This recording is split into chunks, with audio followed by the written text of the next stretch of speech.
he's bigger and stronger. And he's faster too. No. I don't think he is harder. That Not nigga to me. fast as lightning. They about the same speed.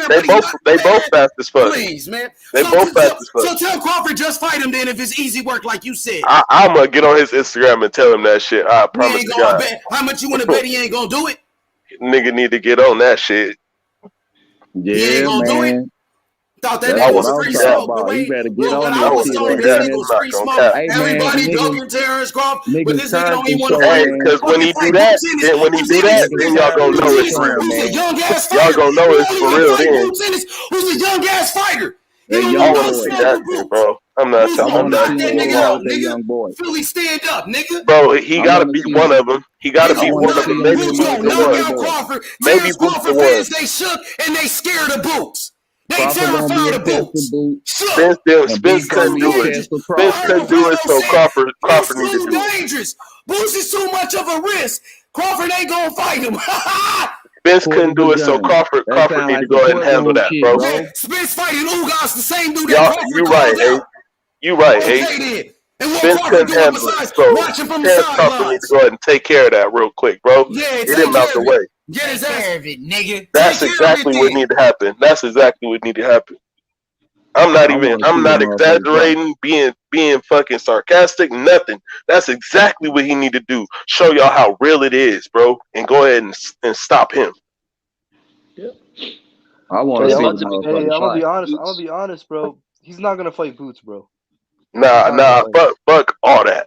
Nope. No, I don't He think need he's to gonna fight Boots, bro, or I'm not fucking with him. I'm gonna be honest All right, with you. bet. Straight All right, up. that's what's up. Straight then, up. I was just saying that, bro.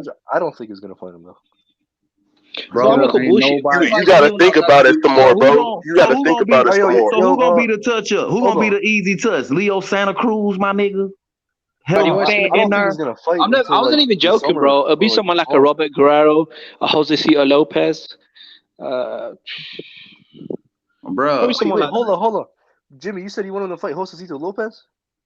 No, I never said that, man. I said I want to see the Boots fight. But the guy was saying, who's the easy touch? Hebrew's asking me, who's going to be the easy touch? I said, well, fuck, man. I mean, it have to be someone like a Guerrero or a Lopez, isn't it? Right. I got you, Jay. Yeah, but I mean, you guys are right. Boots is in the corner right now. Like, there's really not much that he can do. He can only fight Boots, or I think he might wait until for Josh Taylor. But aside from that, I mean, there really is no other options. No, I don't think. There's this Josh Taylor hype out there, bro. I'll be honest. If he's leaving Bob Arum, why would Bob Arum give him the Josh Taylor fight? I don't think he's gonna fight Josh Taylor. They're under the same management. If he re-signed with Top Rank, he might have. No. Here's the thing. They're under the same management. It's like MTK Global, I think. Yo, Havoc, you can't say that now, bro. You can't say it's too dangerous. Oh, are you responding to Jimmy? I was about to say, bro. You can't say it's too dangerous now, bro. Ain't no turning back now, bro. Let's get it. Bro, when it comes to putting on big fights, the event. Hell yeah, I want to see it, bro. Badly. I mean, I think Bud's probably go over to the PBC. I think he'll probably fight Boots. If Ugas wins, they can unify. If Spence wins, I mean, it is what it is. They're also going to pay him a lot of money, man. For Josh Taylor, they're paying him a lot of money. So whoever win the motherfucking fight, I want to see them go up next against whoever is next. Ugas or Spence. Bud's not with MTK, let's keep going. Bud's not with MTK. Wait, Who told you that? I also want to address something real quick. Jimmy, you be calling Bud's Spence managed a duck, by bro? Bomac. How is Spence a duck? I want to hear what you have to say. How is Spence ducking Terrence Crawford? Bro, I've gone over this a million times, bro. Bro, how is he? Oh, hold on. Man. Let me see something real quick. Hold on. You said Mikey Garcia was on the other side of the street. He was a free agent, right? Bro, listen to me very carefully because I feel like you're about Crawford to. No, you asked me a question. Can I answer? Can I answer a question? You asked me a question, innit? Go ahead. All right, cool. You asked me a question, innit? Mikey Garcia was a free agent, okay? Okay. The same way, they could look when they did Wilder Fury. Yeah, Bob Arum broke it down and said, "Look, the same way we structured the Wilder Fury contracts, that was a co-promotion for ESPN and Showtime or Fox or whatever it was. Yeah, we could do the same basic concept. When Bud Crawford got a belt and Bud pulled up in the hallway like a fucking G, what did Spence do? He put his hoodie up and said, "I'm going the easy road." He said, "You told me to get a belt. Here's my belt. What's good, pussy?" That's what he said to Spence. He said, "You told me to go get a belt. I've got the belt. What's good, pussy?" What does Spence say? "I'm gonna take the easy road."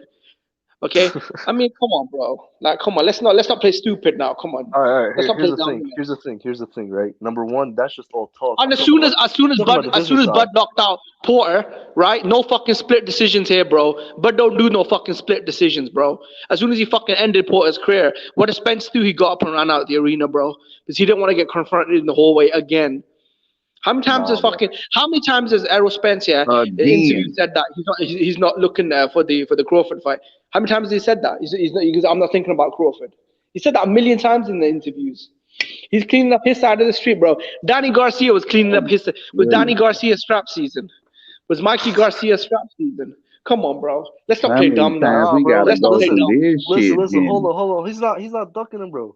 It's all the business of boxing that's not making that fight happen. It's that whole business of boxing. It's the pussy business of boxing. Here's the thing. He just became a free agent after that fight, and that fight with bro. What the fuck? Are you not listening to me? Tyson Fury and Deontay Wilder fought 3 fucking times. Okay, but that fight was different though. That was a well, heavyweight. there we go. Because it's different Generated a because ton of money. fucking they wanted to fight though. That's why it was different. It was different because they wanted to fight. That's why it was different. That's It true was different. though. That's true, bro. That's true. Jimmy got you right Exactly the there. same basic concept. It's a strategic duck, Deanna bro. Fox. Spence ducked him strategically, bro, because he Yeah, but did he not still want ducked to him. fight him, bro. He could have turned and fought him. Exactly. But why did he say the business when Crawford pulled up in the hallway? This was man to man. This was no men in suits in it behind the scenes. This was mano a mano. He said, "I've got the belt. What's good, bro?" What if Spencer? You put his hoodie up and said, "I'm going down the easy road." Let's not play dumb now. Like, come on. And this whole purse split thing, bro. This whole purse split thing, bro. Errol Spence called Sean Porter a fucking undercard fighter, and he gave him 50-50. Mikey Garcia was a fucking lightweight coming off a 3-year layoff, bro. Shit. Jimmy He gave him cooking, bro. Hold on. Like, come on, man. I've been seeing this for 5 years, and when people ask me how is Spence not ducking Crawford, it actually shocks me. Bro, and when people say, "Oh, he's unifying," why is he always that's a good unifying point with with that everyone? Sean shit, bro. That's a When good he fights point. Porter, it's a unification though. It's a unification for everyone except for fucking Bud. All right, which fight is easier to make? Porter or Bud? Which fight was easier to make back then? Listen to me. That's No, not what he which said. fight was easier? Hold on. That's not what he said. That's not what he said. Okay, after the Porter fight, why didn't he fight him then? Did I ask him to fight Danny Garcia? No, we didn't want to see that shit. He could have fought Bud at the end of the year. But I need my tune-up because I got drunk and fucking high and injected myself out the Ferrari. that was a Bro, tune-up. that's no one's fucking problem. That's Spence's problem. That was a tune-up fight? All right, cool, bro. Tune-up. All right, That was cool, a bro. tune-up fight? Like, it's been 4 years, bro. No, I'm still Kush, looking at the you think fucking that was a clock. tune-up fight, Kush? You think that was a All right, tune-up cool. fight? Hey, by your boy Spence's definition, that was a tune-up fight. Yes. God. No, that was his definition of a tune-up fight. Listen, you guys keep quoting Spence, right? He says no tune-ups, but he considered Danny a tune-up. A bunch of shit. The thing, what's your name? Spence doesn't anything. What's your name? Khaled. How do I address you? What's your name? Khaled. Khaled. All right, cool, bro. Listen, bro. I just gave you 100 facts and you never bought anything. He said, "I'm going on my easy." Listen, bro. I just gave it to you. You try to bring up the business, yeah, and I rebutted with Tyson Fury, Deontay, exact same concept. ESPN, Fox getting together doing co-promotion. Boom, easy peasy. They did that shit 3 times, right? The Mikey Garcia, yeah, bro. Aram said, yeah, if Al Heyman wants to fucking play the top dog, he can go handle the entire event by himself. I'm cool with it. So basically, Bud, he was saying Bud's a free agent. As soon as, bro, you know what the real sad fucking part is? As soon as Bud became a free agent, your boy Spence decided to pay off Ugas's mandatory. He's fucking shook, bro. He's a bitch. Wait. How do you know he paid him off? I want to know how, because I mean, if he did, I want to know. How do you? It is like public information that the PBC pays step aside money. Put a link for it because I want to see that. What do you mean you want to see it? The WBA ordered it. They said that the Spence fight can't happen because It's actually public information. I'll look it up for you when I get in my room. I'll post a link in a few minutes. No, the WBA. Do you guys not remember that massive backlash out? Or Ugas has to go in the WBA tournament. The WBA said, yeah, Ugas has to fight is mandatory. The unification, the only way a unification overrides a mandatory is if the mandatory hasn't been called. Once a mandatory has been called, a unification cannot override a mandatory. It's not just a unification. Let's forget the whole world. A unification overrides a mandatory if the sanctioning body doesn't call the mandatory. Once the mandatory has been called, then they have to fight him. So a lot of people are saying this. As soon as Crawford became a free agent, Spence decided to pay off Ugas as mandatory. So I mean, I don't know, man. It looks a little funny. That's what I'm saying. It's been 4 years. It's one guy doing all this funny business. The easy road, get a belt, paying off Ugas as mandatory. I mean, if you have a bit of neutral perspective, you can kind of see where where the scent is coming from. That shit suspect in the motherfucker, man. All right. Jimmy, what do you think Bud is gonna do next? You think he's gonna sign with the PBC or what? I have no idea, bro. I mean, I hope so, because that's where all the good fights are. He has to if he wants that fight. He has to. No, he has to, because if he was to move up to look, let's forget Spence. Yeah, he's a non-factor, but he'll never fight Crawford. Yeah, it's been half a fucking decade. If you want any top fights at welterweight, yeah, let's say if Ugas beats Spence, yeah, that's a good choice for him. At 54, if he wants to move up, Charlo's there. He's got the belts. So, and I think he beat the shit out of Charlo. This is no fucking Tony Harrison, man. some fucking bum who outboxed Charlo in the first fight. Even though Tony I Harris thought is not a bum though, Charlo bro. He's not a bum. He can was not box. Bud's level, man. This is a guy that's I been feel knocked you. out, man. I feel you. Come on, bro. This is the guy that got slept by Willie Nelson, man. Come on. I feel you. He kind of opens up later in the fight and stuff. But yeah, like I think that Bud gotta sign with the PBC, and it's gonna be a multi-fight deal. He ain't pulling no Canelo. Man, that's where all the smoke is, bro. He ain't got them numbers, and he need them welterweights on that side. So if you want to corner this guy, Mikey didn't do a multi-fight deal. you gotta sign No, with the I hope he does, but he can still be a free agent to fight because Mikey didn't do a multi-fight agreement. He fought Broner, took the bag, fought Spence, took the bag, and then fucked off to the zone to go get more money. So with Bud, he has to, I don't know, jump through hoops of fire and fuck dragons on the moon, and I don't know. Bro, I'm like, fuck it, let's do it. Floyd, I think Floyd might be that guy. Maybe he can't really make him a star. Let's do it. Yeah, I mean, look, my Bud loses, which I don't think he will. If we want to see the fights, everybody should feel that way. Like, all right, fuck it. It ain't my money. Let's do it. He's didn't Lewis get fucking beat up by Gary Russell's little brother in the amateurs like 3 times? Yeah, he did. So even though he's good, I mean, I've got Bud Crawford. Somebody tried to say like, oh, he split with him 1-1. No, he didn't. He lost all 3 times. Yeah, that's what I'm saying, innit? And the way he keeps his hands down, I mean, that's perfect for a counter puncher like Bud Crawford. I think Crawford will knock him out. So yeah, it's a good fight. If Spence don't want the fight, then obviously he has to fight guys like Boots Ennis. He has to fight Virgil Ortiz. He has to fight, Josh Taylor if he moves up, which I don't think that fight will happen because, I mean, if you leave Top Rank and tell Bob Arum, I don't want to, I'm not going to do any business with you. Why would he fight Josh Taylor? That's something I'm gonna point out about Boots. When I watched them fights, see, them was like Olympic trials type fucking fights. Them dudes was like, you feel me, amateurs going to the trying to try out for the Olympics and shit like that. I don't remember. I wasn't really following boxing that hard at that point when they was in the Olympics. To be honest, that's not even with MPK, man. Why do people keep saying that? I'm gonna keep it 100 with you. Boots, he looked like the same fighter. He grew into his man strength in his body, but he didn't do nothing fucking different, bro. Yeah, people were telling me that Gary Russell's little brother beat him up in the amateurs. Go look up the fights. They on YouTube. So you later on your own time, look that shit up. It's on YouTube. Yeah, man. I mean, this guy's getting a lot of hype, this Boots guy. So if Crawford goes in there and smashes him, then he should, obviously get full credit, which he won't do. I don't think he will. Because once he knocks out Boots, they'll just say, what's Boots done? Hey, if he does this, nope. This is what's happening. This fight is next. Let's see it. Down quick. Let's see it. Period. Yeah, but don't you think people will say that though about? I don't care. Hey, look, they gonna say that no matter what. You feel me? So let's see it. You feel me? It don't matter who he fight. It's always gonna be that. Look, I think the Boots is the best option right now because obviously everyone else is tied up, so he should fight him. And after he knocks him out, then he could fight Ugas if Ugas wins. I think Ugas will probably take the fight. I don't think Ugas is beating Spence. I'm gonna be honest with y'all.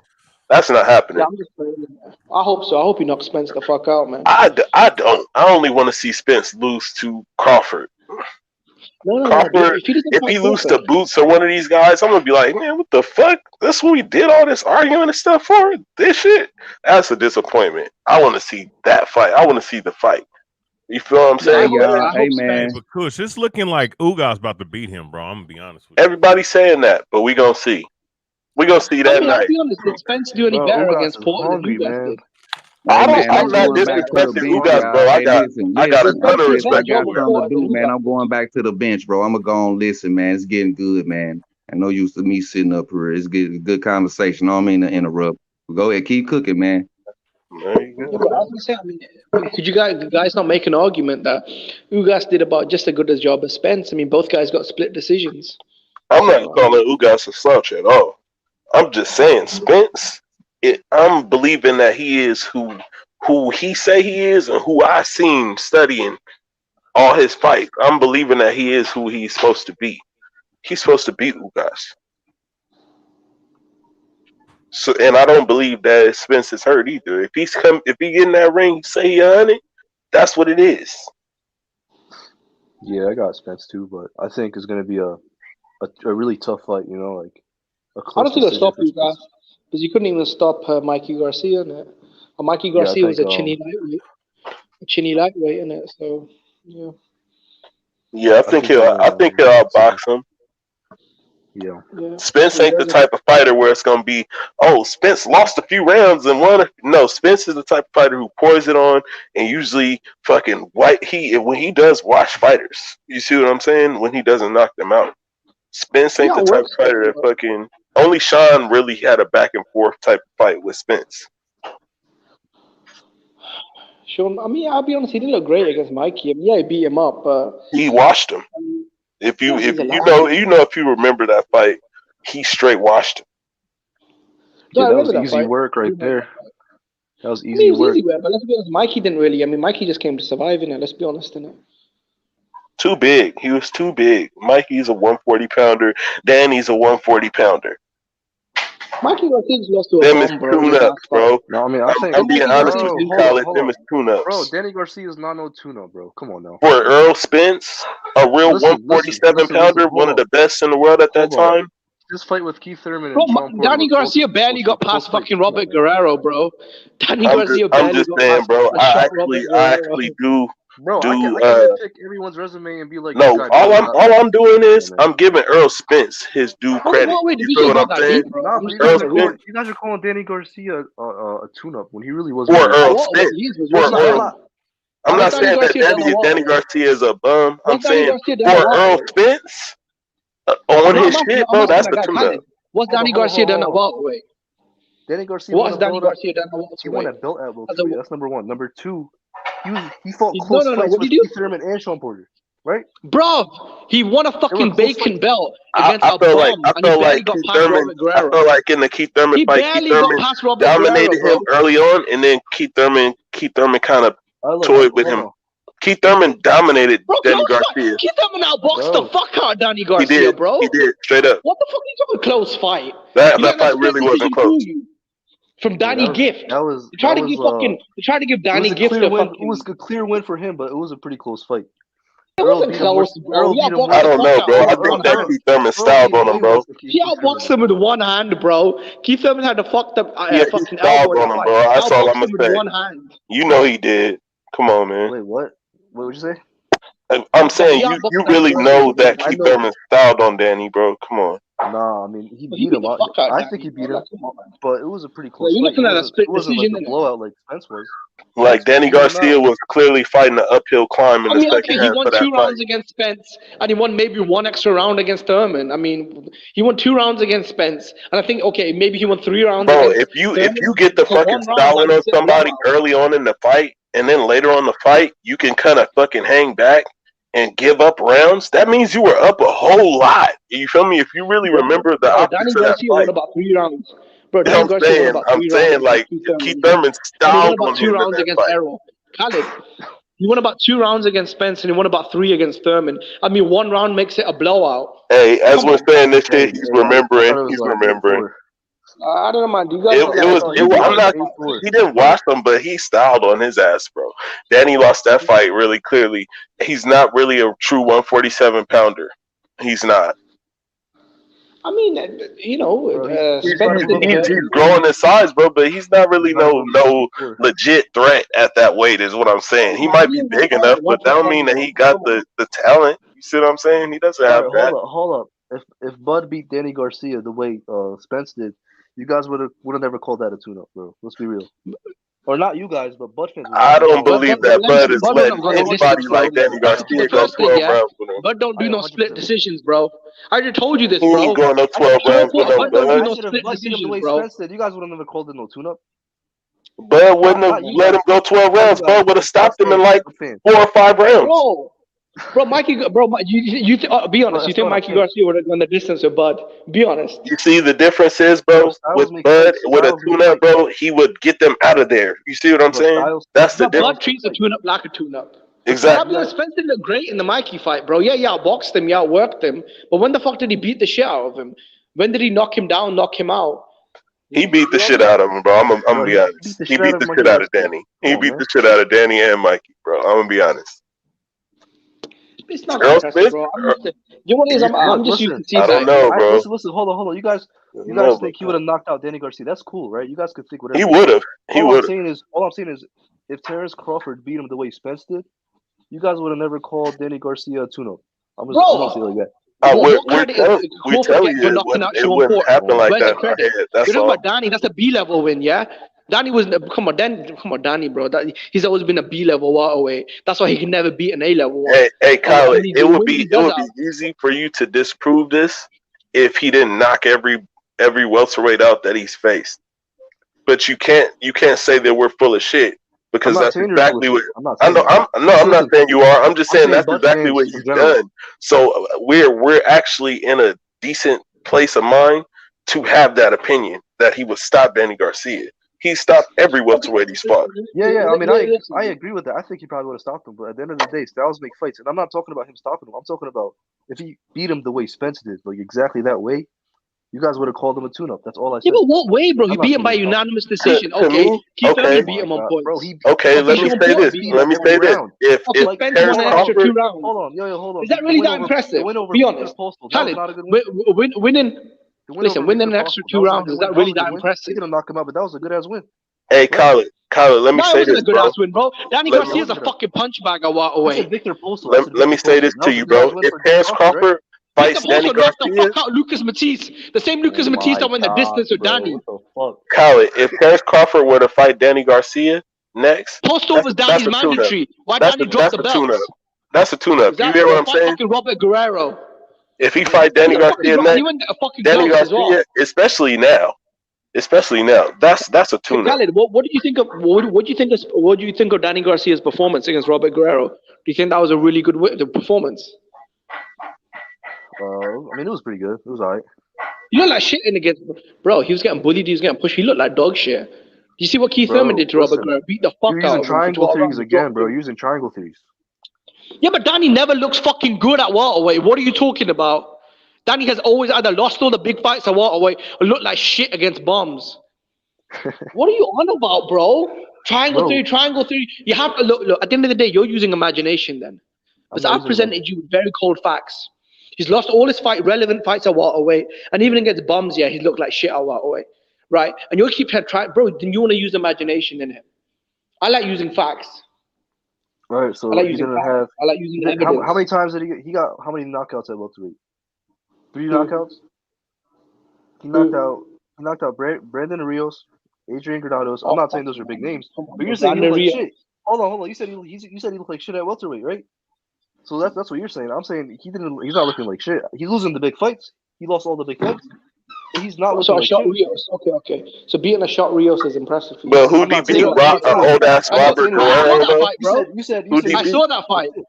I saw that fight. Before the knockout, he didn't look like shit. Oh my gosh. Tim Bradley knocked out fucking Brandon Rios, bro. Come on, man. You said he was good, bro. He looked good in one fight. Who did he beat?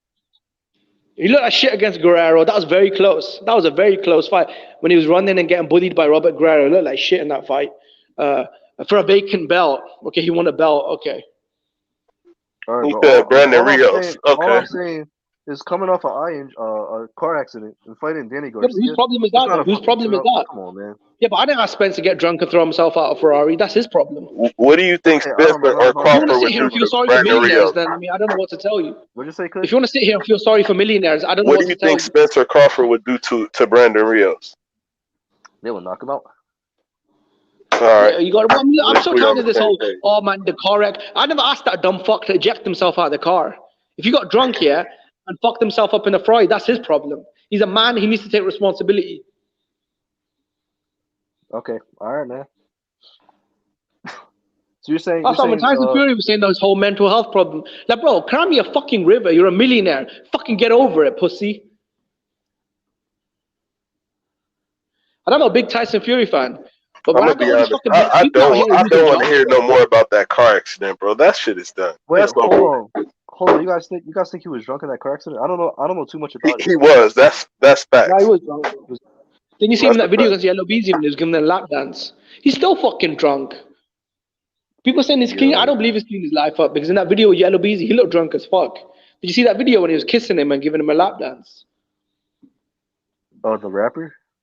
Is that what you're talking about? Yeah. When he kept trying to kiss Yellow Beezy when he was drunk, and he kept dancing with him.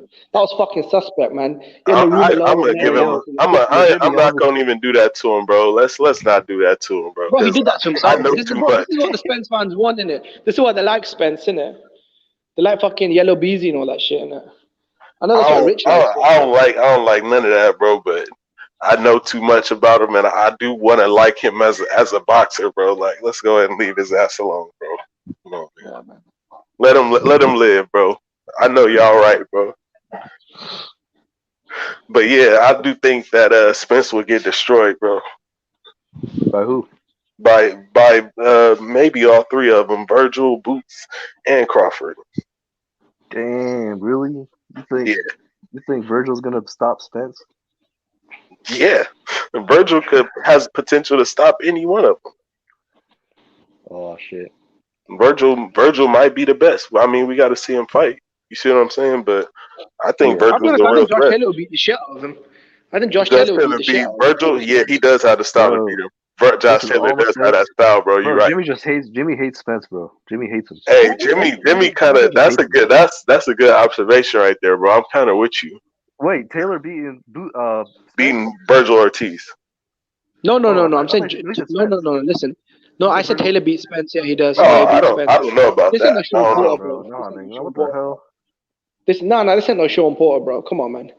Man, let's keep it real, man. Way better inside fucking player. Josh Taylor's an undisputed champion. Yeah, he's a top 5 pound for pound operator. Look, he's a southpaw. Anybody that knows me in the chat, bro, know that Josh Taylor is my guy, bro. Like, for real, I fuck with Josh Taylor heavy. But I don't know about that, bro. He got to be able to deal with that pressure, and how Spence will really work him to the body. I don't know about that, bro. I don't know, bro. I mean, Spence was barely holding Sean Porter's pressure, and the thing with Virgil, the Taylor, he's also a puncher. He's also a southpaw. He's also got a lot of dog in him. So he's a great counter puncher, bro. I like him because you feel me. He's willing to. He's one of them 15-round fighters, like I see Bud as. Josh Taylor was killed. Josh Taylor. Yeah, he's got tremendous engine. Yeah, he's got good engine. He's a for real pound for pound fighter. Like, he's slick. You feel me? He does shit on the clinch, breaking out of the clinch and all that. I like all that shit, bro. The people call it dirty. I think that he just got the will to win, bro. He want to win badly. So I respect Josh Taylor, but Earl Spence, bro, he ain't no slouch, bro. Like, people don't give him no respect. I don't know, bro. Outboxing Mikey, having a war with a split decision against Porter. I just don't really see the hype in it. I mean, well, look at it like this, bro.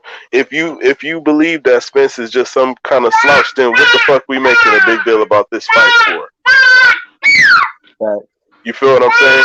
What credit does Bud deserve for beating him if this dude is just a bum? Nah, bro, he's really. I'd rather let it be what it really is and recognize that, okay, dude is a real problem, but he's running into something. It was the Mikey fights. It was a Mikey and the Sean Porter fight that let me down. Because against Mikey, he just outboxed him. I mean, he didn't look that great. And against a lightweight, a fucking 5-1 underdog. I mean, Mikey's lost his last fight to a bomb. He looked like trash against Jesse Vargas. That's real shit. He did. And after that, I mean, Porter. Porter, good fighter. Well, we can't call Sander Martin a bum, bro. Come on, bro. The way that he boxed, he ain't no bum. I'll say Mikey Garcia wasn't as. I mean, he just lost to somebody who wasn't known, who he shouldn't have lost to. Let's say that. And before he beat the shit out of Mikey. I mean, it ain't like Sander Martin is like fucking. You feel me? 20-4 with 4. You see what I'm saying? Let's look his record up, bro. Let me look his shit up. Because I ain't gonna call nobody no bum if they ain't no bum. That's why I was pissed off. My boy Regis Progress never got that smoke with Mikey, because Regis would have beat the fucking shit out of Mikey, bro. He would have beat the dog. He should have just jumped right in with him, man. Never took that too much. Mikey Garcia was out of shape, fucking fat, all that shit, bro. Like, he looked terrible. That's how Mikey always looks. Ring rust. No, but his ring rust. He's looking terrible. Bro, Sander Martin. Bro, he lost 2 times. He's fucking. Bro, this guy 41 couldn't even win the wins, 2 European losses, title, bro. or Bro, this guy 39 couldn't wins, even 2 win the losses. European title. This guy, come on, this guy's losing to. Look, bro, this guy couldn't even win the European title, bro. Now, come on, So man. yeah, bum. So you I'm call gonna him say, a bum? look, I want to say, look, man, I'm gonna keep it real, man. Any guy that gets in the ring, yeah, risks his life, yeah, and goes to war, he deserves my respect. But I mean, come on, man. This guy isn't even. I mean, he's from Europe, like, so I think he's a bum. Shit. I mean, I just wasn't gonna call him one without looking him up. 2 losses. I mean, All shit. right. So you guys think he can compete with the top 140 pounders though? Like Hell Jack Taylor, no. Regis Prograis? Who, Sandor Martin? Mikey? Yeah, Sandor Martin. Hell Hell no. Hell no. Bro, I mean, he should listen. have never The way he lost. looked like shit against Arrow is the same way he looked like shit against Jesse Vargas. I mean, I'm just upset my boy Regis Prograis didn't get that fight because I'm telling you, man, Regis Prograis would have beat the fuck out Mike. He would have probably knocked him out. Man, Mikey Garcia, man, I don't know what he's been on, man. I thought the Jesse Vargas fight was pretty good though. Like I thought he would be back, looking much better. I mean, he won one more round than Adrian Broner. I mean, okay. Yeah, I mean, it was a good win though. Some of these guys, they champions, but if you really look and peel back the layers, they ain't all that. Shit, isn't Jesse Vargas fighting Liam Smith? Yeah, I believe so.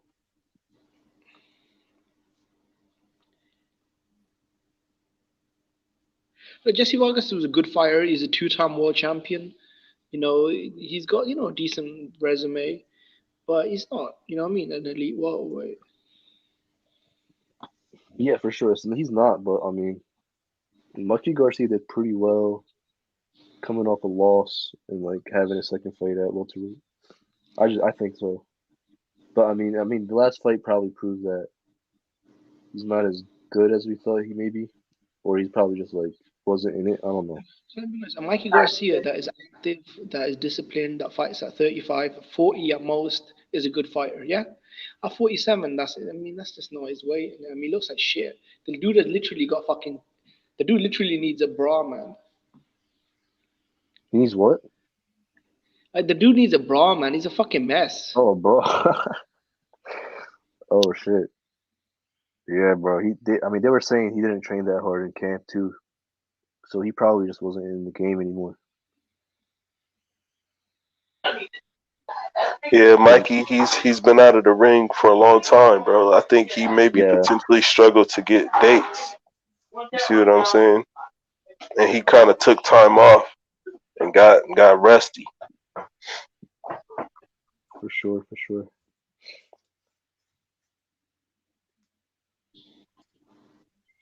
America. Here in the UK, they're shutting down all live events until March. Why? I've been hearing that, like rumblings of them shutting stuff down, like gaining like traction. That's not good, bro. For that's as far as live events, but shit, go back to COVID protocol. Put the mask back on. I don't care if it's a crowd or not. I want to see the fight. Yeah, in the UK they've shut down all, or I think they will shut down all major sort of like music festivals. So they're not going to have any sort of festivals or major football games like soccer games or boxing events. So just because of COVID? Yeah, because of COVID. New variant? Yeah, the Omicron in it. Sounds like something out of fucking Pokemon, isn't it? Yeah, bro. They come out with a new one every 2-3 months. Yeah. You like in Pokemon how they fucking evolve and shit. That's how it's evolved this thing, so. Exactly. So what do you guys think of Kambosos? Good fight, man. I like his. They're saying he's likely to fight Devin Haney next. Good fight, man. I got Haney winning big. I think Haney will beat the shit out of him. For real? Yeah, bro. Yeah. See, I think Lomachenko would knock him out. Lomachenko would knock out Kambosos? Yeah, bro. You knock him out, bro. Bro, if Devin Haney goes to Australia, He's gonna have to win like a landslide. I think he can win a landslide, but I don't know. think he'll Those beat judges. Australia. Yeah, he'll beat him for sure, but he got to win by a wide margin because I'm those not sure if he'll judges, beat man. Australia. I think he'll be maybe in Vegas or something. No, but Kambosos said he has to fight in Australia next. Kambosos, the He said he problem wants is to. now with the lockdown back on, Australia's gone down in lockdown as well.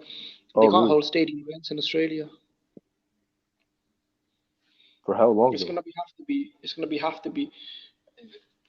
Most of Europe isn't going to lockdown. So is Australia. So is Japan. Even in the Middle East, places like Dubai and stuff, they're kind of clamping down. So America, are you guys gonna go on lockdown as well, or? No, I mean I think the beginning of January, like the first 2 weeks, like a lot of universities and like places and stuff aren't gonna happen. Like everything's gonna be remote, but like after that, they're gonna open everything. That's what I Yeah, think but is gonna happen. But I mean, things can change though. do you know what the problem is, bro? With these lockdowns, you literally find out 2 days before they happen. The government just says Yeah, emergency announcement. So they could yeah, literally happen tomorrow, innit? I don't know. yeah. You're right. You're right. Well, I mean, That pisses me off, Mikey. He had a good little career as well, Mikey. He had a good little career, but then he had to move up to welterweight and become inactive and then fuck you up. yeah, man. He was pound for pound.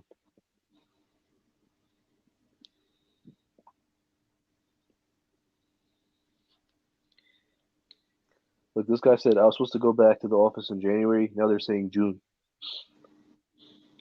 Are you in the U.S.? Me? Oh no, I'm talking to the commentator. No, I'm from the UK, man.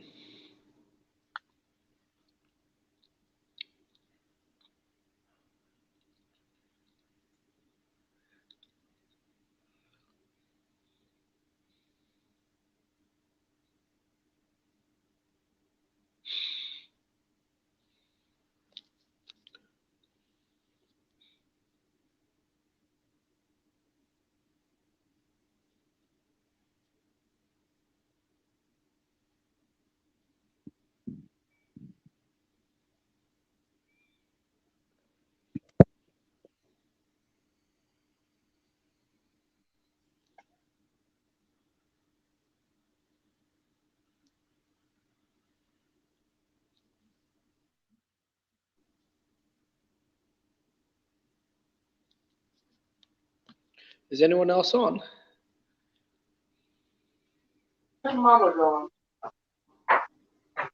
Yeah, I'm still here, bro. I just be going on mute. I'm here, bro. Okay. Shit, where Khaled go? Say hi. Motherfucker just dropped off. I know historian probably fell asleep or some shit. Someone fucking that bitch in the background. Thank you, but. Nah, you hear my family in the background and shit. Thank you, but. Oh shit, sorry, I didn't mean to offend you, bro, but I didn't know what was going on. You ain't offend me. I don't give a fuck. Fuck what you say, bro. It's all good, bro. No, I just heard some female laughing in it, so I didn't know what was going on. I thought it was method, innit? Nah. You never hear a female in Method's background, bro. He's motherfucker's a weirdo. Yeah, so bro, what are the top fights you're looking forward to for the next year? Actually, shit, my wish list. I want to see Usyk Fury. That's probably my number one. I'm hoping that AJ take that step aside because I don't think that he got a chance. I want to see Spence Crawford. What's the other fight I want to see? I want to see Valdez Shakur. And hold on, give me a second because it's just off the top of my brain. Shit, top 5. What fight do I want to see, bro? It's not coming to me. I want to see Canelo and Benavidez. And what's 5? What's 5? Shit, that's tough. That's the fifth fight I want to see. Because those are the main ones. Those ones I really want to see. I'm gonna be honest with you. And shit, I want to see Boots and Crawford. Let that happen.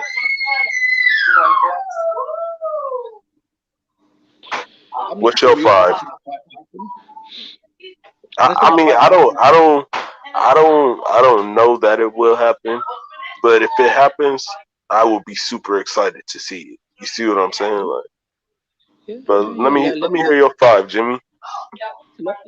Let Bud take care of Errol's heavy work in it. Hell yeah. Because I mean, if you look at the last few guys that Errol's fought, Danny Garcia, now Ugas, I'd put Boots above both of them. I mean, the reason that him fighting Boots is like kind of like, hold on, why he gotta fight Boots? Ain't because he's dangerous. It's because shit, Boots is about to be Spence mandatory. Why should we be stepping in the fire for Spence? That's what it really in my head seems like, and I don't feel like Boots is ready. I don't feel like he has the experience. But hey, if everybody want to see it, what do you think? I don't think Spence will fight him. I think if Spence gets a belt, Hell no. That's who ain't gonna fight him. Yep. Yeah, that's who ain't gonna fight him. You see what I'm saying? Spence ain't gonna never fight Boots, but I think he might fight Boots. You see what I'm saying? He'll entertain it.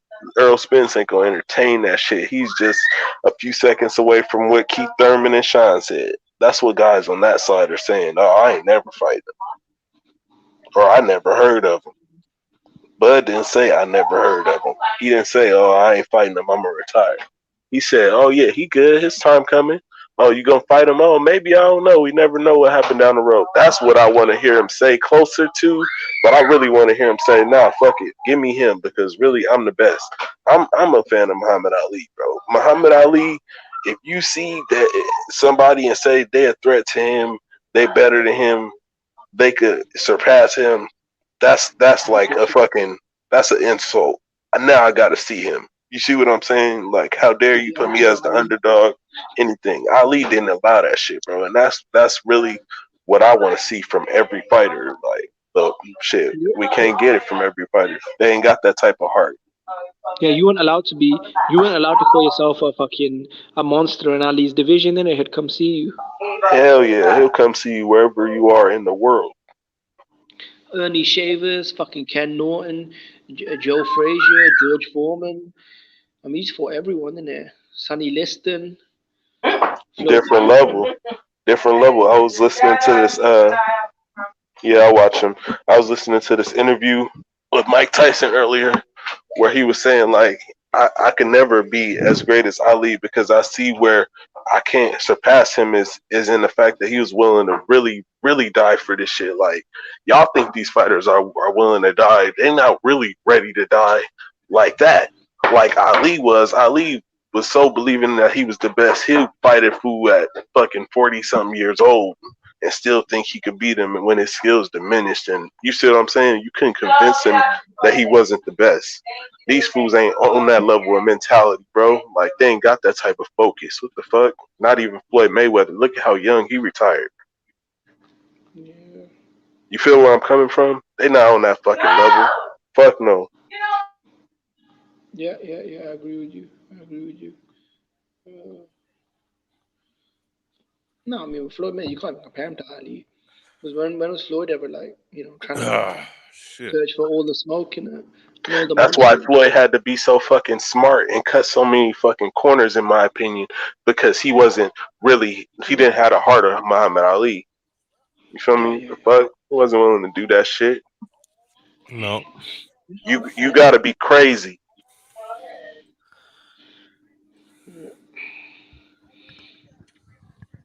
Yeah, man, Ali was just different cloth, man. And people wonder why I hate Floyd Mayweather, bro. That's why, bro. Because you can't fucking disrespect that, bro. Yeah. Even though Ali's died, I don't know why Floyd keeps disrespecting him. I don't know what that's about. Worse. Yeah. It's those hating on fighters, isn't it?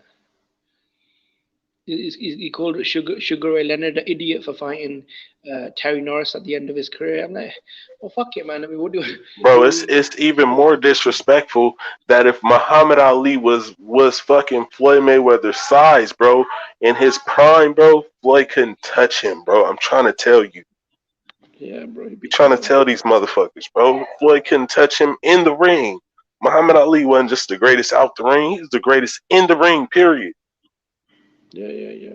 Plus, Floyd never really fought any sort of young, fast, slick, athletic fighters, isn't it? Boxers. Listen, man, Floyd ducked black fighters. All right, he ducked a lot of black fighters. He said out of his own goddamn mouth and said that shit in a press conference that he was fucking cherry picking. He admitted to cherry picking when he was talking about goddamn Canelo Alvarez, man, and he admitted on several occasions, not directly, but alluded to ducking black fighters, man. There's guys in the 40s and 50s that got more black fighters. That got more black fighters on their resume than fucking Floyd Mayweather, man. Yeah. You understand? And you listen, he's an all-time great. If we talk about the fighter, Floyd Mayweather, and what he's accomplished, he's an all-time great. I have him on top 50, and 50, 48, 45 is probably exactly where I have him at. And I'm just going to keep it 100 because I look at some of these other all-time greats. They didn't have the same luxury to pick another man's fucking gloves, talk about their mandatory as if they don't know who the fuck their mandatory is. Not to say that guys didn't duck, but it's just the pathway a guy took to get to 50-0. Before the Mayweather phenomenon, nobody gave a fuck about no goddamn undefeated. That undefeated meant that you either didn't fight nobody at that point, or you did not, or you was a prospect coming up. Yeah. When Floyd Mayweather talking about his record, look, I'm undefeated. That's when guys started talking about how great undefeated was, man. When it came to Rocky Marciano, guys didn't even Rocky Marciano when he became undefeated. Yeah, they said, well, because of the Edgar Charles, the Archie Moores, all the great fight, Joe Louis, because he had all-time greats on his resume. But people still grade Muhammad Ali, Larry Holmes, and certain other fighters at a higher level than Rocky Marciano. Rocky Marciano might be he's a top 10 heavyweight, but do I put him at number one? No. Because forget about him being undefeated. Because there's other resumes that's actually better than his, even though he's undefeated. It's not about being undefeated. It's not about having a loss. Ray Robinson had multiple losses. Man, Ray Robinson actually at one point was like 112, 121-1, man. That's way more impressive than 50-0 from 1996 to 2000s, whatever. You know what I'm saying? 2017. That's a better resume in the fact that he fought a high volume of fights while he took the breaks, the tune-up fights that he was taking was guys at a higher weight class than him, man. Guys don't have the same criteria to be judged on, man. And how the hell am I ridiculous when it comes to Floyd Mayweather, man? When is the last time you've ever seen in your life a fighter cry about gloves that were sanctioned by the Nevada Athletic State Commission, where he can pick and choose someone else's glove and complain about gloves that are approved by the? I mean, motherfucker, was you looking at the damn Everlast gloves online? Those were fucking legal gloves to have, bro. And he cried about that shit. 26. When I say he fought like 20 plus champions, I mean, in this era of boxing, you potentially have 7 champions per weight division. Hey, not even 4. Listen, that record is going to be broken. That record is going to be broken eventually. Canelo gonna break the fuck out of that record. Canelo gonna break all his records. You know why? Because listen, Kush and Jimmy, look at it like this, right? It's a feat to have that many guys, because that means that you had to been a very, very good fighter. But the point is that you have more belts in this weight class nowadays, man. You have 4 belts in each weight class, and at one point when Floyd was fighting, it was 3. But 3 is bigger than fucking 1. And you have what? How many weight classes you have? You have what? You had 8 weight classes back then, maybe less than that, because I don't think there was a bantamweight back then. I don't think there was a bantamweight back then. But they had 8 weight classes back then, maybe 7 or 6. All right. Now you have straw weight, junior bantamweight, let's see, featherweight, super featherweight, lightweight, lightweight, super lightweight, or junior welterweight, 154, 156.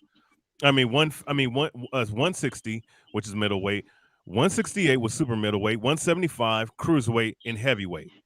So I just named so that's like 14 weight classes, man. And there's 4 belts per weight class now. 3 belts when Mayweather fought. 17. So, huh? Yeah, the 17 weight classes, or 18 if you want to count Bridger weight. So here's my question.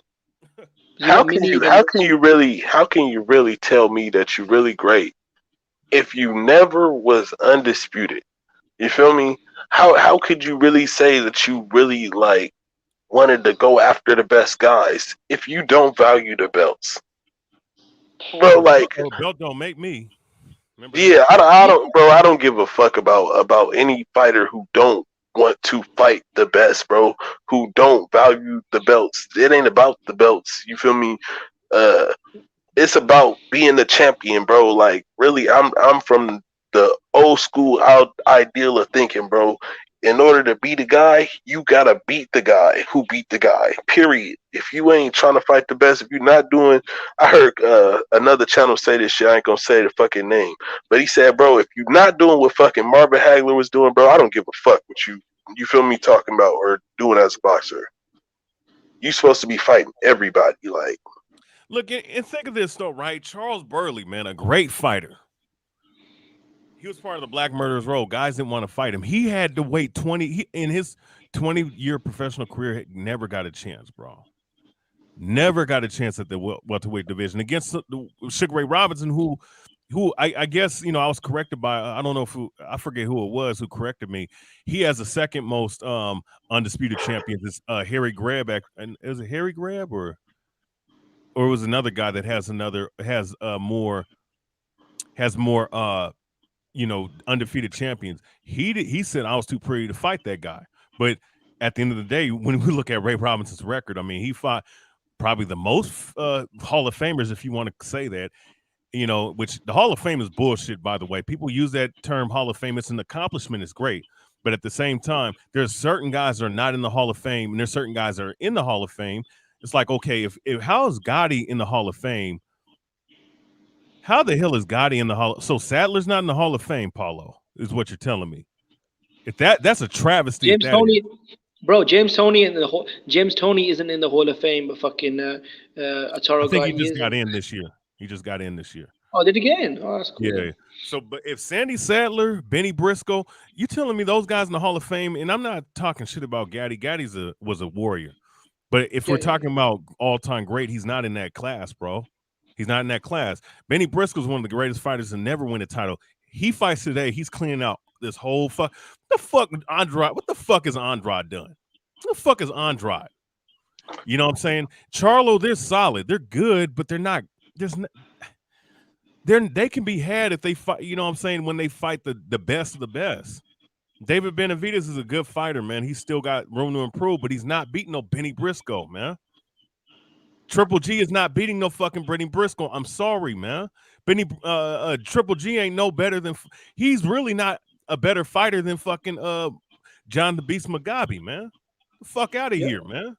Carlos Monzon would clean the shit out of the whole fucking 154. Listen, man, guys fought under different criteria. You understand?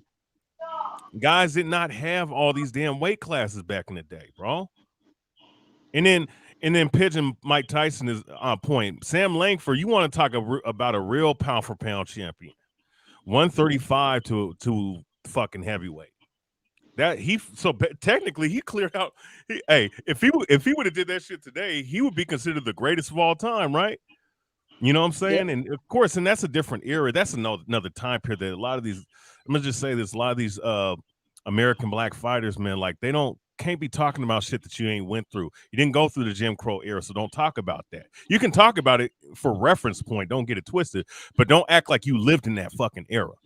Real shit. You know what I'm saying? motherfucker. We never went through that shit, bro. For real. Like, nigga, you don't know what the fuck it feels like to have a fucking sniper on the goddamn roof of your fight, waiting for you to do something. You still do the shit just, like Jack Johnson was doing. Like, that's a whole nother. No, niggas talking about Floyd Mayweather going, what the fuck you talking about, man? He rolling with Triple H and Justin fucking Bieber. What the fuck are you talking about? And it's not about hating Floyd Mayweather as much as it is destroying the fucking narrative. BH. BH, Sorry. I know the Justin Bieber thing. I know the Justin Bieber thing, but what did Triple H do? Did he do something? Remember Triple H on live TV in WWE back in the day when they split the brands? He told, I think this is before they did the brand split. He told Booker T to shine. Basically, he called him a jigaboo and told him to shine his shoes live on camera, man.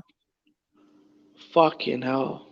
And the one guy that checked him in the back locker room was Brock Lesnar. You know what I'm saying? Brock Lesnar about to beat his ass for that shit. But yeah, isn't it funny? No one even likes Brock Lesnar in the locker room, but he's the one that, yeah, man.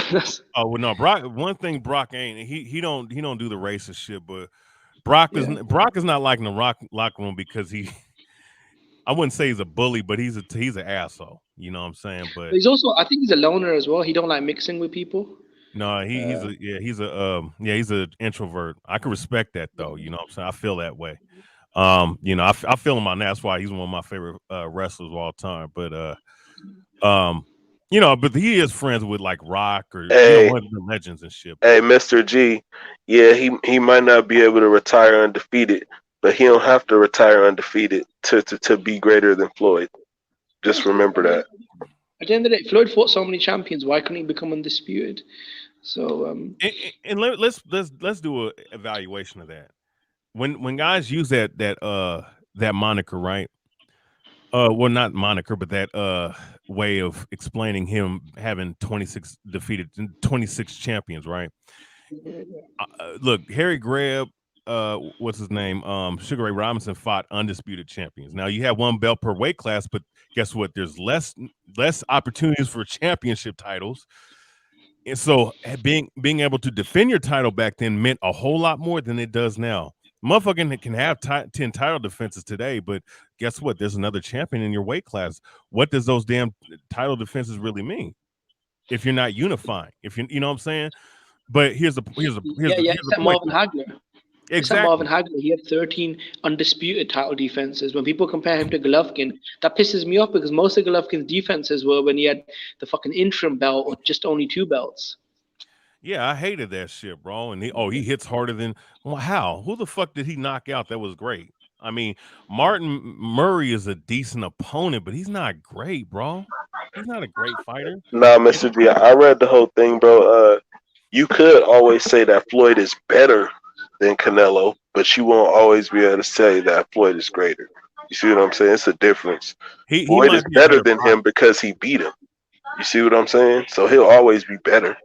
But his resume, see, you can be defeated by a fighter. That doesn't necessarily mean that fighter's resume is going to be better than yours. And that's another thing that people have to understand when evaluating fighters. Now, with the 26 title defenses, right, or 26 champions, that's not talking about, well, did he beat him when he was an actual champion?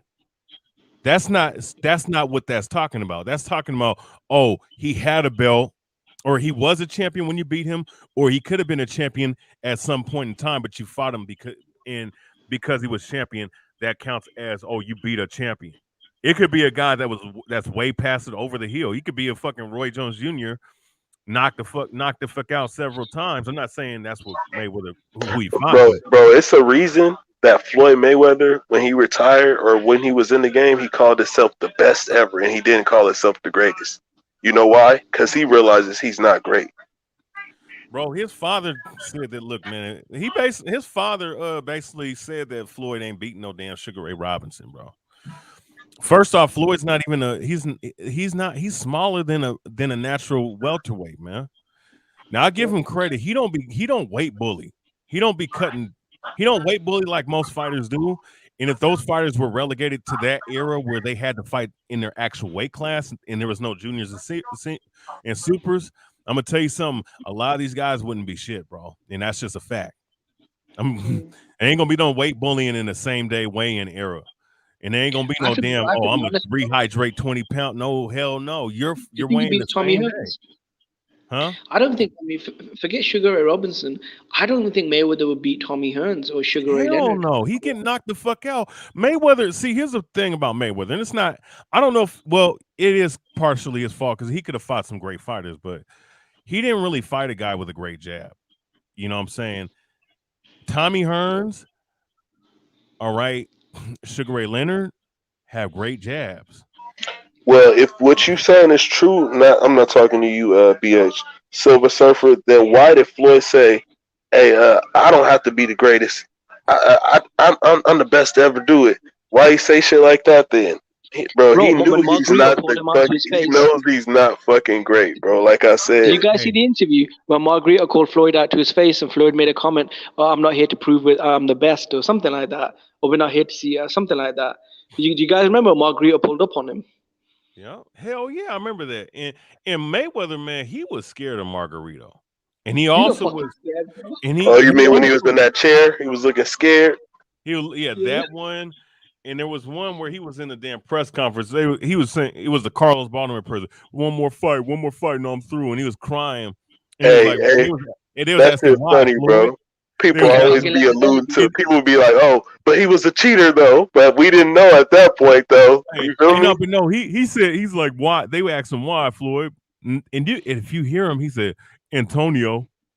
And he said that hella quick too, and nobody picked up on that shit. Hey, y'all know what Silver Surfer said? Silver Surfer said he said he was in it for the money.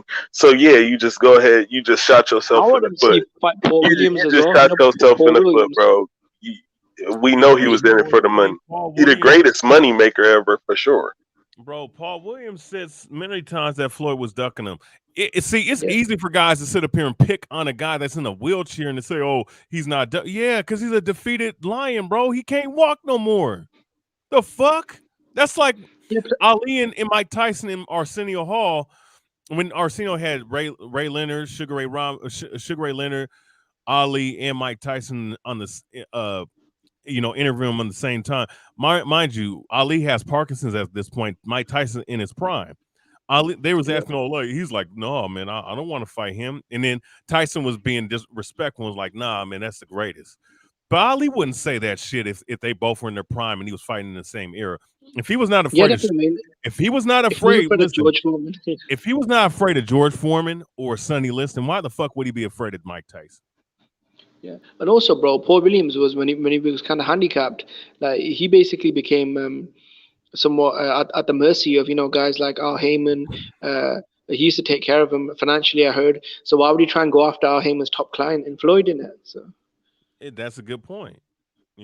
Like that's why that should be pissing me off, man. Like the Mayweather phenomenon, man.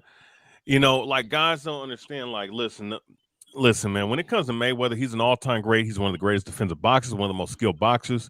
He's an all-time great. But when you start like comparing all-time greatness and you utilizing modern-day criteria and then inflated champions and inflated, records where nowadays motherfuckers fight 2-3 times a year. My bad, they don't even fight 3 times a year. They fight once in a blue moon nowadays. It's hard to really grade anybody in this era as a great fighter. Like, really, the only guy that's great right now is Canelo. He's the only one that's done anything great, and he's the only one that's trying to do anything great. These other guys, they're like 2 levels below this guy, bro. I'm being 100% honest. The heavyweight division, you can forget about that shit, bro. In these other weight classes, I mean, there's some guys that are trying to be great. I mean, Vasily Lomachenko, he had the fastest start of any boxer in history. I give him that much. And he's the one guy that's not afraid to fight nobody. But the rest of these guys, even as a Terrence Crawford fan, I'm gonna be honest with you, man. When he said that shit, when I saw him, it's your opinion, and if you're a fighter, of course you have that feeling. But when this is what the fucked up mentality of these modern day boxers are. When you compare your resume to other fighters and be like, look at all the losses he had. That's what he said. That's what he said of his own mouth. Talking about Terrence Crawford in the video I watched. How are these guys on my level? Because of listen, I just want you guys to listen. When he says that he's comparing how many losses someone else has compared to his losses, and you don't even fight as frequent as them guys do, and you say some shit like that, to me that tells you the Floyd Mayweather effect happened. You know what I'm saying? And these modern day fighters, they don't understand what real greatness is. The only one I see that actually understands that shit and is trying to do anything great is Canelo Alvarez. Now, like love him or hate him, I used to be a big fan of him in his early years. I'm not so much now, but I'm gonna call a spade a spade. He's the only one trying to do something great. The rest of these guys, man, they don't put in the same work. They don't put in the same hours. They obviously don't do that, and they obviously don't have the same determination to do so. That includes all the guys all of your favorite fighters, and that includes everybody I'm talking about. And like I said, Lomachenko probably the only other guy, just because of how many of the guys he's fought, 18 fights in. The rest of these guys, it takes 35 to fight somebody good. It takes them 5 years to fight each other. I don't give a fuck which side you're on, the Crawford or Spence, or this shit is fucking. Is this ridiculous. why UFC is taking over? Do you think this is because in the Usyk, UFC? I'll give Usyk. Okay, Usyk is the only. Usyk maybe. Usyk is another guy too. I'll agree with you, BH. I think Crawford, he do fucking looking up to that fucking Floyd. That shit, he do got that mentality, and that shit is fucking retarded. You need to check that shit. I mean, but here's the thing though. He does try to fucking do some moves like him. I don't like that shit. Yeah, I mean, look, we didn't know Spence does the shit, but I'm gonna have to call a spade a spade. I just didn't like that comment, bro. It's like, so that means all you motherfuckers are really deep down. And I'm not listen. I'm not gonna sit up here and say that the fans aren't also responsible for this, for buying into this Mayweather, bullshit, because it was really his idea, and I think it was more puppeted by Al Heyman. But regardless, though, I'm just saying, like, MRI, it's like something. It's an American dream type of fucking thing, effect type of thing going on, and Floyd got us American fighters like enamored with him and shit, bro. That's what it is. You feel me? It's not just Bud. It's all of us American fighters. You see what I'm saying? Like, they think like that. Like, shit, I need to get out early. I need to get as much money as possible. Take at least. They thinking too much like that, and they're not thinking about legacy. You see what I'm saying? Usyk and Loma is on that shit. What did Crawford say though? What did Crawford say, BH? I didn't see it. It's a multitude of things he says, bro. It's how he moves. Oh, look, he lost. So he ain't up here no more. Now we could do away with him. You see what I'm saying? The way he moves like fucking like Floyd. Oh, I'm getting out. I'm not fighting till I'm 40. All that type of talk, bro. I don't want to hear you say that shit. I don't care if that's what the plan is. Don't say that shit, bro. Listen, with Crawford. Listen, with Crawford. What he said was he was comparing his resume to all-time greats, and he was basically stating, I could play the audio if I could. I won't put up the video, but I could play the audio. It's on a regular channel. Or he was comparing himself, huh?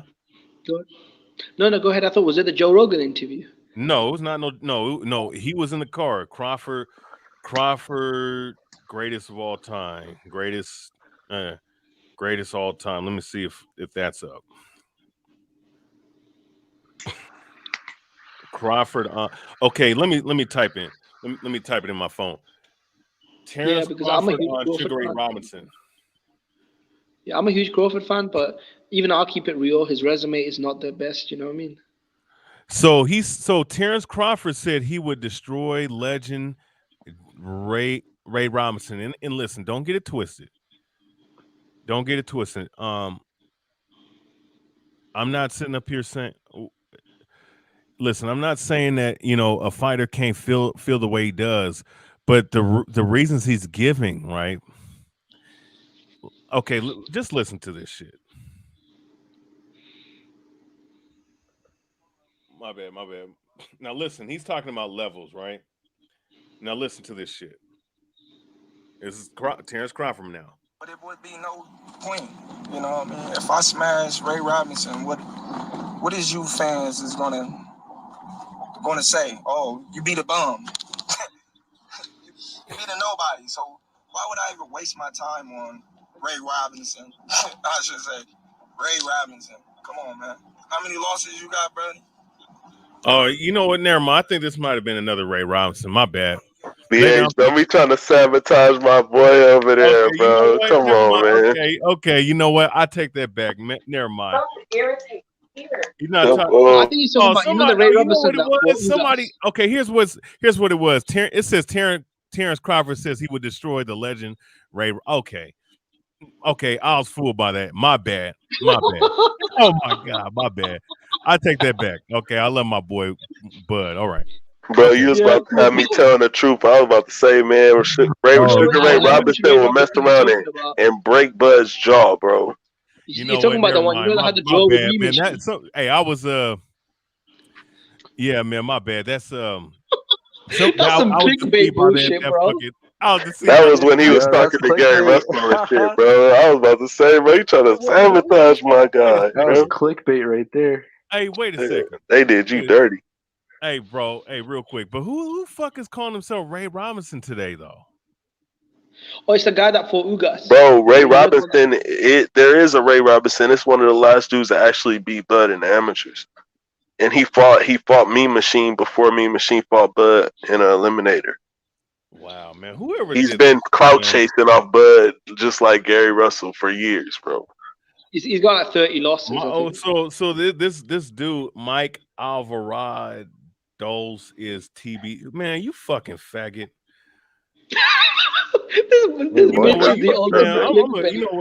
I'm gonna tell him you're a faggot for this shit, boy. He's a fucking clickbait whore. Fucking cocksucker. Bro, you guys know who Blue Blood is? Yeah, we know about him. Hey, bro, don't bring them up, bro, please. Clickbait's don't every bring them single up. video, bro. Clickbait's every single video, man. That shit is crazy. Yeah. No, it's another channel that I know that clickbaits the most, bro, but I'm not naming him, bro. It's the worst channel on there. But anyway, bro, we not talking about them channels. Yeah. But listen, but here's the thing though, right? I think that okay, you know what? Fuck it. I clear Bud of all that shit. You know what I'm saying? Hey, you know what? Hey, my apologies to the box community, man. YouTube YTBC. I was fooled like a motherfucker.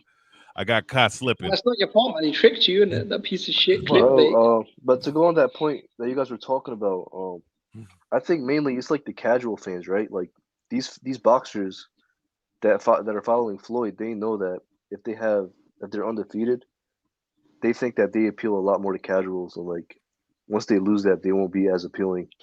So that's what I think it is. Like they just don't want to be unappealing anymore. Yeah, I think you lose your leverage. Yeah, exactly. You lose your leverage.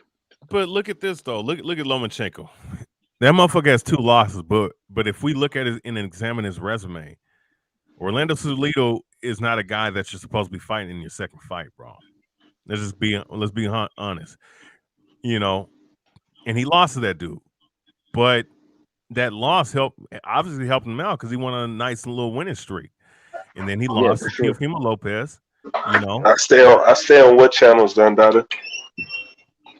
I stay on what channels? I don't be on none of them channels. Bro, Andre Ward is a big one. He's somebody that like really stood on that undefeated thing. Like I remember him talking about it in an interview. Like he was so motivated not to lose because his stock would go down. Yeah, and that does play a factor too, man. Like with these fighters, because it's not just them; it's also the mentality. I'm gonna say this: it's a microcosm of how people are today. They don't want to take the L. They don't want to go. They want to take the easy way out in life. You understand? Yeah, exactly. Yeah. You know, they don't want the hardship. They don't want to fall before they crawl. You know what I'm saying? They don't want to before they walk in particular. They don't want to go through that fiery trial of adversity, man, in boxing. They really don't. What they want the easy path to the fucking payday. The easy road. In the words of Errol Spence, the easy road. And the payday. And that's why, man, I understand why Canelo Alvarez doing the move that he did. I mean, because it's like, well, shit, man. One guy lost his belt on the scale. Another guy lost his. Another guy is calling me out. But what the fuck has he done? Who the fuck has he fought that's good? Right. Atlantes Fox, that's your best win, or Sergey Devryanchenko, that's your best win, bro? Is that why And you you're think Canelo ducking your exploded on mandatory? Andrade? You're ducking your mandatory too? Like, what the fuck is up with this shit? Bro, and also Is that why you they be think that saying Canelo got so angry when Andrade questioned, like trying to pull I up mean, on him? but I've been questioning probably. Andrade since I first saw him, like back in 2009, man. Like, this dude ain't fighting nobody. And then like Teddy Atlas said, bro, the guys he's fighting at that time, he could fight those guys 2 or 3 times a month. Like, motherfucker, like, come on, man. What's up with this Well, shit, what do you bro? think of Charlo though? Jamal Charlo. He's good. Jamal Charles good. He has some good wins. He has better wins than Andrade, but what is he gonna do? Is he gonna move up to 168? Because if he moves up to 168, you're just gonna get fast tracked to a damn Canelo Alvarez fight. You don't even have no leverage. You're not undisputed. You're not great. You haven't done nothing great. Like, I mean, the man Canelo, regardless of how he did, listen, you can say what you say about Callum Smith. Callum Smith held that belt. All right. People said that he was going to lose to Billy Joe. I was one of them. All right. Yeah. Caleb Plant. People were talking about Caleb Plant was going to give him a problem. He didn't give him much of a problem at all. A lot of people pick it, man, even on this panel. When they were doing the shows. That's what I'm saying. A lot of people pick it. And he blew, and he won. He became undisputed in less than 12 months, bro. In 11th month, he fought 4 times. 4 times in 11 months. You know what I think it is? I think they're like in denial of like someone being that good. Like they just can't believe it. So it's like their brain has to like refute it with something else. Like they're saying he has to fight an undefeated slick boxer when he just beat an undefeated slick boxer. So it's he beat 2. 2 of them, yeah, Billy Joe and Caleb Plant. You can say wait, they're not black. Wait, no, watch this though. They're not black though. Fuck out of here. Exactly, they're not black. Okay, it doesn't matter if they was black or not. They held the belts, bitch. What the fuck you talking about? How many black fighters is in 168? That's good, bro. Shit, probably. Danny Jacobs, bro. Danny Jacobs was the number one. And Danny Jacobs, he has fast hands and he has good speed and he has very good power, but he's not a slick boxer. But Canelo already beat him. Charlo's not slick though. No. I mean, Danny Jacobs was the number one American, champion at that time. You know when Canelo fought him? Yeah, he was. Danny Jacobs was at that time the number one American middleweight. This is, after he beat Derevchenko, he had the belt. A lot of people felt like he beat Golovkin. He fought him. I'd say. They were calling Caleb. Hey, like Silver Surfer was saying, they were calling Caleb Plant black, or he has a black. Listen, dog. Man, I never forget. Andre Ward had Caleb Plant knocking out. He had Caleb Plant knocking out Canelo, and now ever since then he's been hating on him. Hey, you know what's crazy too? Another thing too they'll say about Canelo is that he didn't fight enough. He hasn't fought. He's avoiding black fighters, but he has more black fighters on his resume. And I think Blood Boxing did this video like a couple months ago. He has more fucking, or probably last year. He has more black fighters on his resume than most black fighters that are fighting today, actually. And we're talking about top level black fighters, not just, you know what I'm saying. Yeah. So it's just like it's whatever, Yeah, Erislandy Lara, Austin Trout was undefeated. Danny Jacobs, Floyd Mayweather. These fought several. Lara, if you want to say that, Lara. Yeah, Erislandy Lara. He was the number one guy at 54. Danny Jacobs, Floyd Mayweather, Shea Mosley, Austin Trout was undefeated champion. I'd say he's fought more black fighters than Andrade or Charlo. So so I'm just saying, I mean, I just don't like these narratives that be getting pushed out too, man. It's just like, like that's, to me, if anything, that's some haterism that a motherfucker became undisputed at the first time at 168 and did it in 4 months, and people still have a reason to hate the man. That's retarded to me, man. Well, you know why they doing it? Because Floyd Mayweather did it, bro. So everybody's gonna do it. Yeah. Shit is stupid, man. That's what started it. You feel me? Floyd Mayweather is popular. Yo, this See, guy look, said top level black fighters hardly ever fight each other. That's so they true. don't. They don't even fight each other. They don't. And I mean, come on, man. You know, I'm black. Shit, or you can Yeah, I'm say, black well, too. I'll say this, man. I'm always I'm acknowledge both the black and native side to me, man, because I'm half. But listen, I'm black at the end of the day. Right. All right. I have to admit that these guys don't want to get in the ring and fight each other. These motherfuckers got excuses, man. And it's not just them. It's all these fighters have excuses, man. You know, shit is getting goofy. But I do see a lot of black fighters talking about they like Andrade. Andrade. You're trying to. It's like this. You're trying to sell people that you're the most duck guy. Okay, Triple G didn't want to fight you. Okay, we got you. We got you. Biracial. Natives are Negroes to me, man. Fuck that. They just have long hair. So I think Charlo kind of ducked him as well, though. I think Charlo did duck Andrade. And I don't want to hear that shit. Charlo. I'll say Charlo Jaime Munguia ducked him, but that was his manager. I feel like didn't they send Charlo a contract with $7 million, and they said they'll go to Showtime to fight him as well. And Charlo's response was, "Why would I fight Andrade? He's a terrible style or something." Man, he's fighting Jonabek next, so I think that's a good fight for him. You know what? I actually heard he's moving up to 168 though. He's gonna drop his belt. I thought the Jonabek fight was going to purse bid, but I don't know. Yeah, that's what I heard. Boxing historian. I heard both of those. And both of those are true too. That's the rumor that he might move up, and they're supposed to be going to purse bid because the rumor is that fucking Andre might be ducking him. Now Andre better fight this guy. Bro, yeah, I want to see him fight him, man. That's a good guy to fight. Jonabek can fucking fight. Man, he's a gold medalist, right? He ain't no fucking joke, bro. He's a dog, bro. I've seen him fight. Is Eddie Hearn was saying that there's no point of staying in the middleweight division anymore if Andre can't get unifications against Golovkin or Charlo, so they're gonna actually try and move up and become Canelo's mandatory, I think. Yeah, well, we gonna see. Man, See I don't know. Yo, go ahead. I was just saying, see, they only follow the details on the big fights closely. Like, we wondering what the hell's going on with Jonabek and Andre. Like, what's happening? Yeah, we don't even know. I don't even know, man. All I heard was purse bid. That was like a week ago, I think.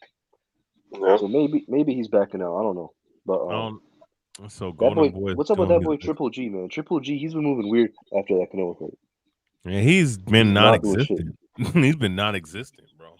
He was supposed to be fighting on the other side of the planet, but I heard his fight got shut down because of COVID restrictions. They shut down over there. So now his fight is like in limbo or whatever the fuck. I don't know what the fuck Triple G gonna Here's do the thing, though. How come these damn prospects fighting more than damn champions, though, this year? Answer that for me. Isaiah's fought 6 times this year. Jared Anderson fought 4 or 5 times this year. Why the fuck are these guys fighting more than the damn champions? Because it's out with the old and with the new. These new dudes, these old dudes, they cost too much fucking money.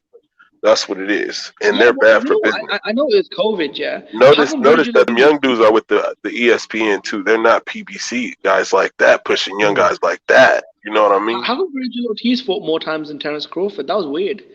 No, I mean the young prospects, they're naturally gonna fight more though, because Because Virgil Ortiz fought 3 times last year. Crawford only fought once. Yeah, it doesn't take as long to make deals and fights happen when you're a prospect. So they're always going to fight more than the champions. But, I mean, I agree. The champions should be fighting much more. But, I mean, back in the day, though, it was like there wasn't all this company madness with all these companies and stuff. So because Floyd Mayweather, that's why. Yeah, I mean, you could say that. Floyd did a lot. He changed the game a lot. But I don't know, man. The champions they all like fight once a year now. It's kind of ridiculous. It's not gonna be New Year tomorrow. What the hell? What the hell is bacon and eggs talking about? New Year's on Saturday, bro. I mean, it technically is tomorrow, my time period. Oh, but really? But, I mean, it depends where you are, because it's 12 a.m. for me. What's everyone doing on New Year's? Wait, New Year's is on Saturday, bro. Yeah, but I mean, I'm just saying, technically, like for me, it's Friday. It's 12 a.m. on a Friday. Oh, It depends where you are. You said, what's everyone doing? Shit, working. When you actually gonna jump on a panel and come up, man? Hey, has she ever got on a panel? Yeah, she has. Yeah, she I did heard she's got twice. massive tits. Hey, What the fuck? Hey, no, I don't know about all that, bro. respect What the fuck, Jimmy? I don't know about all that, bro. You gotta chill, Jimmy. Dead, bro. Hey, listen, Karma Serene's respectable. I can't say that for other females that come on here. Yeah, for real. Like, you gotta respect Karma, that bro. bitch, Destiny Black. Damn, bro. Damn, bro. Jimmy's on everyone's. He got no chill today. Yeah, you damn right, Jimmy. No wonder her husband divorced her, bro. She's a bitch. Damn, Jimmy. You don't have no respect for women, huh? The bitch is probably going through menopause, isn't it? Like, well, what the fuck's up to do with us? Look, I seen. Look, man, I seen enough. I'll just say that much.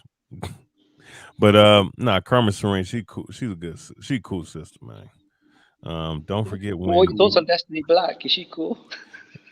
Yo, she said, what you think, man? She's a washed up thought, bro. Oh my god. Bro, to be honest with you, that shit is really fucked up, and I would get on your ass, but I gotta get ready for work. I'm in the chat, y'all. Are you? All right, bro. You about to be in chat? All right, bro. Would you guys not agree that Destiny is a washed up thought? Here's what we're gonna do. I'm gonna. Hey, YB wants to get in. YB. Destiny Black, man. Whatever, bro. Whenever she's running her mouth, I'm always thinking, who is this loudmouth whore? What's her problem? Hey. Hey, but on the real though, yeah, I don't know, man. Motherfucker, like that is a damn shame. The prospects is fighting more. Have you seen the chat? Have you seen how many people simp over her in the chat? And I'm looking at it thinking, fucking hell, I wouldn't piss on her. Wait, what'd you say? Bro, that's bro, why do you supposed to hey, moving on to the next topic though. With that being said though, man, these prospects have fought. Don't barely fight, man. You know. Yeah, I mean, man, no, these prospects fight a champions. whole lot more than these damn champions. Yeah, these champions don't fight. Only champion that's fighting is Canelo. Yep.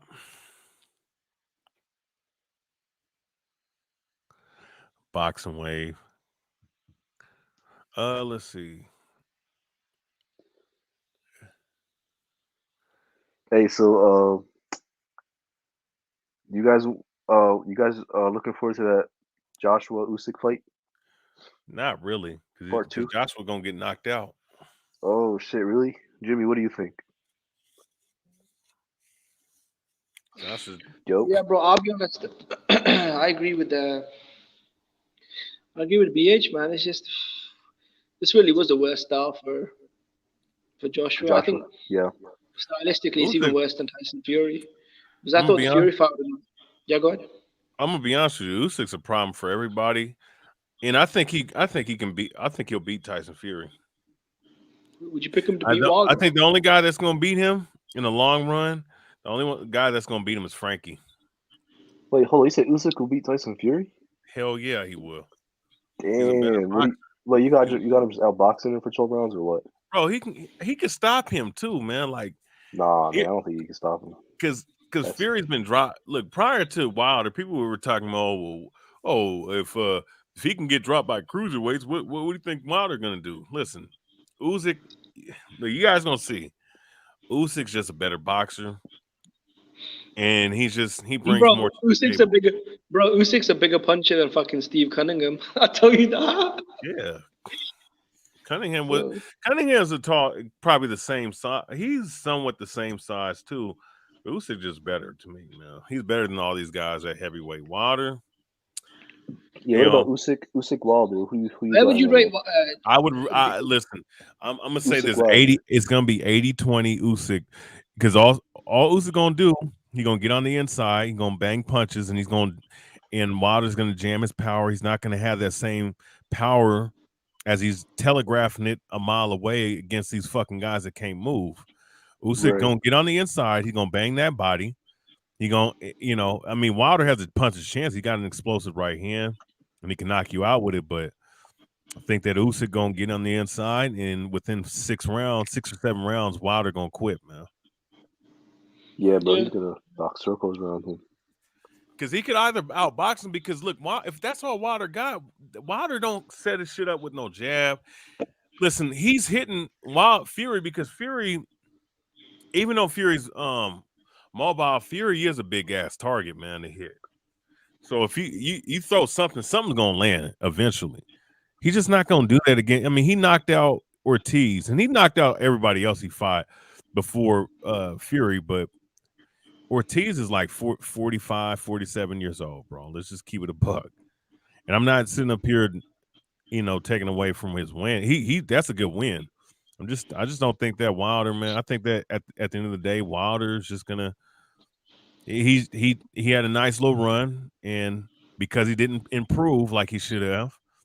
I mean, you was in the Olympics. You was bronze medalist. You had one of the most skilled welterweights in the history of the welterweight division, and what's his name, Mark Breland, training you, and you couldn't improve. You didn't want to improve, and you don't run. You don't do no jump rope. How long do you think that's gonna last? As a heavyweight, you guys see that video? That's not gonna fucking last too long, bro. That's not gonna last. So I mean, I'm just saying, he's up. He can't fight no more bums no more. So you got to fight the top level competition, bro. It's not just easy. It's not easy to knock out the top competition in your weight class, bro. Did you see the video of him saying why he doesn't run or do rope? Because apparently normal fighters do that, and he's a special fighter. Ain't nothing special. Listen, bro, ain't nothing special about Wilder, bro. I'm gonna be honest with you. If he look, the only thing special is that right hand. But if motherfuckers can get up from that right hand, or if they could just avoid the right hand or take half the leverage off of it, Wilder does not have no fucking. He doesn't. Look. If you don't run and don't do jump rope, you know what the mind of a fighter would be that can actually box. Let's get on the inside. He's long, lanky. Let's get on the inside and bang that body. He can't defend himself, and his chin is right there. And he can take a punch, but he's chinny. And chinny means that if you get hit, you kind of, you don't react as well as you would do if you can take one. But you can, but he has heart. Where would you rate Joshua if he comes back and he finds a way to either beat Usyk, outbox him, or knock him out? How? I mean, would that be a really big deal, big win for you? He does, but I just don't think that.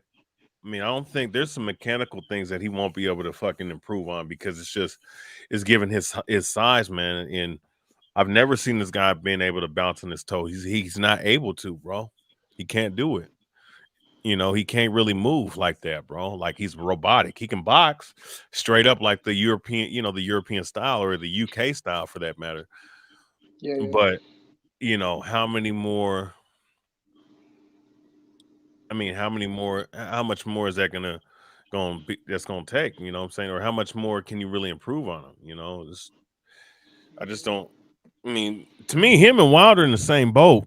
They're good, but they're not really special to me, bro. Because there's certain things they're lacking. There's certain things that either one or two of them can, or one of them or two of them can't improve on, man. Because they don't want to improve on. Looking back, maybe this era of heavyweights wasn't as good as what people like to say it was. Remember back in the day, they're saying this is a new golden era. Yeah, I think that this era had more characters than better talent. Like the talent level that I'm seeing in this era is no different than the talent level that fought in the Klitschko era. Sam Peters, I mean, who's better, Eddie Chambers or Andy Ruiz? Because they're very similar.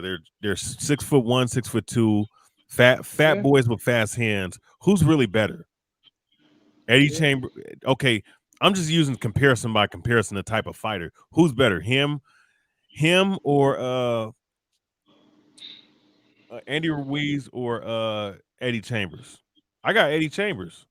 Eddie Chambers can box. He doesn't have great power, but I think he has a little bit faster hands, and I think he has a better jab. Do you want to look at the relics of the Klitschko era, like Derek Chisora? He's a relic of the Klitschko era. Exactly. Povetkin. Why is he still fighting? Like Derek Chisora's prime was back in 2009. Yeah.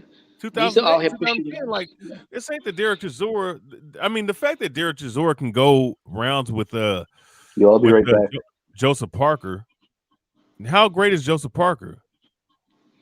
Arguably beat him in the first fight. Yeah. You know, exactly. So I mean, he's been washed up though. Here's the thing though, he's been washed up. Derek Chisora went rounds with a past his prime Klitschko, man, and actually won three of those 12 rounds. Yeah, and look at Povetkin. He's washed up. He knocked out Dillian White, who was the number 3 heavyweight in the world. Yeah, Dillian White. Who's the other guy? Who's the other?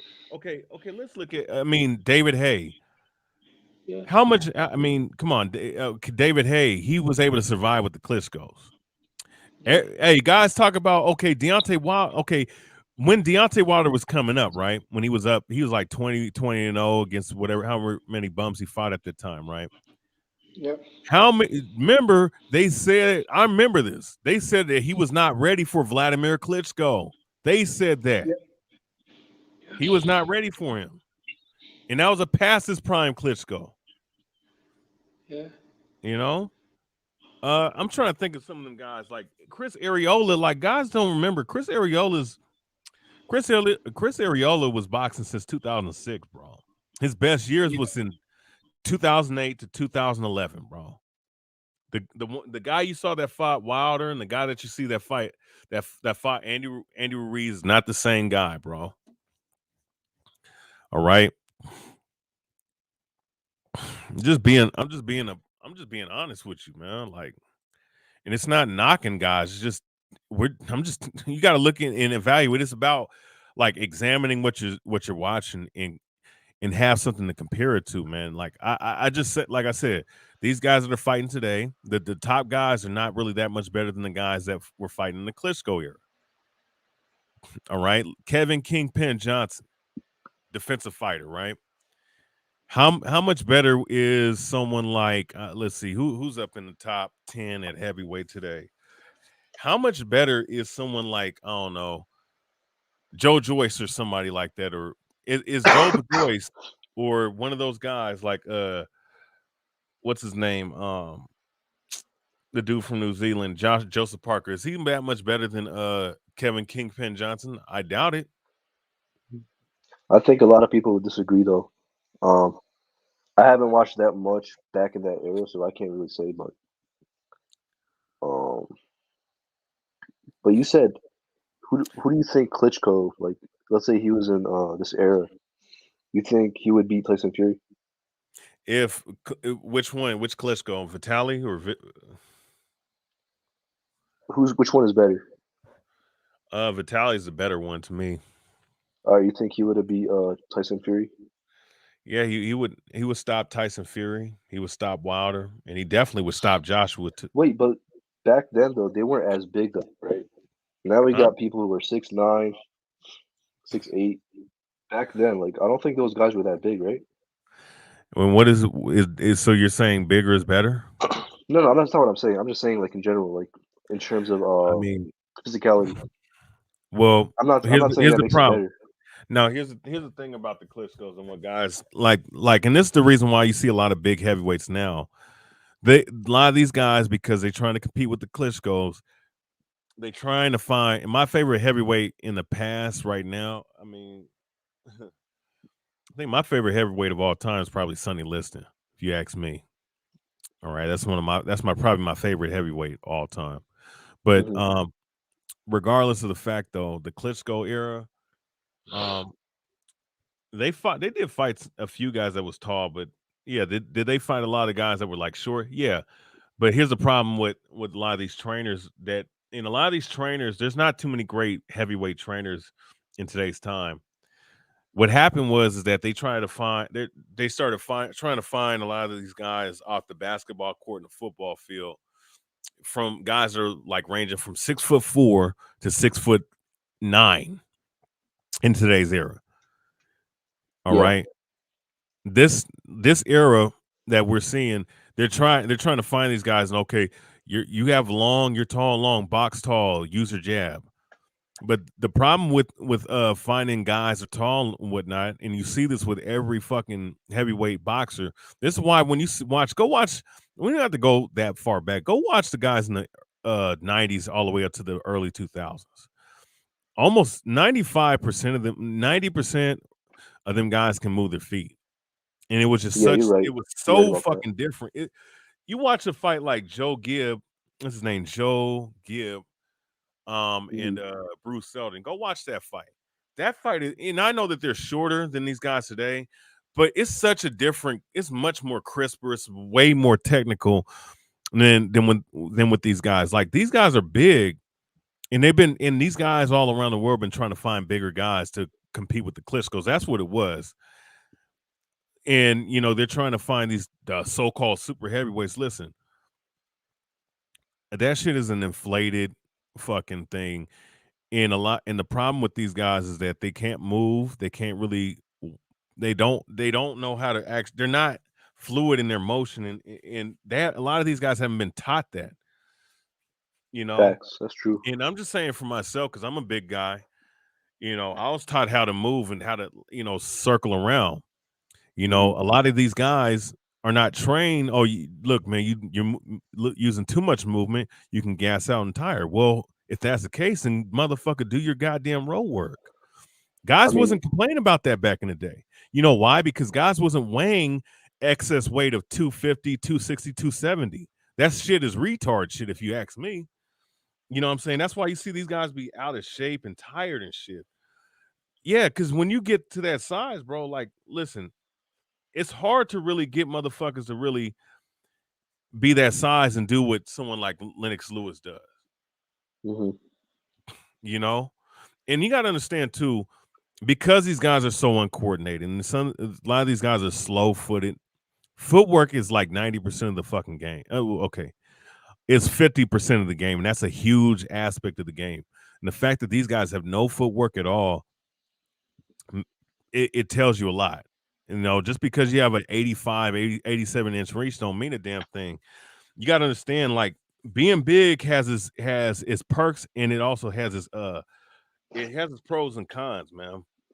Yeah, I mean, and that's I why agree. you don't see and think of this. You don't see no more Rocky. You don't see a Rocky Marciano in this era. You don't see no Mike Tyson's, David Tua's. You don't see no I'm trying to think, like Jerry Corey. You don't see Joe Frazier. You don't see those guys because the trainers that taught those shorter guys how to box a taller guy.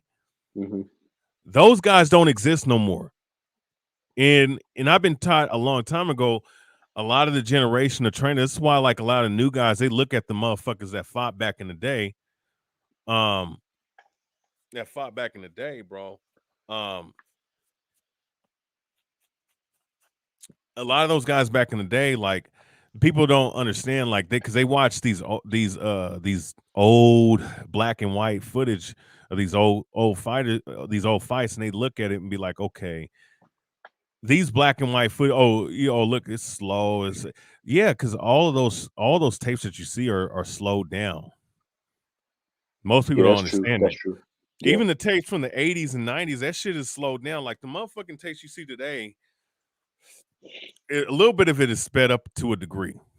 You understand? I mean, and you didn't have HD. You didn't have no HD to see Ray Robinson's amazing jump rope work. You know what I'm saying? That motherfucker's jump rope work was probably the best I ever seen anybody do. Most amazing shit that you could see. At the end of the day, though, like, you don't have, like, each generation that kept going on, right? They forgot something that the other generation had. And now we have today the shit that we have in the heavyweight division. Like, you see, well, this guy's 6'1". Why not fight at a smaller weight class? Why not? Because I remember when I was training 8 years ago, like, someone was trying to say, oh man, why don't you fight at 175? But I'm like, wait a second, I'm training like 3-4 hours a day. Plus I'm doing basketball afterwards, just for extra cardio. I'm eating 3 times a day. And the farthest I can get to is 195. Like, motherfucker, You trying to get me down to 168, 170? Like, bro, you're gonna kill my fucking body, man. And that's how I know a lot of these guys today in today's era don't be fighting at weight classes that they shouldn't be fighting in. It's all that same that's they don't, you know, the day before gives a lot of these guys a lot of advantages, bro. Yeah, that's true. And and when you deal with these big dudes, man, like a lot of the, I'm gonna be honest with you, if you're 200 pounds, you're a fucking heavyweight. If you're over 200 pounds, you're a fucking heavyweight. All right, but I will say though, it does depend. Cruiserweight should be at 190. But go ahead. It depends on your frame though. I will say like exactly a guy who's for example, let's say you're like 6'1", right, and you're 205 pounds, 210 pounds, and you have a pretty lean build. I mean, I think you could come down to cruiserweight, but I mean, it all depends on your weight at the end of the day, right? Yeah. Like for example, I don't think Benavidez should be at 168. I think he's a light heavyweight because of the way he's built. Yeah, and like it depends on all those. I think he should be 175 to be honest with Yeah, you. yeah. Because he's killing himself. Yeah, he's killing himself. That's why he barely can make that weight, man. Like, you know, for someone like myself, man, I'm 6 foot. Really, I'm 5'11" and 3/4, but that's only because I probably should be 6 foot and I might be hunching back a little bit. But regardless of the fact, though, I mean, I have a fucking size 8 head. Like, you know, the hot, like motherfuckers be wearing fitted caps. I have to wear size 8. I have like some damn, bro, you got a big head. You got a big ass head, boy. And glove size, sometimes extra large don't fit my hand. Sometimes it does, sometimes it don't. You know, bone, you know, and you know, I have like a stocky, you know, solid body, so it's kind of hard, you know what I'm saying? So someone's saying I'm 320 with a 54 inch. Yeah, okay, you idiot. But point being though, and I have like a size, I have to wear size 12 because my foot's 5'11" and a half, so I'm a big guy by nature.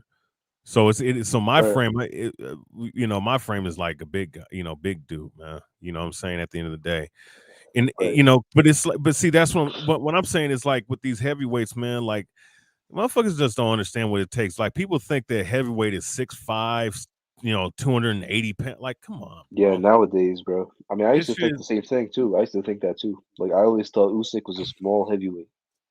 And in reality, technically shouldn't be a damn small. He's 6'4". He's So not small. 6'4" is small. That's what people are saying, man. People are still saying he's small. He to me. Yeah, Josh was bigger, but he that don't mean he's small. Shit. He's not small. Yeah, yeah. You're right. I mean, Ali was 6 foot. Well, see, here's another thing too, man. Let's use common data. Motherfuckers would be, if those guys was transporting today's time with the damn same steroid up foods. You dig what I'm saying? Yeah. Motherfucker talking about me getting it down to 160. You out of your fucking mind, bro. What the fuck? He said with discipline. Hell no, man. The fuck. But see, that's why, man. You know, that's why like big guys have to train with heavyweights. Need heavyweight trainers. You can't like guys don't understand, like, you know, don't understand big guys, man. Like in this era, I'm gonna be honest with you, and I'm gonna be honest with you. Just from what I've seen, motherfuckers will like, oh, why not get down to 200? Possibly that could be definitely the case, but that's not. I'm gonna be honest with you, man. Getting to 200. You know, like there's not too many trainers that are really built for heavyweights in today's era, and I'm just gonna be 100% honest. And I think, you know, like getting these big guys. I mean, I think okay, if a big guy wants to train and become a boxer, that's not an issue. I'm just saying, like, motherfuckers be trying to get motherfuckers at 6'2" to get down to a smaller weight class nowadays. Like, come on, bro. What happened to these shorter guys that could box on the inside and eat that fucking like? What do you think Joe Frazier would do to these motherfuckers that are fighting today? He ate motherfuckers' jabs up like it was nothing. And I'm talking about his defense against the jab was one of the best I've ever seen. All right, with that cross-arm defense, that great head movement he had. Oh yeah, like he would dispose of someone like Tyson Fury. Tyson Fury, like, bro, Tyson Fury ain't doing nothing different than most of the motherfuckers he fought. Most of them guys can move. And what was he, like 5'11"? 6 He was foot. 5. Well, he was really 5 foot. I heard he was 5'9", 5'10", bro. Hey, really? Yeah, God damn. yeah, and he couldn't. He was legally blind in one eye, bro. Sheesh. And didn't tell nobody until after he stopped boxing, man. That's how you know these motherfuckers are soft today, man. Motherfuckers Yeah, crying bro. about it. And they'll tell you, they'll show you, oh yeah, I got this, that, and the third. Like, okay, sometimes some things don't need to be mentioned to nobody, bro. Nobody, you're not gonna win some sympathy points, man. Like, look, Jerry Corey literally had his whole eye slip, man. You know, fighting where you could see the white, you could see the damn whiteness of his damn eye, man. Still boxing and still fighting, man. Like, come on, this is a different time niggas living. Like, niggas are soft, man. Yeah, bro. It's a different era now. Motherfuckers Way soft, man. different era. Motherfuckers bigger, stronger, faster. These guys better, but these motherfuckers barely get in the ring. These motherfuckers crying about a goddamn toothache and shit, man. Motherfuckers. I'm just saying, you know, guys is crying about their arm broken and shit. Motherfuckers are fighting with all kinds of shit back then, bro. Shit that they probably don't know. We probably don't even know, man. Like, you know, like Joe Frazier. That's why, man, like a modern day boxing fan would be like, oh, well, Joe Frazier's too small for the heavyweight division. How? The fuck? Like, if he could hit hard the way he does, he would look, his style's tailor made for a boxer. The greatest boxer ever, the greatest stylist boxer, like an out boxer that ever lived, was Ali. Right. Yeah, I mean, historian calling people soft, bro. When are you getting back to the gym with that knee? I'm gonna get back to the gym as soon as the snow stops, as soon as it stops snowing, man. Shit, man. And I listen. I have a torn meniscus in my right knee and a messed up, crushed ligament in my left knee, and I'm still gonna get back up in the gym, bro. Hey, You yeah, know what get I'm back saying? in the I've been gym, fucking. man. Hey, I've been Get back in toughing the this gym. shit out with no fucking medical help for the last fucking 17 years, man. Hey, Oh, no, man. now listen. If your knees go, your knees go. But I'm talking about motherfuckers. You know, motherfuckers crying about a goddamn toothache and shit. Like, I'm talking about like Keith Thurman with his damn arm, his arm sore and shit, bro. Yeah, bro. No, That's just how it is YB, now. I'm just sitting up here saying, like, bro, listen, YB, when it comes to in comparison to guys back in the day, like Joe Frazier didn't make like, I'm just saying, like Teofimo Lopez, you know, like before the fight, nobody talked about the air holes in his heart. You would have already been feeling some kind of way back then. Yeah, it would have been a lot different. But back then, I think no one would even mention that, to be honest. You know, no fighter would have mentioned it. I'm just thinking, like, I mean, of all the injuries, like, you know, like, okay, let's use the basketball analogy. When, you know, Larry Bird was not 100% when he first came into the league. This motherfucker mangled his fucking pinky and disjointed that shit playing baseball before he went into the league. And he had a fucked up back his whole career. Yeah. And the motherfucker still did what he had to do, but he didn't complain, bro. He did not miss more than, I think, 10 games in his whole career. Motherfuckers today, with all the fucking performance enhancing drug EPO shit that they got in the NBA today, these motherfuckers is talking about load management, man. Yo, you sound like my uncle, man. But I mean, it is true. I'm not gonna lie. I mean, listen, I'm 30 years old. I'm not old. I'm not an old dude. I'm just saying. Yeah, I know, but you sound like how the old heads. Then you like, man, everyone is soft nowadays. Back then, I had to do this, I had to do that. I mean, I understand it, but I mean, shit, times have changed, you know. Like that's just how it's gonna be. Like this new generation, is the softest generation ever, you know. Look, that's I'll just how say it's this. gonna be. For me, man, listen, bro. I'm gonna say this, man. Whenever you're immobilized, man, 'cause I've had multiple injuries. Like, you know, I've had to tough out injuries through and whatnot. I ain't went to the hospital. I just had to tough this shit out. There's times where I could barely walk. I had to actually have a cane and shit, bro. So, you know, it is what it is. Yeah, I feel you. Bro, in the chat they're saying that Bud is ducking boots. What do you think? Bud is ducking boots. They said Bud's ducking boots. And another thing too, Gary Payton, man, was a tough motherfucker, bro. Played great defense, a very physical player. Missed out of 20 games a year, 20 something NBA season, damn near 20 NBA seasons. Guess how many games he missed in his whole career? Wait, who? Gary Payton. Guess how many games he missed in his 18 years? Guess how many games he missed? You're talking about the football player, right? Talking about the basketball player, dude that played for the Supersonics. Oh, shit. Okay. Shit. I mean, I don't know. Maybe like 5 games. He missed a total of 8 games his whole career, bro. Yeah, that's tough. You know, I mean, it goes hand in hand with like the boxing and like how many times did boxers back then fight a year? Listen, motherfuckers fighting every other day, bro. I'm gonna talk about the boot. We were just talking about boots but I don't even feel like reintroducing it again. Oh, well, we know what's going on. We really know what's going on right now. Earl Spence is fighting Ugas, champion versus champion. He's occupied, and so is Ugas. Terrence Crawford, he called out 3 fighters. He said he wants his next fight to be Keith Thurman. I don't know why he would say Keith Thurman. Keith Thurman ain't fought in 3 years. Keith Thurman not relevant. But I guess Crawford wants to fight Thurman for whatever reason. And Thurman is fighting Barrios, by the way. You know what I mean? So Thurman got to fight. Ugas got to fight. Earl Spence got to fight. Virgil Ortiz is fighting a nobody from the UK, a fighter you never heard of. That's what Virgil Ortiz is doing next. You know, the only good fighter available, historian, is Jaron Ennis. But nobody's talking about that fight. You know, Terrence, he's the best fighter available. You know, and Boots said he would take that fight next. It's not like Boots is saying, I'm not ready for Crawford. He said, no, I'm ready to fight Crawford now. I'm better. Well, why not?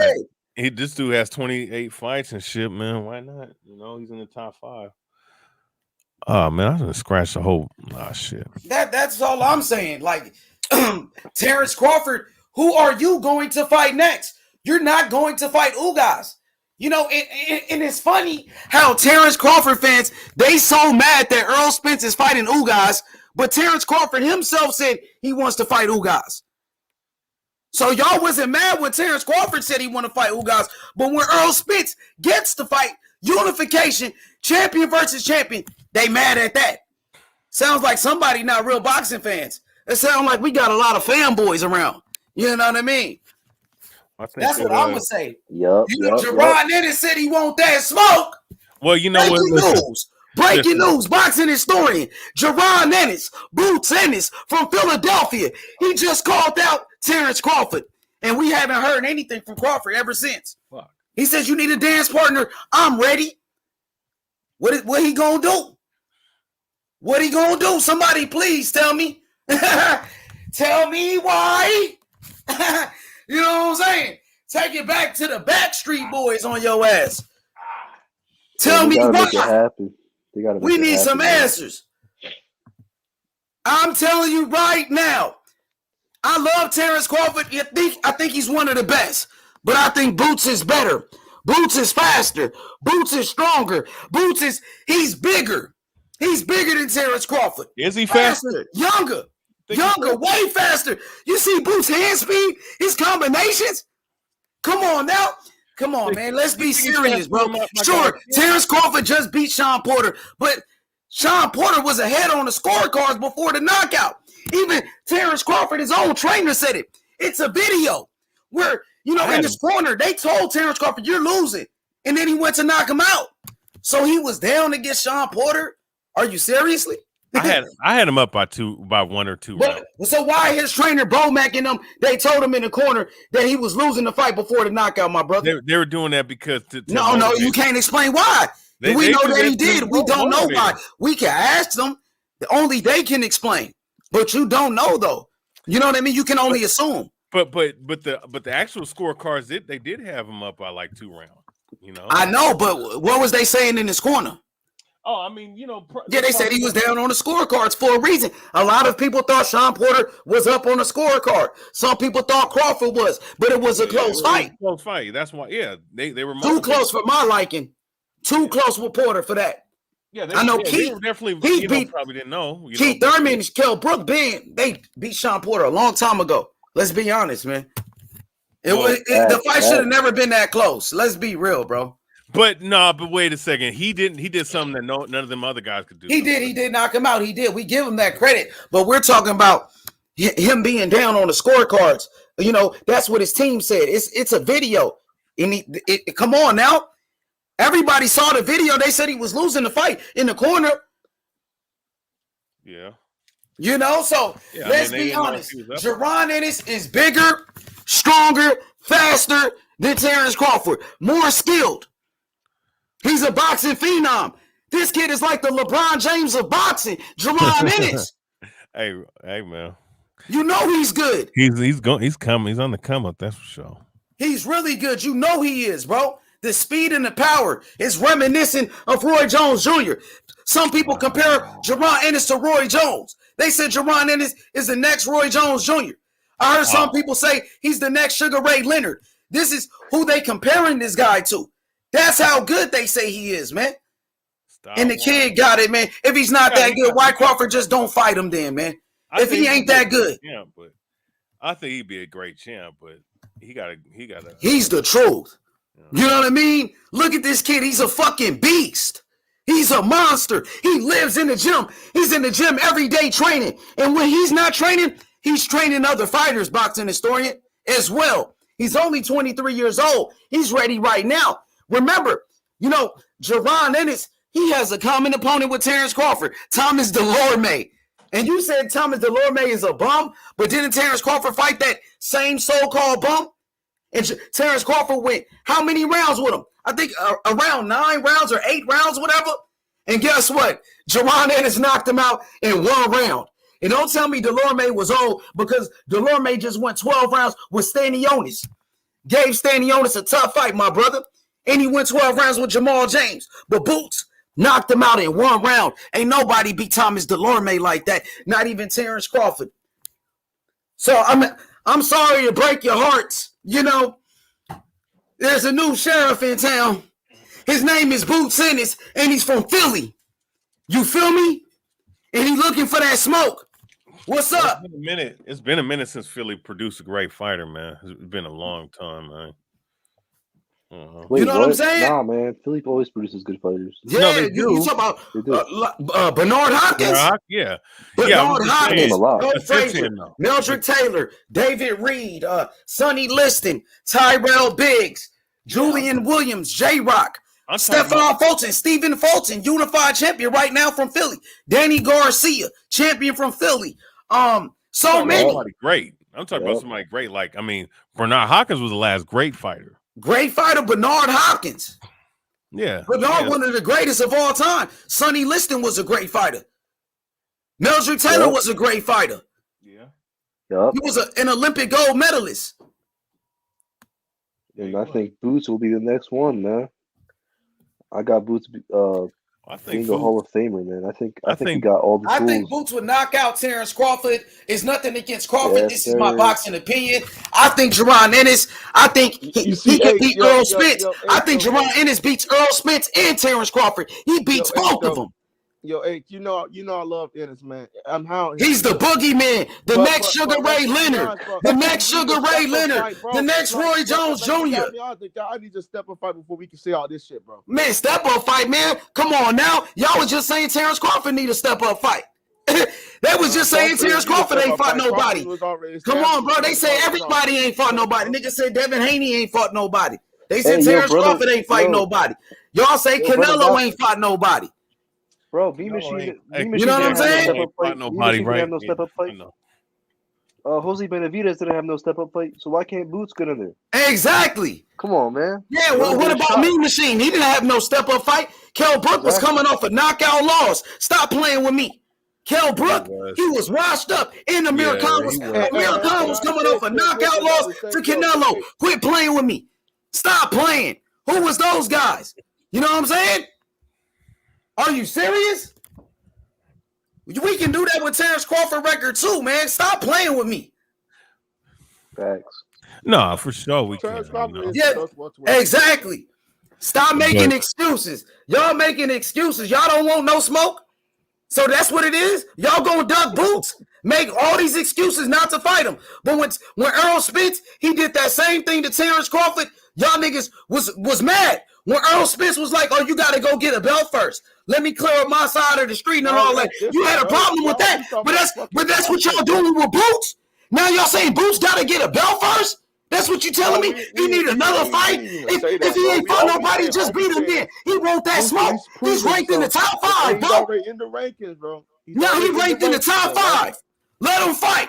They trying to protect Bud. They don't think, they not confident. YB, they don't think Bud could beat Boots. Bud need a dance partner. Who he gonna fight? He gonna fuck around and fight Jose Cito Lopez. That's what he gonna do, and y'all gonna be happy. That nigga Terrence Crawford said he want to fight Keith Thurman, who was out of boxing for 3 years. Keith Thurman ain't shit no more. And Crawford said he want to fight Thurman, but he don't want to fight Boots.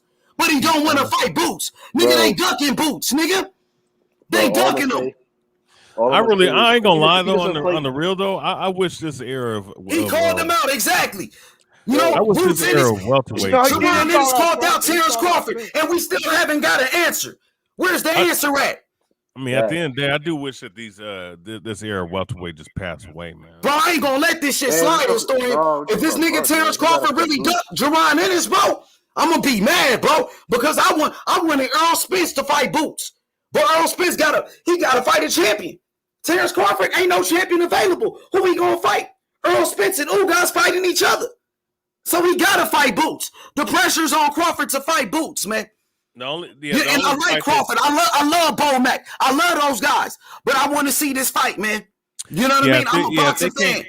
If they can't make the fight with Josh Taylor, then then Boots Ennis would be the only other guy available to fight. He don't want to fight him. Any other guy. He don't want to fight Boots. I don't hear nothing about from Bud fans, man. Yeah, I want to hear shit else about Crawford being a boogeyman when this motherfucker Boots want to fight him, and we still ain't got an answer, bro. You know what I mean?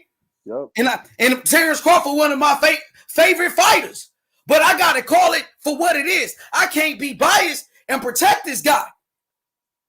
You got Boots hunting him down, Historian. I could pull it up with a video where Boots said, "Nigga, he's better than Terrence Crawford." Terrence Crawford was like, "Oh, man, listen." They asked Terrence Crawford about Boots, and Terrence Crawford said, "Yeah, I heard about him in the amateurs. People were telling me that Boots fight just like me and all of that, all happy and shit." And then Boots responded and said, "No, I don't fight like you. I fight better than you.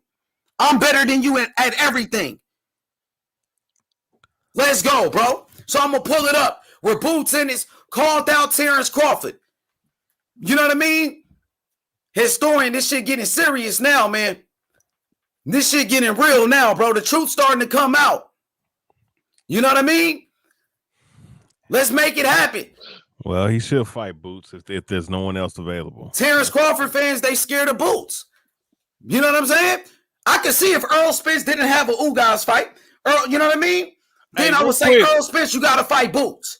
But Errol Spence fighting Ugas a champion. If Terrence Crawford was fighting Ugas, I would understand. But Crawford don't have a fight. That's the issue. Yep. Hey, Dundada, here's what I'll say about this, man. Because you're saying who got beat by Gary Russell. Listen, the amateurs and the pros are two different animals, bro. Just because he got beating the amateurs by somebody don't mean that same shit's gonna happen in the pros, man. Pros are different. Smaller, you fighting with smaller gloves, no headgear, and there's no restrictive rules of what you can do in certain aspects, man. You can be a lot more dirty in the pros than you can in the amateurs, bro. So I mean, look, at the end of the day, Jerron Ennis has a lot of size, a lot of power, and he's willing to mix it in with somebody, and he has a good jab. So I think he's power. He has a lot of power. He's a lion, bro. So he's a young lion. These other guys, man, like I think, man, they're not as hot as they used to be anymore, man. I don't think that they had that same killer's mentality like they used to, man, to be honest with you. Yeah, man, and it's a lot of Terrence Crawford fanboys that's trying to protect this guy from Jerron Ennis. You know what I mean? Yeah. There's a lot of these guys. They don't think Terrence Crawford could beat him. They don't want that fight. They're spooked. They're shook, you know. But yeah, we gonna get down to it right here. So yeah, I'm about to play it right here, man. When Boots Ennis said he better than Terrence Crawford at everything. He said everything Terrence Crawford does, he said I can do it better. So I'm gonna play it. This is his own words. So can Terrence Crawford please respond? You know what I mean? Because all I'm hearing is fanboys crying. You know, Earl Spence got his fanboys, the Earl Spence fanboys, the Terrence Crawford fanboys. Everybody's ducking Boots. Everybody's ducking Boots. Listerines.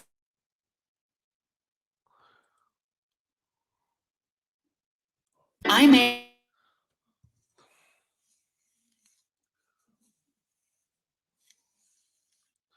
Here we go right here. Jerron Ennis calls out Terrence Crawford. Called him out. He said he want that smoke with him. Where he at? Another fight was announced today that affects you in your division. Terrence Crawford will face Sean Porter. What's your thoughts on that fight? That's a great fight, 50-50 fight. If Sean Porter come like how he usually come, the aggression being forward, I feel like it's gonna be a hard like 4 or 5 rounds for Crawford. And then after that, who knows what's gonna happen? It's a good fight, 50-50 fight, and the best man win. Is it difficult to adjust to a style like Sean Porter's, the in and out, and then like in your chest? Nah.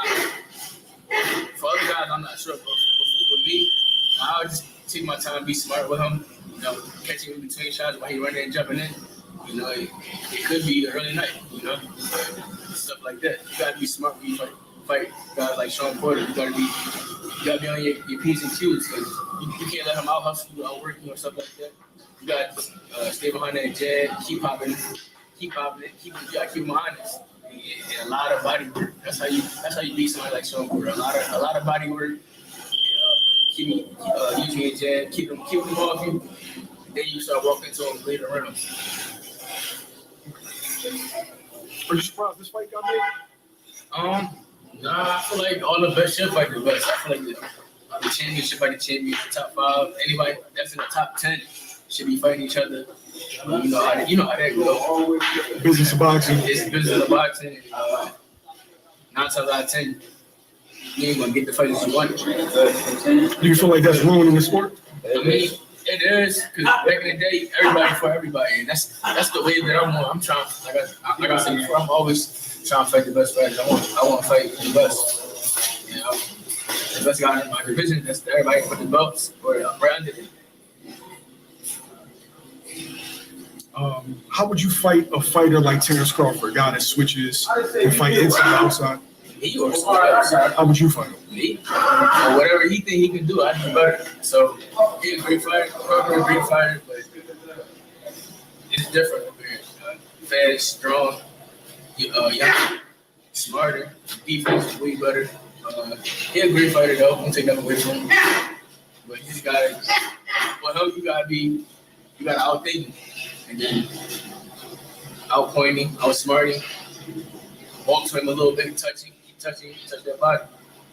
And that's how you get him. You heard that? He said he better than Terrence Crawford at everything. You know what I'm saying? So it's free smoke, man. They all gotta fight each other, man. Fuck all that protecting these fighters. Oh, this is my favorite fighter. I don't want to see my favorite fighter lose. Shit, if he lose, he lose. You know what I'm saying? That's how they used to do it back in the day with Sugar Ray Leonard. Why you think Sugar Ray Leonard had losses on his record? That's the way Muhammad Ali, that's how they used to do it. Too many fighters nowadays protecting that O, man. You know what I'm saying? They protecting that O. These are the facts. Jerron Ennis said, whatever Terrence Crawford does, I do it better. He said, I'm better.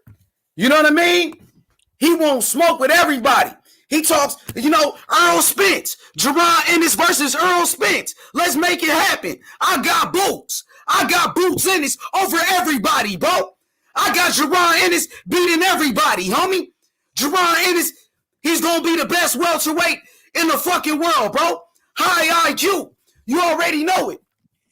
You already know it. I like what he said, though, man. He want to fight like the guys that And fight like the guys in the old days, man. Fight. Just go for it. Fight. Fight the best guys available, man, and consistently fight. So that's why I'm saying, man, I'm ready for these motherfuckers just to transition up out of here, man. These younger guys like Alexander Zayas, Jared Anderson, Virgil Ortiz, Boots Ennis. These guys, these type of fighters, man, to come in the sport, man, they actually are hungry, ready to fucking fight, bro. Yeah, absolutely, man. I'm got Jaron Ennis. Tired. I think historian. I think Jaron Ennis. I think he beats Earl Spence. I think Jaron Ennis. He beats Terrence Crawford. I think he beats everybody. It's the reason why they ducking this dude, man. Think so, man. I think Jaron Ennis, he can beat Earl Spence. I think he beats Terrence Crawford. Jaron Ennis beats everybody. You know what I mean? That's what it is. But go ahead, EJ. What's good, my brother? What's up, brother? How you doing? What's up, TBH? How you doing? What's up, boy? Equa? Oh, not much. A little sick right now, but getting over it. I just got here. I was listening to what you're saying, man. Yeah, it's fucking disappointing that people are trying to defend or protect their boxer. Fuck that. Put them in the ring put the best with the best. It's that simple. There's no reason other than business to not put those two fighters together. It's that simple. The only thing that keeps them apart is business. People's investments, and it's not right. I feel that's a travesty, but it is what it is. What can we do? All we can do is constantly complain. So why are you fighting this motherfucker? Or why are you not fighting when you should be fighting this one? You know, it's fucking stupid, man. I'm tired of it all, personally. Yeah, a lot of people have let. And that's the reason why our boxing's in a conundrum that it's in right now. That's why I'm ready for these new guys, these younger cats, man, to just come in, man, and just get rid of this bullshit, bro. But that's what they're doing. The younger guys are coming in and cleaning house. They don't give a fuck. They fight,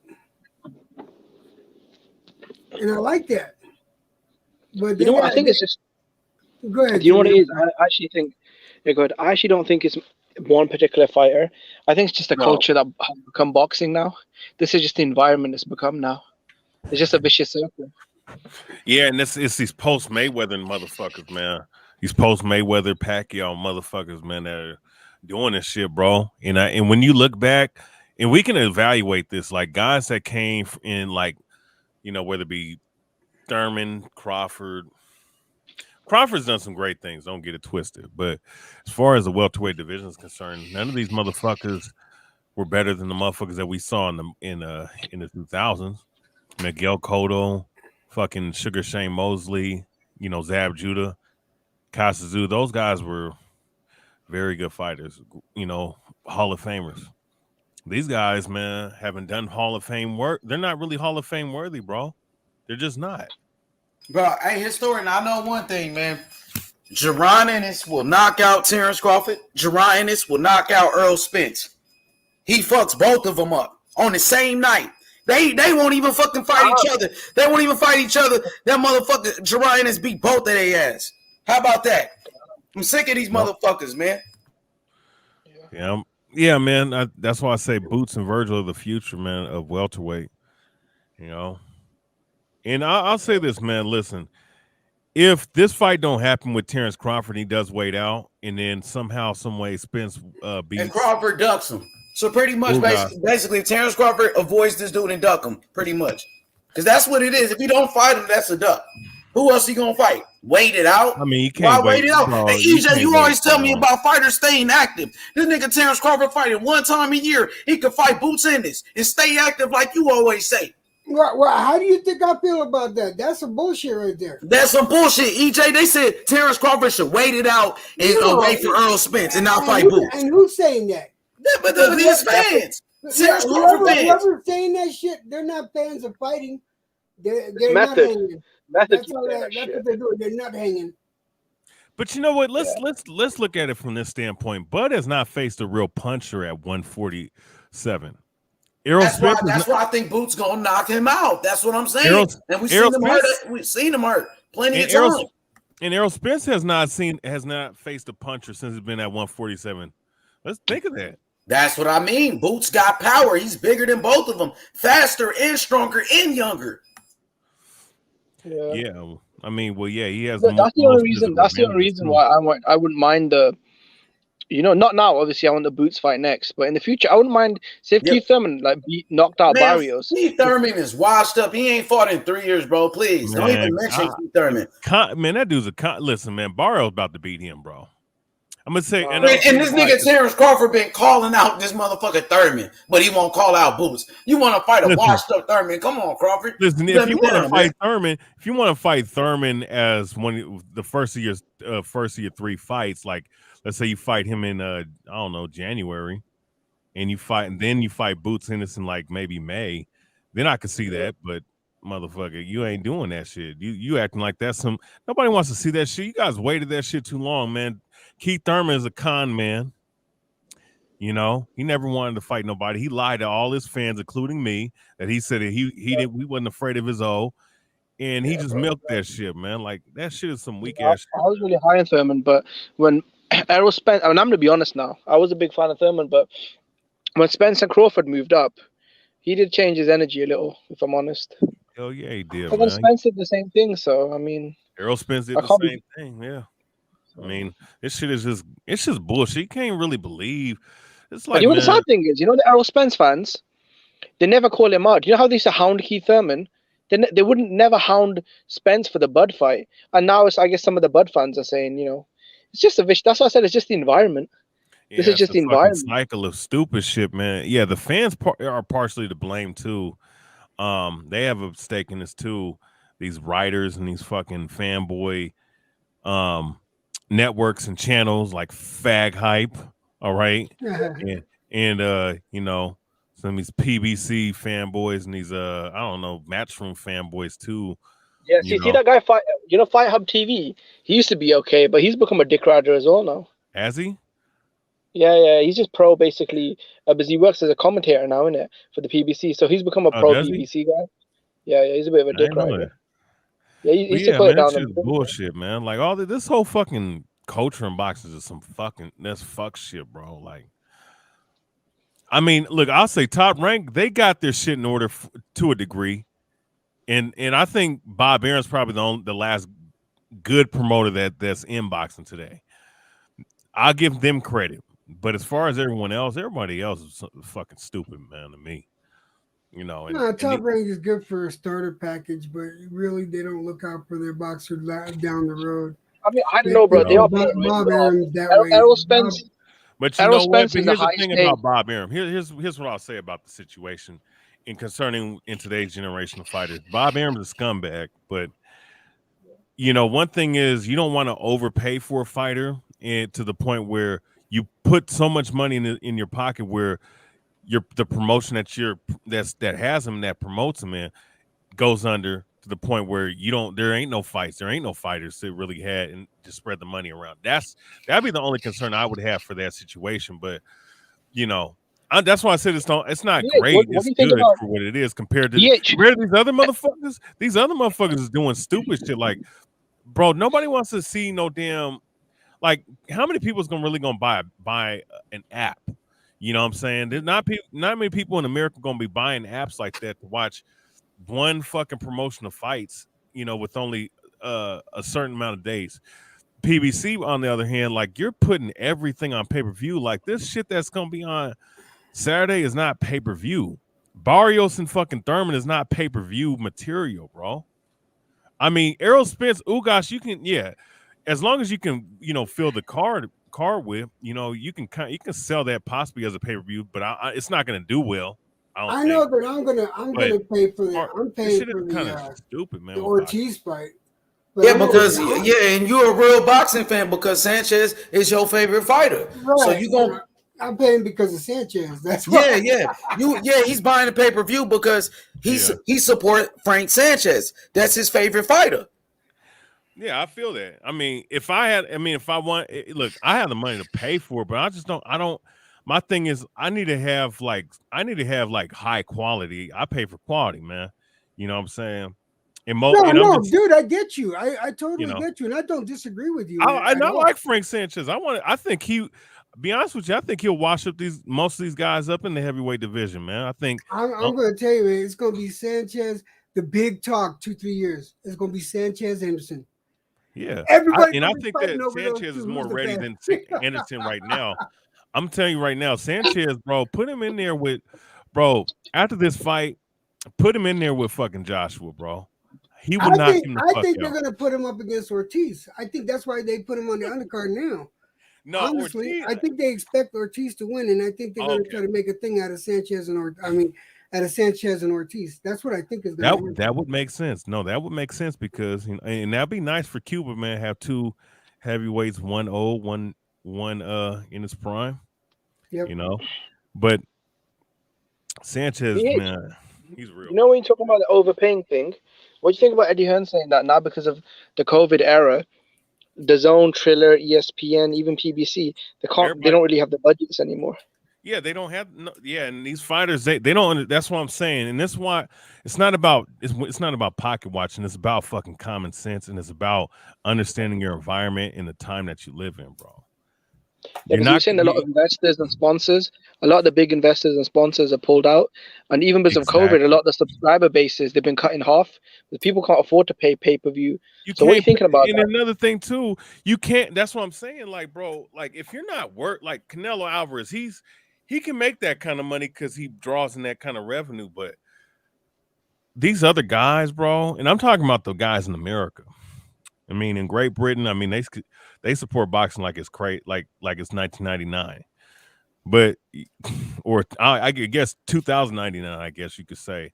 But point being though, and this is what guys. That's why guys can't get emotional about this shit, man. Like that other dude that was on earlier. All right. Not understand what I was saying the other day about the money thing. Listen, like you were talking about the budget cuts, right? And I know, and I've been hearing a lot of that. I mean, and it's just by nature because of the COVID, because we've been coming in the pandemic. You can't complain about $1 million fucking in the climate that we're in right now, especially when nobody knows who the fuck you are, and we're talking about the general public.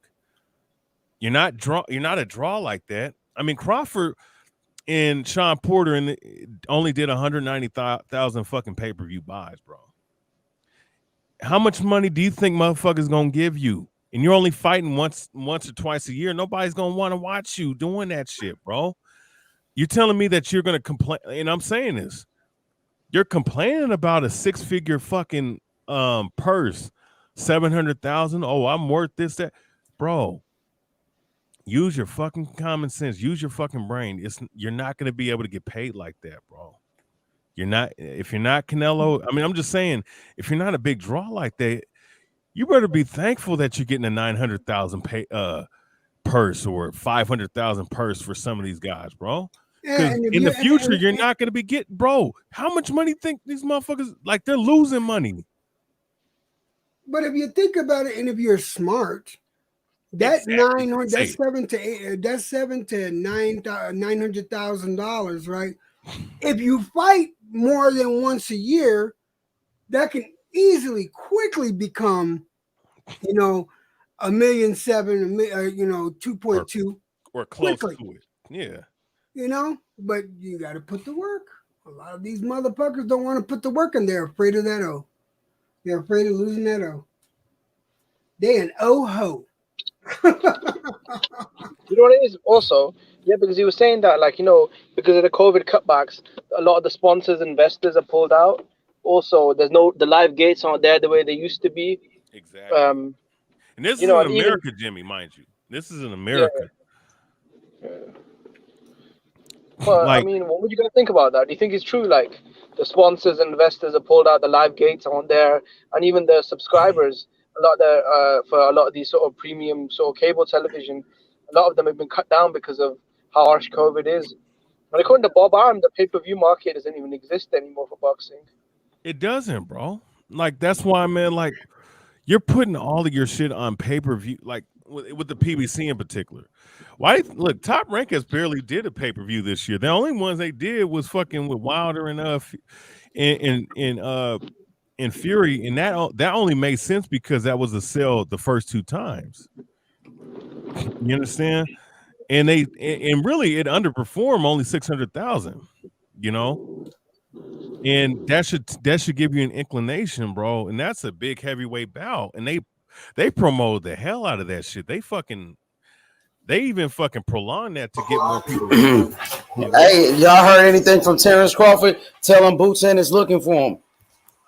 Historian. You know what I mean? Let him know.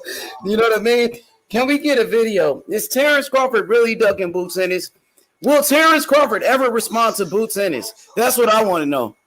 Will he ever respond to Boots Ennis call out? Or does Boots got to get a belt first?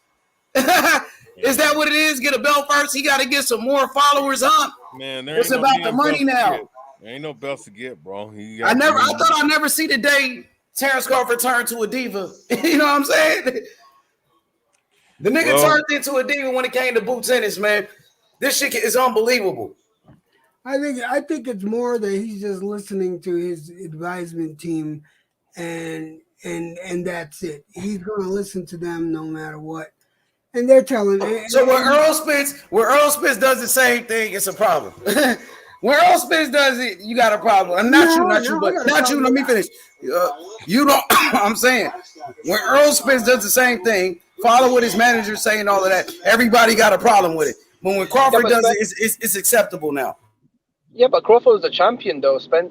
Boots isn't, though. I agree with you. You should fight Boots, but I think Crawford has more clout. Shit. So he need a belt. So he got to do what. So he got to do what Earl Spence told Crawford to do then. So now Terrence Crawford is being like Earl Spence, telling Boots to get a belt first. Is that what it is? No. He got to get a belt first. Now Terrence Crawford is, doing it. Keith Thurman. Boots got to get a belt first. He doesn't have enough followers. Is that what it is? No, I think it's some bullshit. Dang, he ain't a champion now. That's the reason why he ain't gonna fight him, because he's not a champion. That sounds like what Earl Spence said that to Crawford. And then Crawford fans got mad. Oh, you got to get a belt first and all of that. Oh man, the tables turn now.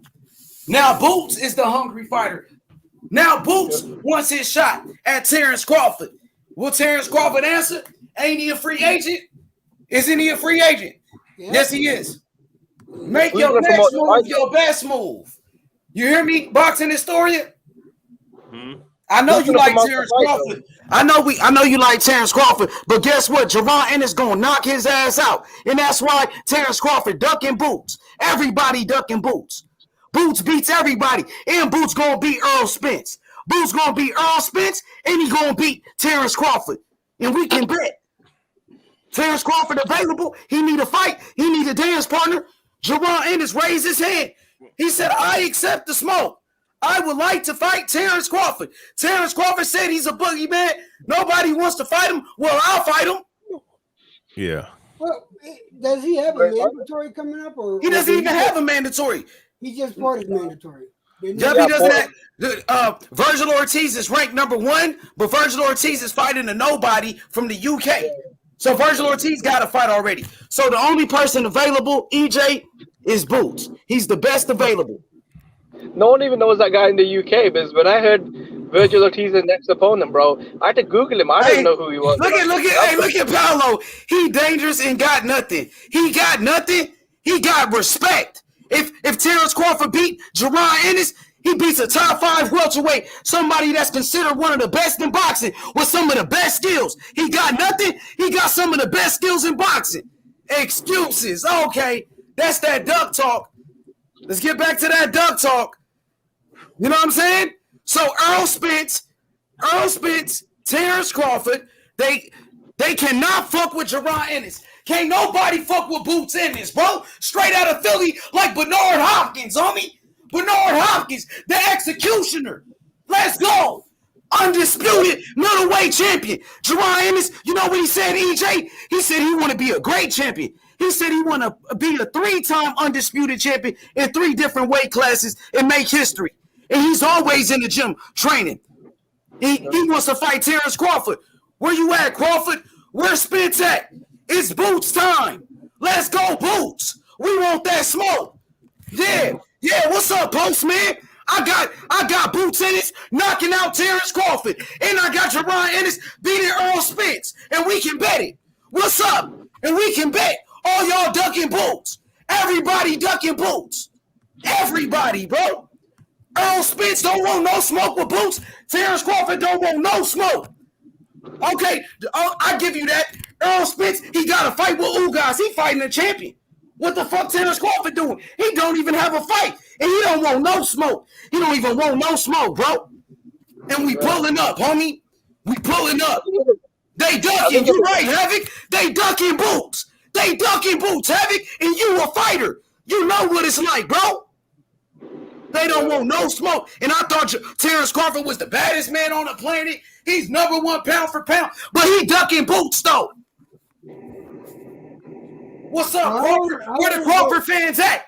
Where the Spence fans at? I got Boots. I got Boots. Let's go. Let's go, Karma. Let's go. She said, Ennis. It's Ennis time. Let's go, Boots. Let's go. What's up? What y'all got to say? I think we got to see. I think we have to wait for Crawford. Oh, I think he could fight. He could fight Terrence Crawford, bro. I mean, Terrence Crawford could fight him. Yeah. But who's he gonna sign with though, Crawford? Though to get that fight, doesn't he kind of need like a? I mean, who's gonna stage the fight though? Does he have to kind of sign with a promoter though? Because who's gonna? I mean, Crawford can't do it himself though, innit? That's what I'm saying. What you mean Crawford doing it by himself? What does that mean? No. I mean, who's gonna? Will he have to go to the PBC to fight Boots, or how's he gonna? He's a free agent, right? Do what Canelo does. Canelo went to the PBC to fight Caleb Plant, right? Yeah. Well, that was for one. So Terrence Crawford is a special rules for this guy. Will they give? No. I'm saying if it's Boots or PBC, then he'll have to go there. Yeah. Or is he with Showtime? He's with Showtime, man. He could go straight to Showtime. Go to Steven Espinoza, meet up with Showtime, and make a fight happen. Will they give him a one-fight deal?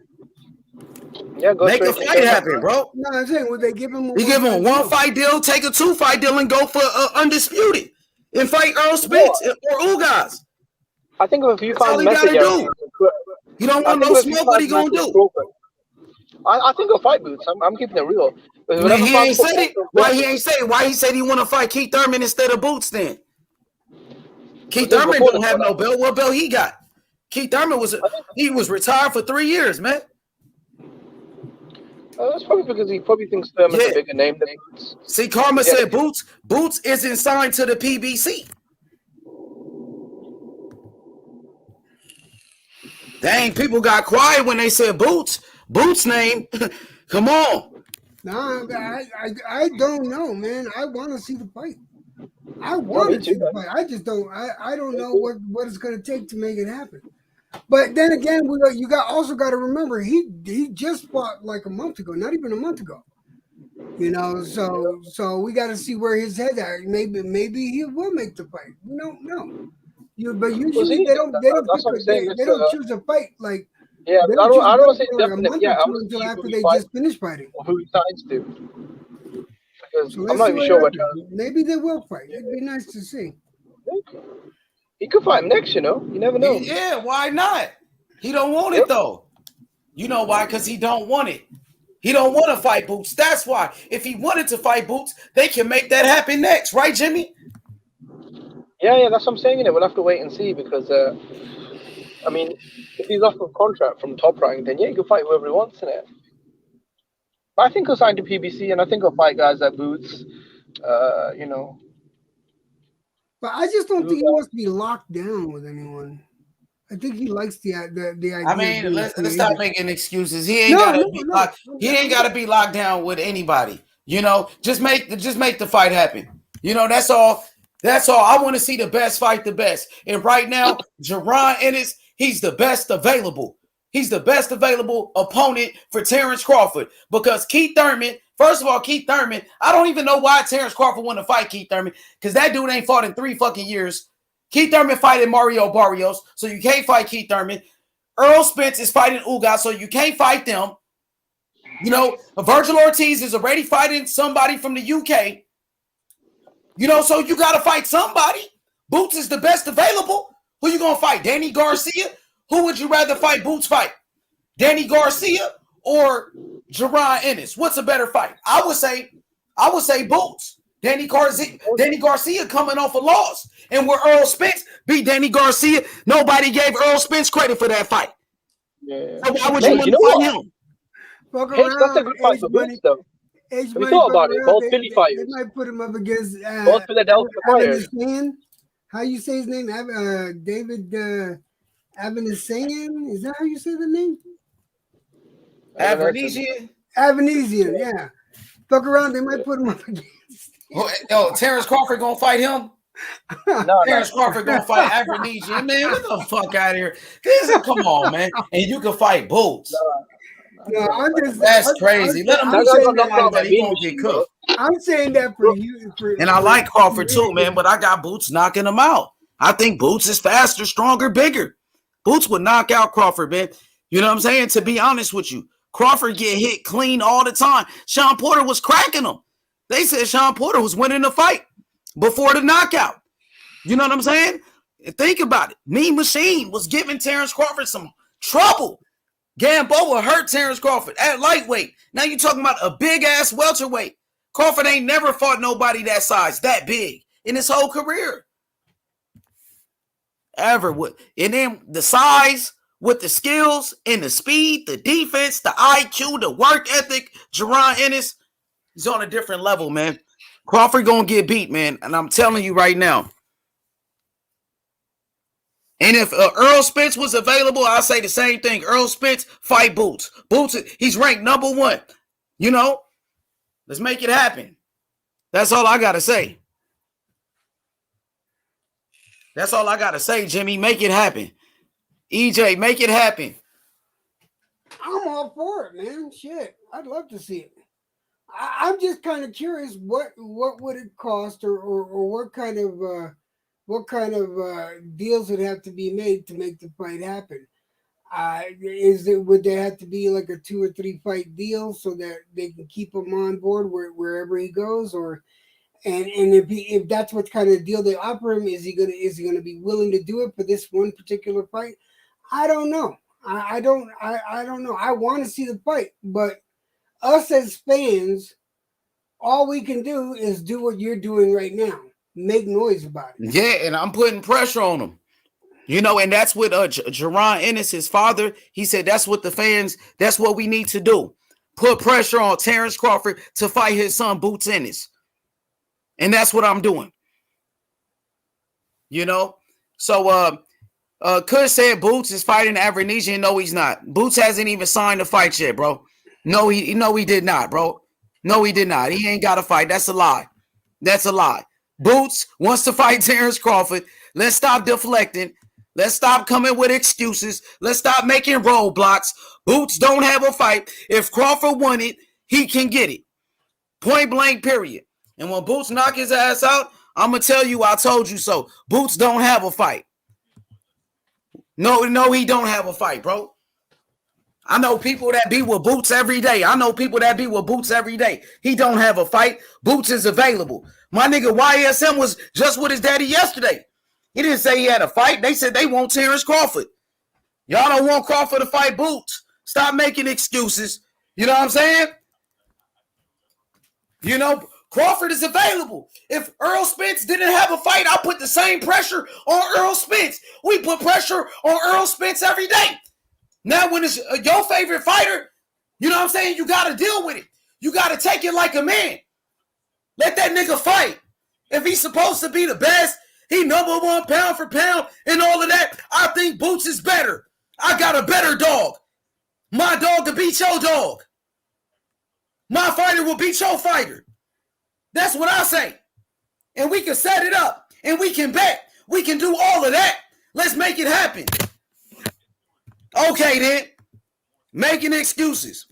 But so just last week, just fucking last week, when Jerron Ennis was Earl Spence mandatory, y'all wanted what? Jerron Ennis to fight fucking Earl Spence. Y'all wasn't saying Jerron Ennis had a fight then. When y'all wanted Earl Spence to fight Jerron Ennis, y'all wasn't saying he had a fight with Avanesian. Now the captain in the line. Ain't no protecting this nigga. This nigga gonna knock out Terrence Crawford. Jerron Ennis gonna knock the fuck out of Terrence Crawford. Y'all niggas gonna be crying then. We gonna see. We gonna see then, nigga. But yeah, nigga, because that's a motherfucking lie. Because when Jerron Ennis, he was ranked #1 in the IBF, y'all was saying Earl Spence gotta fight him. Earl Spence is trapped. That was the narrative. Earl Spence gotta fight Terrence Crawford or he gotta fight Jerron Ennis. Y'all wasn't saying Jerron Ennis had a fight with Avanesian then. When we was talking about Earl Spence fighting him. Now because it's Crawford, oh, now he got a fight. Oh, he booked. Y'all don't want to see it. Y'all just don't want to see it. Y'all say everything but let's fight. Y'all say everything but let's fight. And then the backtracking started. Then they start backtracking. You know what I'm saying? Ain't no backtracking on this one. Who's fighting Evanescence? Ain't no backtracking on this one. Terrence Crawford versus Jerron Ennis. Line that shit up. Line it up. Terrence Crawford need a fight. Jerron Ennis is the best available. They talked to Jerron Ennis and his daddy yesterday. I could hit up YSM. YSM be with Boots all the time, my nigga. And that's my nigga. You know what I'm saying? Nah, it's time for Terrence Crawford to fight Boots. I want y'all to keep the same energy. Stop deflecting. You feel me? Go ahead, Jimmy. My bad, Jimbo. No, mate. I was gonna say, who's fighting David Evanescence? So I jumped off a little bit. Ain't nobody. Well, I don't know who fighting him. Shit, it's not Boots Ennis. Boots ain't fighting him. He hasn't signed a contract yet. No, he hasn't signed anything yet. Yeah, so that's what I'm saying. How you gonna? That's what they Terrence Crawford fans saying. Oh, he got a fight already. No, he don't. He's available, and so is Terrence Crawford. Let's make it happen. Let's stop deflecting. They need to move on that fast then. Yeah, bro, they need to move on that fast then. Because I don't want them fighting anyone else. And fuck it, they need to fight each other, man. Because I've been watching some videos on Boots, and yeah, man, he looks like a really, really special talent. Explosive, fast, slick, strong, really young, big. That's a good test for Crawford, you know. I mean, if he beats him, the fight not gonna happen because Terrence Crawford don't want no smoke. If Terrence Crawford wanted to fight, it can happen. But since Terrence Crawford is waiting and waiting, he don't want to fight. That's why the fight is not going to happen because of Terrence Crawford. Because he don't want to fight him. Because Boots said he's ready to fight him. Yeah, we need to put pressure on Crawford because, you know, fans are putting pressure on Canelo to fight Benavidez. Fans are putting pressure on, a lot of fighters. So yeah, man, Crawford needs to step up and fight Boots. Yeah, the pressure. That's all. You know what I'm saying? Put the pressure on him. That's what Bozy Ennis said. Put the pressure on him to make the fight happen. Yeah, we the real boxing fans. We want to see it. I don't want to see Terrence Crawford fight nobody else. Jerron Ennis is the best available. You know, you got Danny Garcia or Jerron Ennis. Who you want to see Terrence Crawford fight next? Jerron Ennis or Danny Garcia? Pick one. Boots, man. Boots. Bro, definitely. All right, EJ. Danny Garcia or Jerron Ennis for Terrence Crawford next. What's a better fight? I want to see the Boots fight, man. Okay. Okay. Just checking. Historian, you there, Historian? My boy? Nah, he gone. Yeah, but yeah, that's that, man. Make it happen.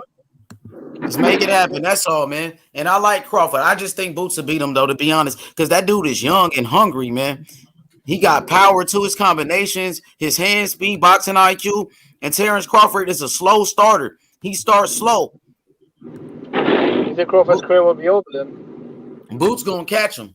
And the same thing with Earl, though. Same thing with Earl. I think Boots will beat Earl Spence. Jerron Ennis beats up Earl Spence. Man, beat him up. Same thing. What you think about Jerron Ennis and Earl Spence? Who you got, Jimmy? You know what? It's really early to say. I think Boots has definitely got the talent to beat Spence. But as much as I ragdoll on Spence, he's a really good fighter. He's strong, he's technically sound. But obviously this kid, he looks like he's a real deal. Then he looks so sharp, explosive, fast, strong, young. He's so fucking big as well, and he's huge. That's why I think when he says he's talking about 54, definitely, bro. You can move up to 54 probably with a belt there as well. So yeah, man. I mean, that's a dangerous fight for both men. If Crawford does lose to Boots, do you think his career's over? Nah, I don't think his career will be over. I think he can come back, be a champion again. But Boots is a special fighter. Yeah, it's a good fight, man. Hopefully he gets it on. That's the future of the sport right there, Boots. But I still think like Crawford could beat those guys like a Danny Garcia and like a Keith Thurman, or you know what I mean, like a Mario Barrios. But I think Ennis is a different type of animal. With his speed, his power, his size, all of that will give you problems. Yeah, he's a southpaw as well. He can switch. Yeah, that could be a war, Because I can see that being a war, because Boots throws a lot of punches. I see that fight going 12 rounds personally. Yeah, I don't see anyone knocking anyone out, honestly, because I do see it as a brawl. I don't see anyone knocking out, but I do think that Crawford would edge it out, but that'd be a close fucking fight. I really do believe that'd be a goddamn good fight. I'll be honest, I think Boots is faster though. I think Boots is faster than Crawford, but I think Crawford's probably might be a bigger power puncher though than Boots as well. That'd be good, man. He's fucking so big and fast in it. It's really gonna be hard. He's strong as well. So it's gonna be really tough for Crawford. A southpaw, like, I do know this though. If Boots can capitalize on the holes that fucking Porter was able to capitalize on in Crawford's game, that could actually hurt. That could actually hurt Crawford. Yeah. There's two different styles though. Porter, he's more of a herky jerky, in and out, like little pit bull, isn't it? High volume. But Boots and Crawford, their styles are very. When he says he fights like them, I kind of see where he's coming from. Those guys are a bit more slick, fight at range. You know what I'm saying, EJ? Because no, I mean, what I'm saying though, if Boots was able to capitalize on the flaws that Bud had during the Porter fight, right? And he could adjust to that to make an opening that way. I can see Boots fucking doing some major damage. If anything, that's how he would win. But if you don't, and he fights the way he fights, which is a good fight. I mean, dude, he's an excellent boxer. Damn, that's about as close to 50-50 as you can fucking get. He's explosive. Now, you picked Sean Porter to beat Terrence Crawford, and a lot of people thought Sean Porter was winning the fight before he got knocked out. But yeah, I did. I mean, that's why I'm saying. If Boots could capitalize on the flaws that Crawford had during the Porter fight, that would go to his advantage if he could figure out a way. He's gonna knock him out. That's what I think. Like, Boots got a lot of power. He's explosive. He got one-punch knockout power, crazy combinations, hand speed, reminiscent of a young Sugar Ray Leonard or even a Roy Jones. That type of talent. He is going to connect on Terrence Crawford. And we've seen Terrence Crawford hurt before, even in the lightweight division against Gamboa. And Gamboa was a good puncher. Gamboa had power. Gamboa rocked him. But, of course, Crawford recovered, knocked him out. He was hurt against Mean Machine, right? He was buzzed in that fight. A lot of people thought Sean Porter hurt him. Do you think Sean Porter hurt him in that fight? Sean Porter hurt him twice in that fight. That's what I mean. And Boots is a bigger puncher, man. This dude is special. I'm telling you, bro. I'm letting my fans know this kid, Jerron Ennis, is special. He's really good. And his work ethic, EJ, he's always in the gym training. And when he's not training, he's training the other fighters. He just loves boxing that much. And he comes from a family of fighters. His dad was a fighter. Both of his brothers were professionals. So he was born into this, man. Similar to a Floyd Mayweather, was born boxing. This kid is something special, man. I'm telling you, man. Gym rat, exactly. That's what I'm saying, Havoc. And I like that. I like that from a young fighter. He's special for sure. He's standing out to me. And the year is coming to an end. You know, it's about to be a new year, 2022. I'm letting you know right now. We at the end of 2021. Jerron Ennis is a special fighter, man. Yeah, it looks like it, man. I mean, he's got everything: speed, power, size, slick boxing skills. He's got a good engine on him as well, good stamina. Yeah, man, he's a big problem for everyone at the welterweight division. But you know what? I have to keep it real, bro. I kind of agree with boxing historian. I don't think Crawford will fight him, and I don't think Spence will fight him either. So, yeah. Hey, my boy Johnny said last week it was Morrell. This week is Boots. He said, can you guys do Keyshawn Davis next week? Man, I do like I like Keyshawn Davis, but we need a little bit more work from Keyshawn. You know, Who's that? Keyshawn Davis. You know who that is? No. Man, he's a beast, bro. That kid is the truth, Jimmy. He's an Olympic silver medalist. He won the silver medal. You know, he lost the gold medal to Andy Cruz. Andy Cruz from Cuba was a great boxer, but that kid is the truth. You know, he trains with Bomac and them. Terrence Crawford is his mentor. That dude is the truth. Like, that boy, the truth. He good as fuck. He's a silver medalist, bro. Yeah, I look out for him, definitely. That motherfucker good, man. Keyshawn, that boy the truth too. I ain't gonna lie. He's nice. He gonna be a superstar boxer for sure. That dude is the total package, Keyshawn. Yeah, he's up there training with Crawford. I think Amir Khan's up there. You got Shakur Stevens. You got, Murray Soker. It's a good gym, man. It's got a lot of sort of good fighters there, champions. So he'll be a good fit there. Yeah, for sure. Right now, for me, I like what I see in Morrell, Ennis. I do like Keyshawn Davis too, man. Keyshawn Davis, he looked like he's really good though. I want to see some more from Keyshawn. He's signed with Top Rank though. So they gonna keep him active for sure. He's gonna be fighting like 5 times a year with Top Rank. Yeah, Top Rank is crazy, man. They always have these massive schedules for their prospects. Fight like 4, 5, 6, 7 times a year. Excuse me, I'm sorry. Yeah, you good, brother? I hope you feel better, brother. I'm trying to get over this. I just had to take, dude. I just downed 4 oxys. I'm gonna have to go to sleep because I gotta sleep this shit off. Yeah, you good, bro? Thanks. Hell yeah, I'm ready for boxing, man. Your boy Sanchez this Saturday, man. Sanchez, man. Are you gonna? I do like this card. I ain't gonna lie. It's like an all Cuban card.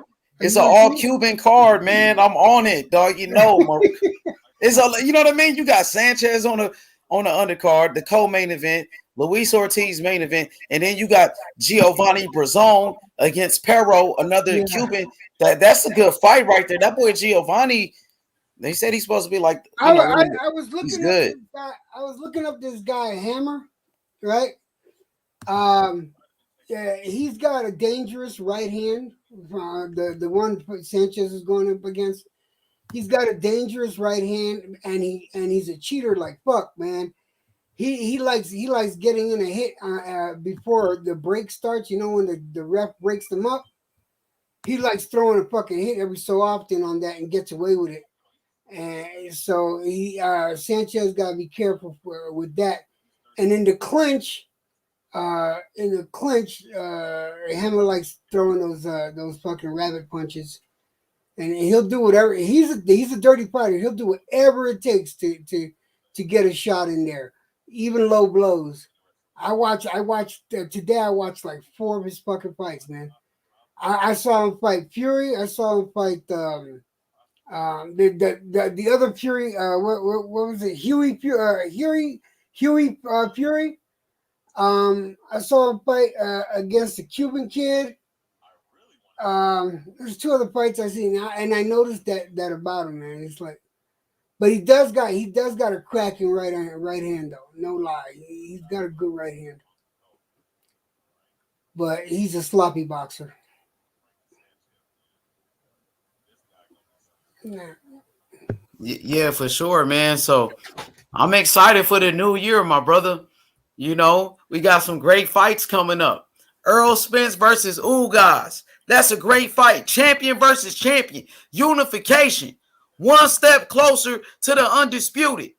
You know, I'm excited about that. What's the next move for George Kambosos Jr.? There we go. 24 Geezy. My boy, young Geezy. He said, Haney. Devin Haney versus Kambosos in 2022 for the real undisputed. What you think about that, EJ? You ready for that one? That's I want to see that one. But man, I really hope if Haney gets the fight and he wins, I hope he don't do that shit. I hope he fucking fights Loma after that. No, he might move up. You know, most guys that's just, let me say this. Let me just say this. Now, when Terrence Crawford won his undisputed title, what did he do? He moved up to 147. Same thing. Canelo just won undisputed. Look, he's moving up to what? To cruiserweight to fight Makabu. You know, nobody has ever defended their undisputed title. Only T.O. did. Well, T.O., I don't know if he was undisputed. Was he undisputed? You know what I'm saying? But T.O., he lost, right? You know, he said, and then he said, I should have moved up, you know? So most people, when they win undisputed, they do move up. Go ahead, my brother. I'm just saying, man, I want to see the Haney fight, but this is what puts doubt is that the powers that be, because Haney might move up like that if he wins, they'd make the Loma fight instead of the Haney fight. And I want the Haney fight because it should happen. I've been saying I may not like Haney, I may not fucking like the way he got his belt, but the motherfucker defended his belt 4 times. You can't take that away from him. He earned his right to fight. So don't take that shit from him. But I think Haney should have kept his mouth closed about moving up. For sure. Shout out to my boy Eduardo in the chat. What's good? What's good with the Cuban flag? Yes, sir. Cuba. David Morrell Jr. Your Dennis Ugas. Let's go. Frank Sanchez, baby. Let's go. My boy, 24 Geezy. He's out there in Philadelphia. Hey, 24 Geezy, man. Listen, Jerron Ennis, he's a beast. Jerron Ennis, he's the truth. He's the truth. What's up with Terrence Crawford? 24 Geezy. Terrence Crawford, he needs an opponent. Terrence Crawford, he needs a fight.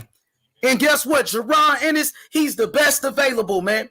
Because we all know Errol Spence, he's about to fight Ugas in the unification. Champion versus champion. You got Keith Thurman, he's about to fight Mario Barrios. Virgil Ortiz, he's fighting, you know, a guy that we never heard of. So who Terrence Crawford gonna fight? Jerron Ennis is the best available. And I'm going to tell you this, 24 Geezy. I got Jerron Ennis knocking out Terrence Crawford, bro. He gonna knock his ass out, bro. And Jerron Ennis, he got the best skills in the welterweight division. I think Jerron Ennis, he gonna beat Errol Spence too. Jerron Ennis, he's the best welterweight in the world, bro. You know what I'm saying? I promise you that, bro. Boots, boots, boots. Let's go, boots. Let's go, my boy. That's all about Sanchez. Oh, yeah, I got you. Don't trip. We going to turn up to Sanchez all week, man. There we go right there. There go the champion. That's my boy right there. That motherfucker's going to wreck house. He's going to wreck house. Sanchez is going to fuck that boy up, man. I'm going to tell you what's going to happen, man. Fucking Hammer is gonna try one of them fucking rabbit punches. That's gonna piss Sanchez off. He ain't gonna go for it, man. He ain't gonna go for it. He's gonna fuck that boy. Hey, you remember in Sanchez, he just fought on a Wilder undercard and he's back in the ring again just like that. So this guy's staying active, bro. Yeah, no, yo, if you're gonna be in the Canelo camp, you're gonna be active. Seriously.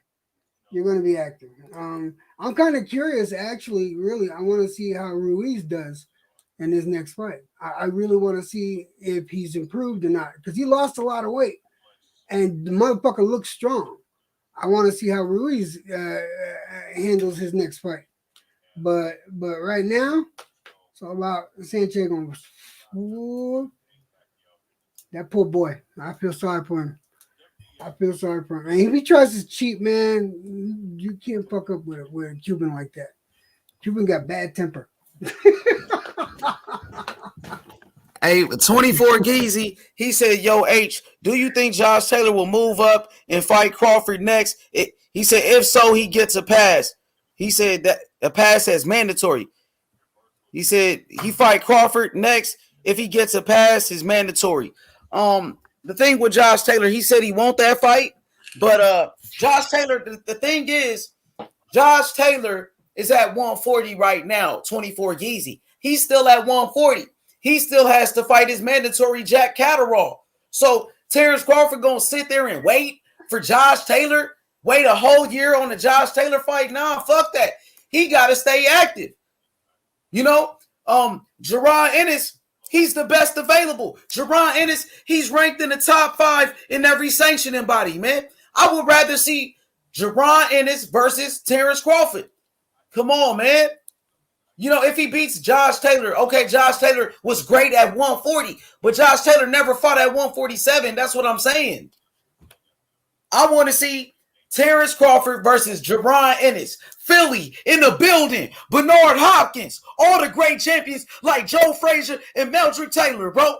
In Philly, we back. We got Jerron Ennis, the future of boxing. Jerron Ennis, the next Sugar Ray Leonard, the next Roy Jones Jr. Let's go. Let's go, Boots.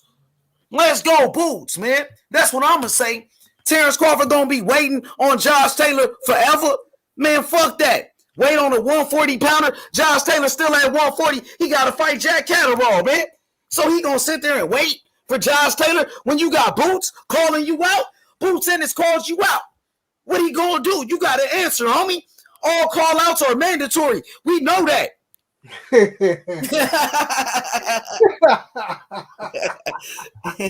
like that one. All call outs mandatory. Fuck y'all. Yeah, he got to take that fight, man. Come on, Crawford. If Crawford is that good, he should be able to beat Jerron Ennis, a young fighter, only 23, who hasn't really been tested like that. Dang, if he really that good, knock him off. Like Kush said, knock him off, Kush, if he's that good. Let me ask you a question. I said this earlier, and the one that responded to me was TBH. But I got to ask you, what do you think about the entire card? What if they do want to make they want to make Ortiz and Sanchez fight? And what kind of fight do you think that would be? I personally think Sanchez is gonna win between him and Ortiz, but I think that's what they're setting up. Personally, what do you think? For real, you think so? I do. I know they friends though, man. I know they train with each other and things of that nature. And some of those Cuban fighters, they really don't like to fight each other. But now they starting to fight each other. As you can see on that Luis Ortiz undercard, you got Giovanni Brazon from Cuba fighting Pero from Cuba. You know what I'm saying? So yeah. I think that's a great fight if they did fight, but I don't think they're gonna fight, man. They friends, man. They close friends. I don't think so. But if they did fight, I'd watch it though. I think it'd be a good fight. If Ortiz wins, I think that's gonna be the fight. If Ortiz loses, I think he'd fight Martinez or Martin. Is it Martin or Martinez? Not Charles Martin. Yeah, Martin. Yeah, so yeah, if Martin wins, which that doesn't look likely. I don't think so. But if Martin wins, then I think that'll be the step up too. So either way, I think Sanchez is going to fight whatever of those two boxers wins on New Year's. Yo, we already know Frankie's beating the shit out of this white boy. Hey, hey, you funny as hell, man. Hey, my boy DJ, what's good, DJ? DJ, listen to me, man. Jerron Ennis is the future of boxing. Jerron Ennis wants smoke with Terrence Crawford. Listen, Terrence Crawford got to fight Jaron Ennis, man. If not, it's a duck. Jaron Ennis is the best available. I want to see Terrence Crawford fight against Jaron Ennis. And if they do fight, I got Jaron Ennis knocking out Terrence Crawford, homie. Jaron Ennis beats everybody. I got Jaron Ennis beating Earl Spence and Terrence Crawford, bro.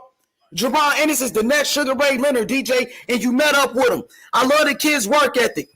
I love that he's a hard worker, that he's a gym rat, that he's always in the gym. He's always training.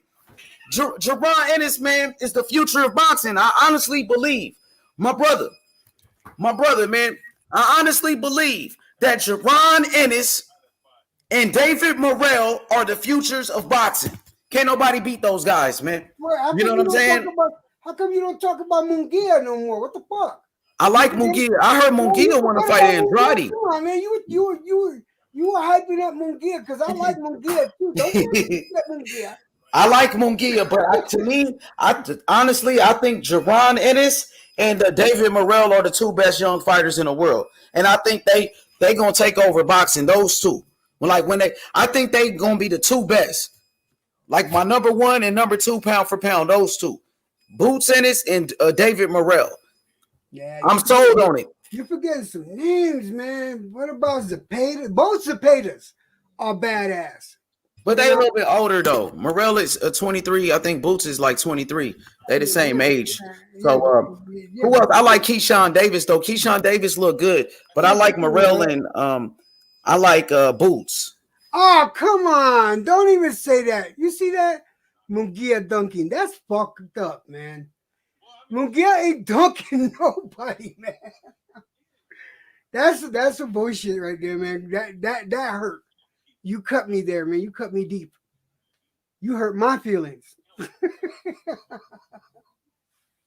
Hey, Munguia, I heard he wants to fight Demetrius Andrade. I seen somebody made a video and they said Munguia waiting on Demetrius Andrade. What you think about that? What you think about that fight? I think I'm sorry, Andrade gonna go down like a cheap hooker on a dick. Oh, so you got Munguia beating a Boo Boo? Yep. Man, I don't know, man. Nah, man. Like I said, he's gonna go faster. He's gonna go down faster than a hooker. No lie. Know about that, man. I don't know. Andrade is a good boxer, though. Andrade do got skills, though. He's gonna be looking up at Munguia's nuts. That's how it's gonna be. Munguia, I think Munguia could take him, man. I seriously do. In a harsh way. I don't know about that though. Like I said, Demetrius Andrade is a very skilled boxer, man. He's an Olympian. He's undefeated, 3-time world champion, 2 different weight classes. I don't know about that one, EJ, man. That's gonna be a tough fight for Munguia. I don't think it's gonna be that tough. Because honestly, fucking, the past 2 fights, fucking, Boo Boo hasn't even been fucking challenged, man. I mean, who the fuck is that last fight? Who the fuck wanted to see that fight? Put him up against somebody like Munguia. That's gonna be a different story. Seriously, come on, think about it.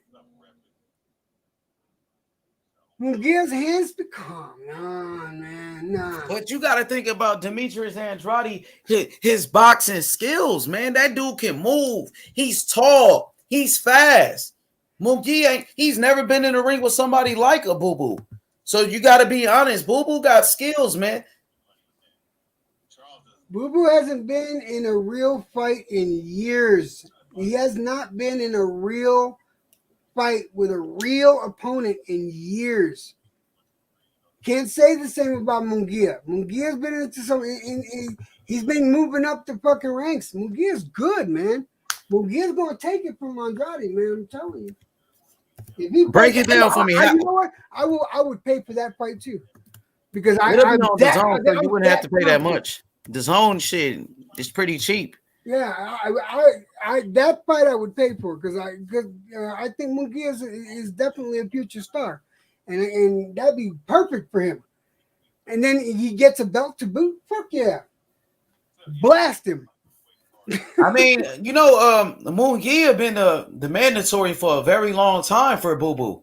Like Boo Boo been calling out Munguia for damn near 2 years now. Munguia been at that number one spot, the number one contender for a long time, and he hasn't won no smoke with Boo Boo until now, probably.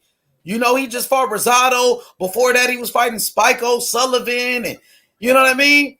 So who was those guys Munguia been fighting? I mean, he beat Rosado. He did beat Rosado. I'll give him that one.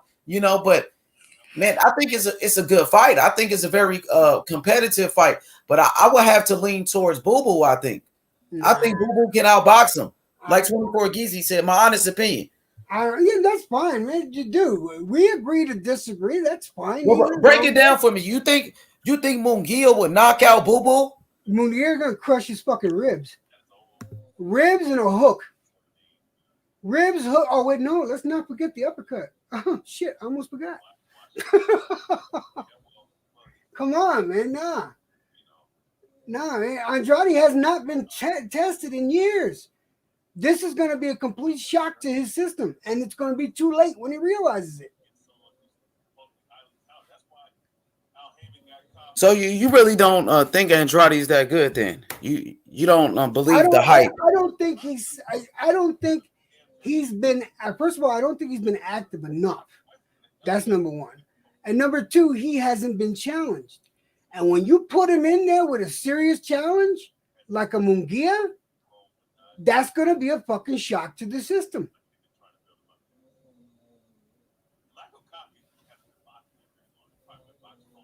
I don't know, DJ. Like, man, that boy Boo Boo got skills, man. You got to respect his boxing skills. Boo Boo, very quick, tall. It's not that I don't respect his boxing skills, H Money. It's that if you don't use the boxing skills, you get rusty. He hasn't been challenged to his full potential, not for a few years. And that affects a boxer, especially when you put him up against somebody that's hungry and talented. No. Munguia's going in there starving. That motherfucker wants a meal. And Andrade is it.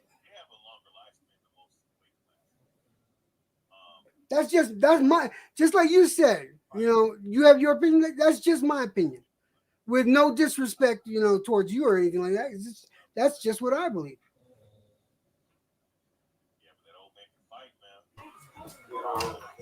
I mean, you talking about a 3-time world champion, Demetrius Andrade, one of the most avoided fighters in the world for a reason.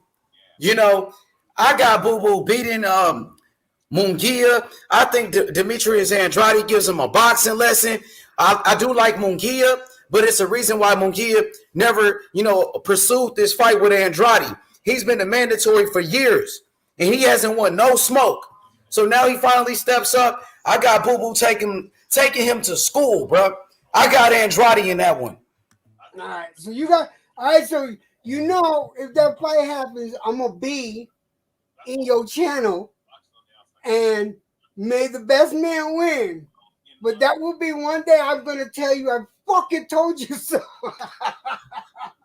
or you're gonna tell me one way or the other. Somebody's gonna get told I told you so, motherfucker. Man, I just think Andrade, he's naturally a very skilled boxer. He has a great pedigree, an Olympic background. The kid is fast. He's tall. He's strong in the middleweight division. I got Boo Boo, man. I got Andrade, man. He can box. It's a reason why people like Charlo ain't trying to fight him, man. Well, we'll see. Hopefully they make the fight, man. I really hope they make that fight. But I thought Boo Boo was going to fight the Johnny Beck dude. So now I'm hearing reports that Munguia wants to fight. So we got to see what happens, man. I think Munguia versus Boo Boo is a better fight than Boo Boo versus Johnny Beck, though. That's a much better fight because Munguia was a champion before. He's a former champion. And Munguia has a fan base. Of course, he's a star. He's a star in Mexico.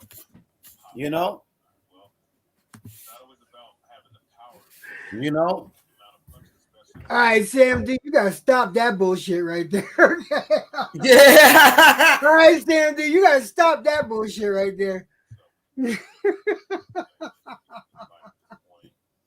Hell yeah, my boy Joey G. My boy, you know what it is. It's H Money Boxing. I'm live with my boy Electro Jed, man. Go check out his channel on YouTube, man. One of my favorites, you know. And he's a close friend of mine, you know what I mean? And man, I'm looking forward to the fights, man. Like I said, David Morrell Jr., absolutely phenomenal fighter. Man, this kid is special, EJ, man. Like, yeah. I've been telling people about Morrell. One thing about Morrell, he has a belt just like Devin Haney. And guess what? Morrell has defended his belt about 3 times as well, EJ. And he only got 6 fights. Yeah, Yeah. you don't even have to explain Morrell to me. He's a fucking wrecking machine. You don't have to explain it to me, man. I already know. Yeah. But I know that they're going to. What sucks about this fucking boxing politics is that they're not going to stifle him, but he's not going to get the matches he wants. He's going to get the matches they give him.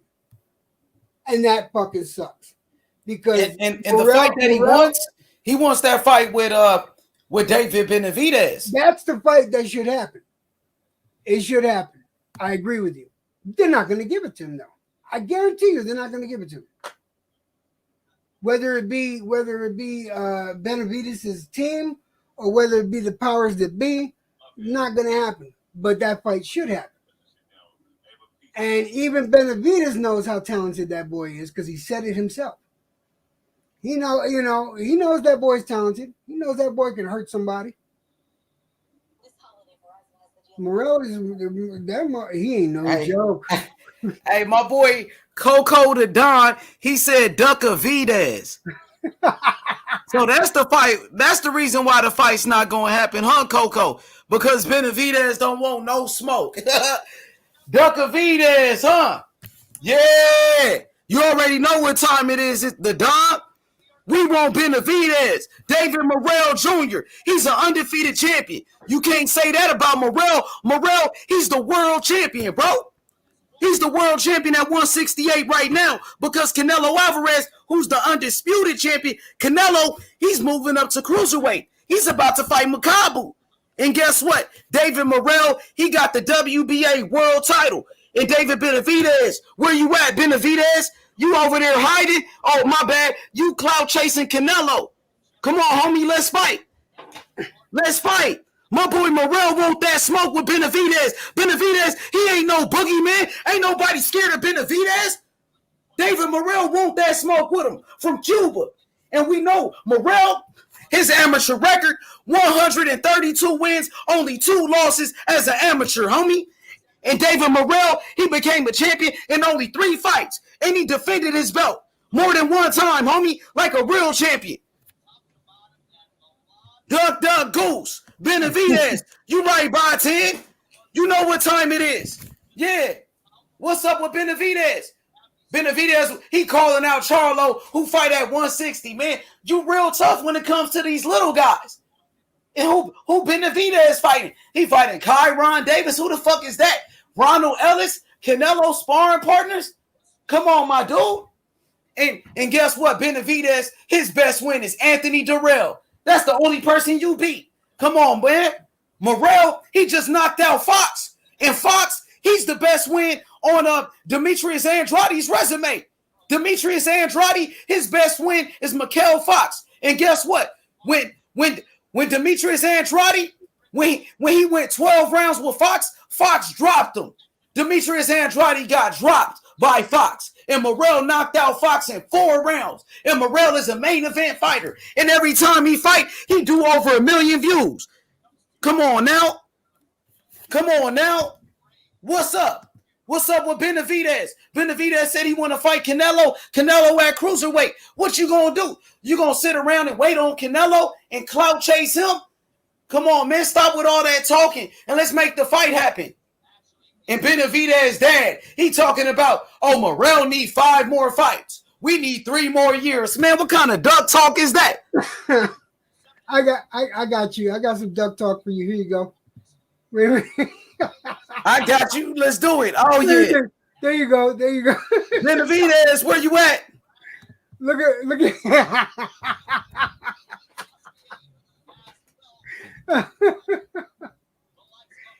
He's training for some cake right now, man. That's what he's training for. Yeah, man. Benavidez. And Benavidez, he's a good fighter, but we know Benavidez, you know, he's not disciplined at all. He lost his belt 2 times. You know what I'm saying? That was your fault.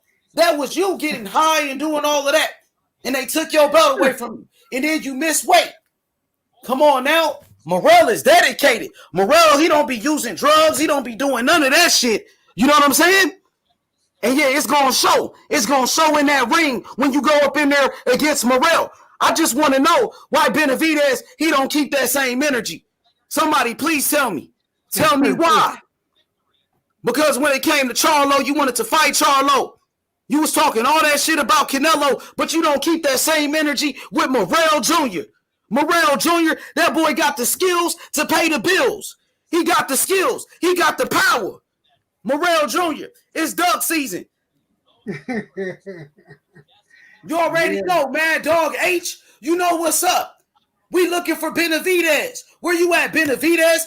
David Morrell, he's a champion in your weight class, and Morrell called you out.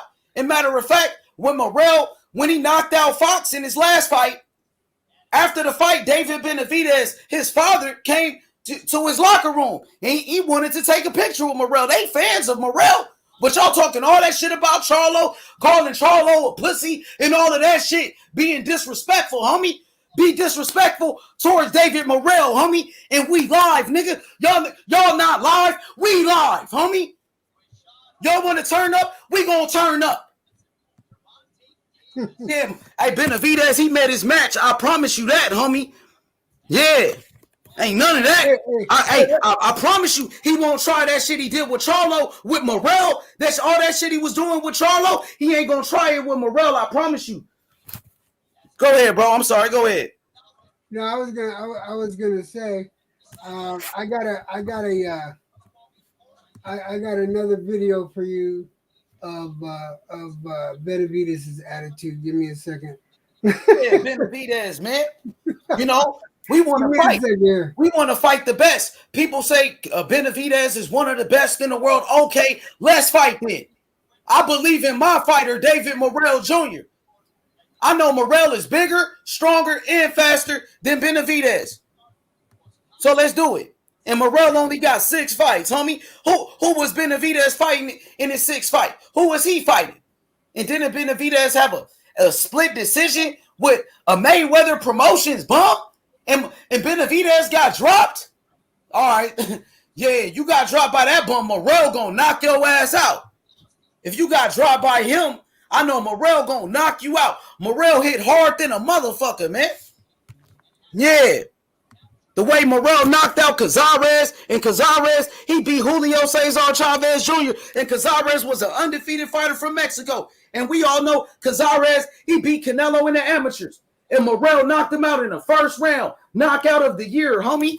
That was the knockout of the year. Had that boy in a neck brace and everything, man. Ended his motherfucking career.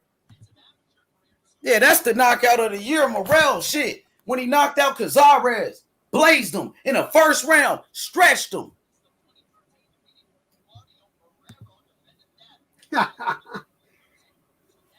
Here you go.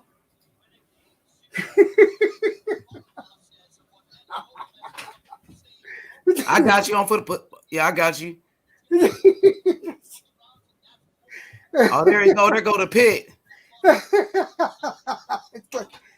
You mentioned the Morrell fight. This is what he does. Wait, who? Let me go into this blanket so you don't see me. He start hiding.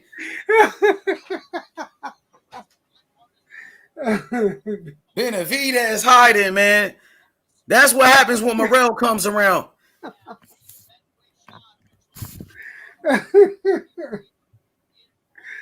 Oh shit!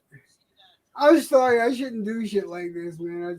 I'm having fun with it now, man. So, Big EJ, Big EJ, my boy Sanchez, man. I know you excited about Sanchez, man. Yeah, I am.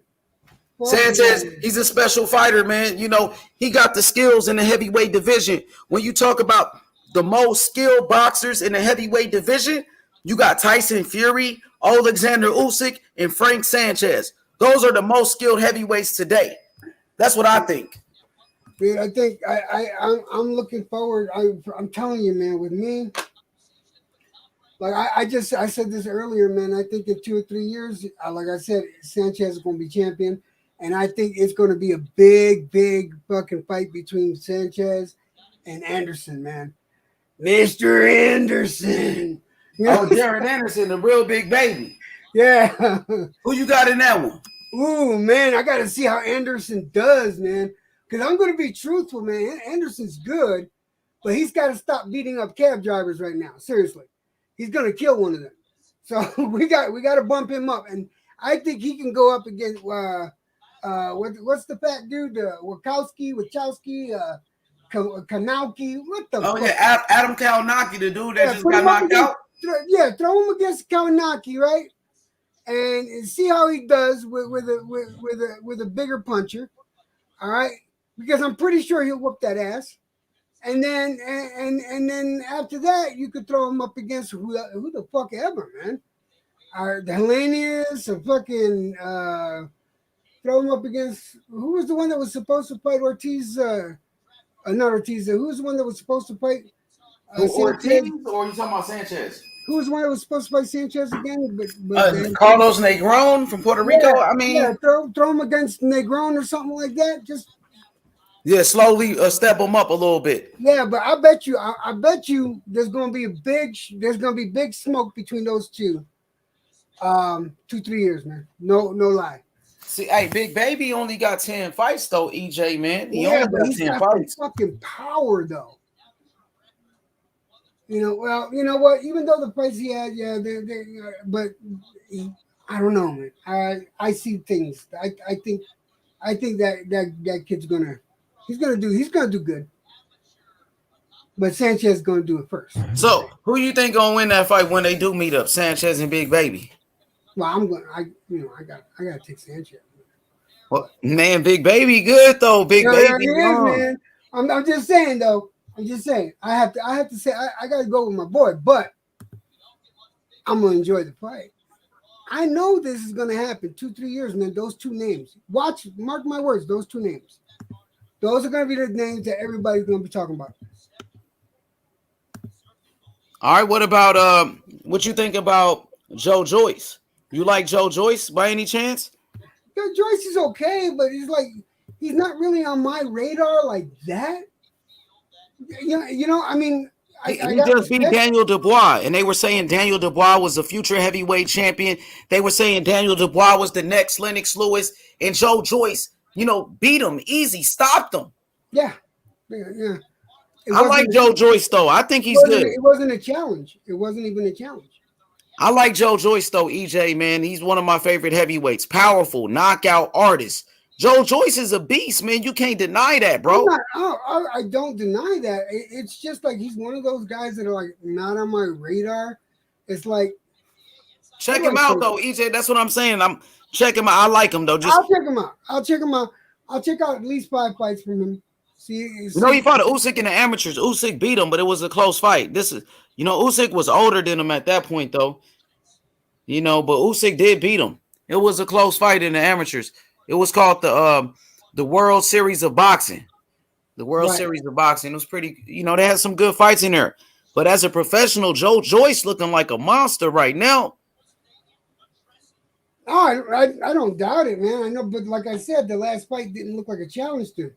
Whether that be a lack of what's his name, but it wasn't a challenge. He beat him too easy. So it's like, which is nothing against Joyce. Don't get me wrong. His last fight was against Carlos Takam, and Carlos Takam went 12 rounds with Anthony Joshua, I believe. No, I think Joshua stopped him, but did he? Yeah, he did stop him. But he gave Joshua a tough fight, Carlos Takam. And Joe Joyce knocked him out, but Takam hit him with some big shots. Joe Joyce got a great chin, bro. He could take a punch. And he got that jab too. And he got one of the best trainers in boxing, Ishmael Salas. Ishmael Salas is a great trainer. So you got to watch out for Joe Joyce. In 2022, my boy Joe Joyce coming up in the heavyweight division. Y'all got to take this dude serious. The juggernaut, Joe Joyce, man. He's coming with that smoke. I promise you that. He been calling out Tyson Fury too. He said he want that fight. He said, Fury, I respect this guy, but I want to fight him. He was an Olympic silver medalist as well, man. He don't get that much love. He from the UK too, just like Anthony Joshua and all of those guys. But nobody give Joe Joyce the credit he deserved. He beat Daniel Dubois, and people were saying Daniel Dubois was the next great champion. And Joyce smoked his ass, bro. Yeah, that's what I'm saying, though. But so, yeah, I think I'll look into it, man. I take your word on things. I'll see what you guys say. He's good. He's a force, man. Like I'm telling you. I'll tell you, man. I'll tell you. He's a beast. Watch out for him, though, because he ain't no joke. They keep sleeping on him, blowing him under the radar. Joe Joyce ain't no hope. Even Kush, the greatest to say Joe Joyce makes fight look easy. Yeah. Yeah, they say he's pretty slow, though. That's the knock on him. They say he's slow, but he got power. He a fucking beast. You right, Kush. He a beast, though. I want to see what's next for him. For real. I like Joe Joyce, though. I think he's a problem in the heavyweight division. So what you think about Andy Ruiz coming up, man? What's next for Andy Ruiz? That's what I was saying. I'm kind of curious to see what the Canelo camp did with him, man. Because first of all, like I said, he lost a lot of weight. He looks in good shape. He looks in good shape for a heavyweight, that is. Damn, he almost came down damn near to fucking light heavyweight. I mean, seriously. But he looks good for a heavyweight. He's showing some power. It looks like he's got more muscle. I want to see if he's got the skill, man. I want to see if he's the same or better. And I'm kind of curious to see how he fights the next time he comes out. Does he have a fight scheduled? Let me look it up. Why ask? Let me just look it up. Andy Ruiz. Nah, he doesn't have a fight, man. I mean, what's a good fight for him at this point? Do you think a Deontay Wilder Andy Ruiz fight makes sense? What you want to see from Andy Ruiz? Oh, I would love to see a Wilder Ruiz fight, or even a Ruiz White fight. I wouldn't mind seeing that. What about Andy Ruiz versus Luis Ortiz? I wouldn't mind that either. Because this would tell us where he's at. If he's fighting the same, if he's improved. Actually, I think Ortiz would be the best fucking test for him. Just to see where his new skill set is at. If he does have new skill set. You know what I mean? But man, he's been training hard with the Canelo camp for damn sure. What about Andy Ruiz versus Wilder? Who you think win that fight? And if he gets caught with that right, though, man, honestly, think about that. If Wilder fights the way he fought against Fury in the last fight, especially in the first 2 or 3 rounds, right, and he fights like that, but he could do that more, I could see that being a problem for Ruiz. And especially if he catches him with that right, oh, good Lord. Now I can see Wilder knocking Ruiz out, but again, this all depends on Ruiz's new skill set. Does he have a new skill set? What you thought about Andy Ruiz, his performance against Chris Arreola? Did you see that fight? No, I didn't see that fight. I didn't catch Well, Andy Ruiz, he won that fight, and that was his first fight back with his new trainer Eddie Reynoso. Like you said, he was working hard training with Canelo, and that was his comeback fight against Chris Arreola. And he won that fight. It went 12 rounds, but he got dropped in there. He did get dropped. I think he got dropped twice. So think about, and he won, right? So he won, yes, sir, he did. That shows that he has resilience. That's good. That's good. But can you imagine if he gets hit with a Wilder right? Is he going to survive that? I don't. Yeah, man. Not too many people could take that right hand from Deontay Wilder. Yeah, we know that we know that Fury can, but does he have a Fury chin? Andy Ruiz got a chin though. I mean, he did get dropped by Areola, but remember he went in there with Joshua, and Joshua couldn't knock him out. Joshua dropped him. He got back up. So Andy Ruiz never been knocked out or anything, but he's been dropped a couple of times.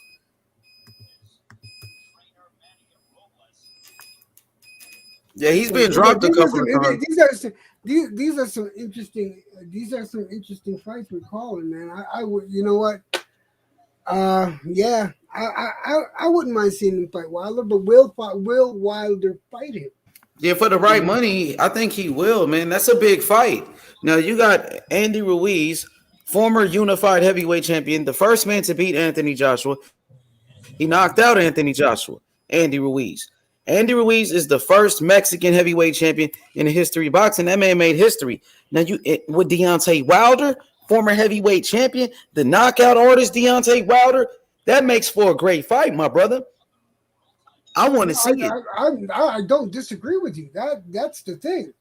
I think it would be a great fight, but I'm like I said, can he survive a Wilder fucking right?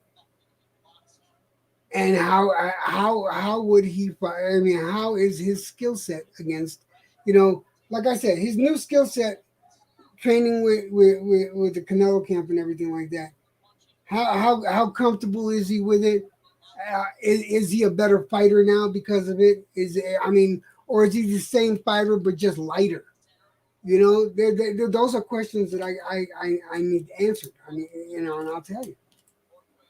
So the Don says Andy Ruiz went life and death with Areola, and the Don he also says that Hrgovic needs a fight. So does Andy. What do you think about Andy Ruiz versus Filip Hrgovic? Could you see that fight working?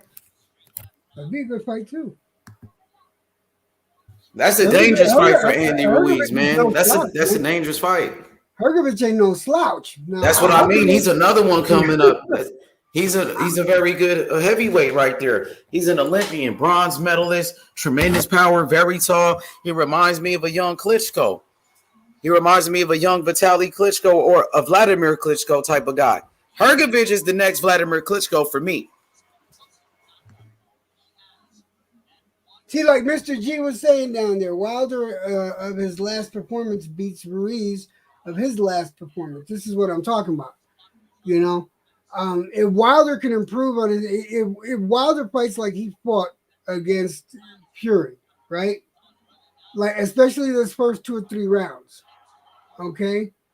And he improves on that, and he gets used to that, and instead of doing it for only 2 or 3 rounds, and he does it for 4 or 5 rounds, he can be dangerous. And we already know that he can last. He has the heart to last 12. Yeah. He has the heart to last 12, just not the stamina.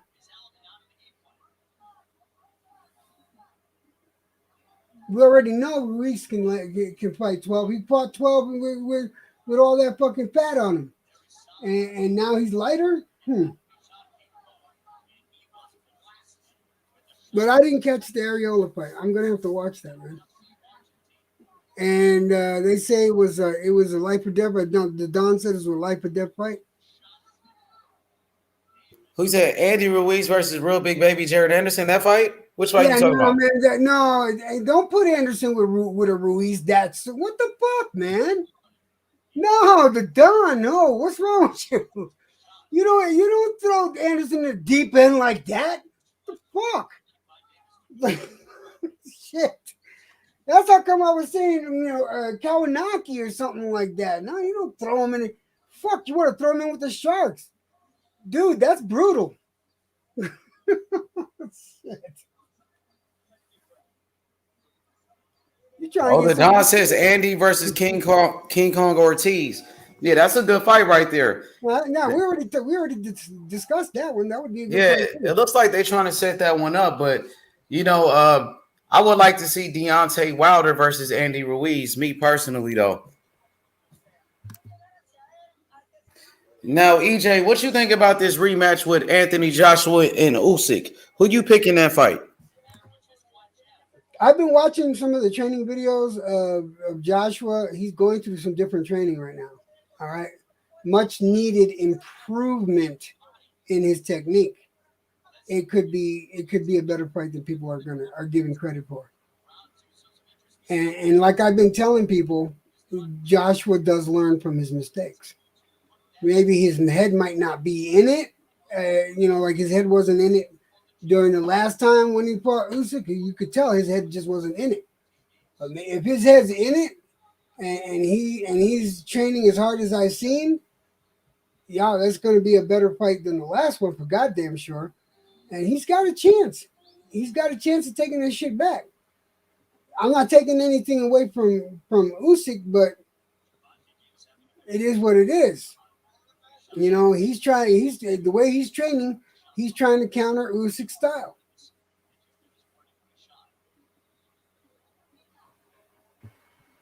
Who you picking the rematch? Damn, I try to deflect. You're not going to let me deflect? Yeah, I want to know. I want to get your prediction. Who you got? Anthony Joshua, Alexander Usyk, the rematch, man. Anthony Joshua's in a must-win situation. He already been knocked out by Andy Ruiz. He just got his ass beat by Usyk. He must win this fight. Do you think he can do it? I think he can do it. Do you pick him? No. I don't. I think he can, but no. My money would go on Usyk. And I hate saying shit like that. But that's truly how I feel.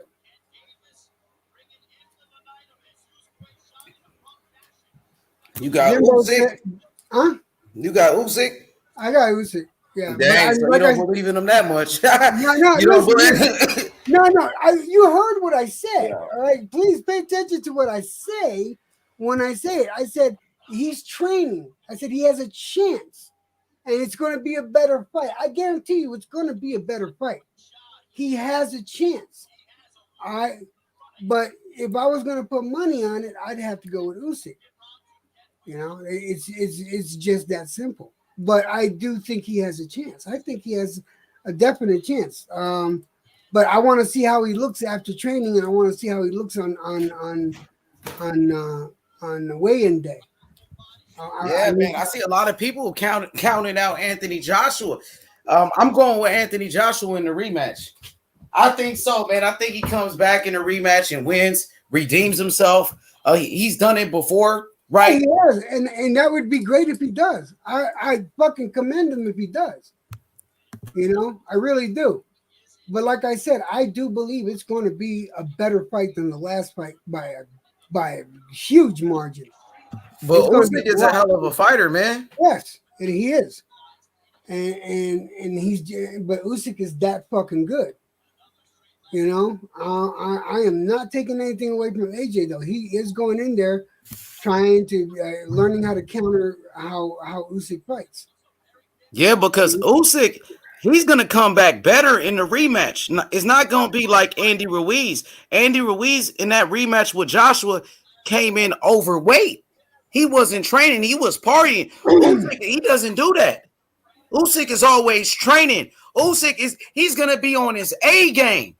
And this is up to Anthony Joshua to step up and fucking fight a different fight and be a dog and be an animal and be aggressive. That's what he needs to do. Does he have the heart to do it? We got to wait and see because naturally he's the bigger guy. Anthony Joshua was the favorite in the first fight. He's the natural heavyweight. Yep. So, Usyk is a cruiserweight, man. So, I don't know what to expect, man, in this one. Go ahead, brother. I am going to say this, though. One of my prediction is that there's going to be at least 2 knockdowns.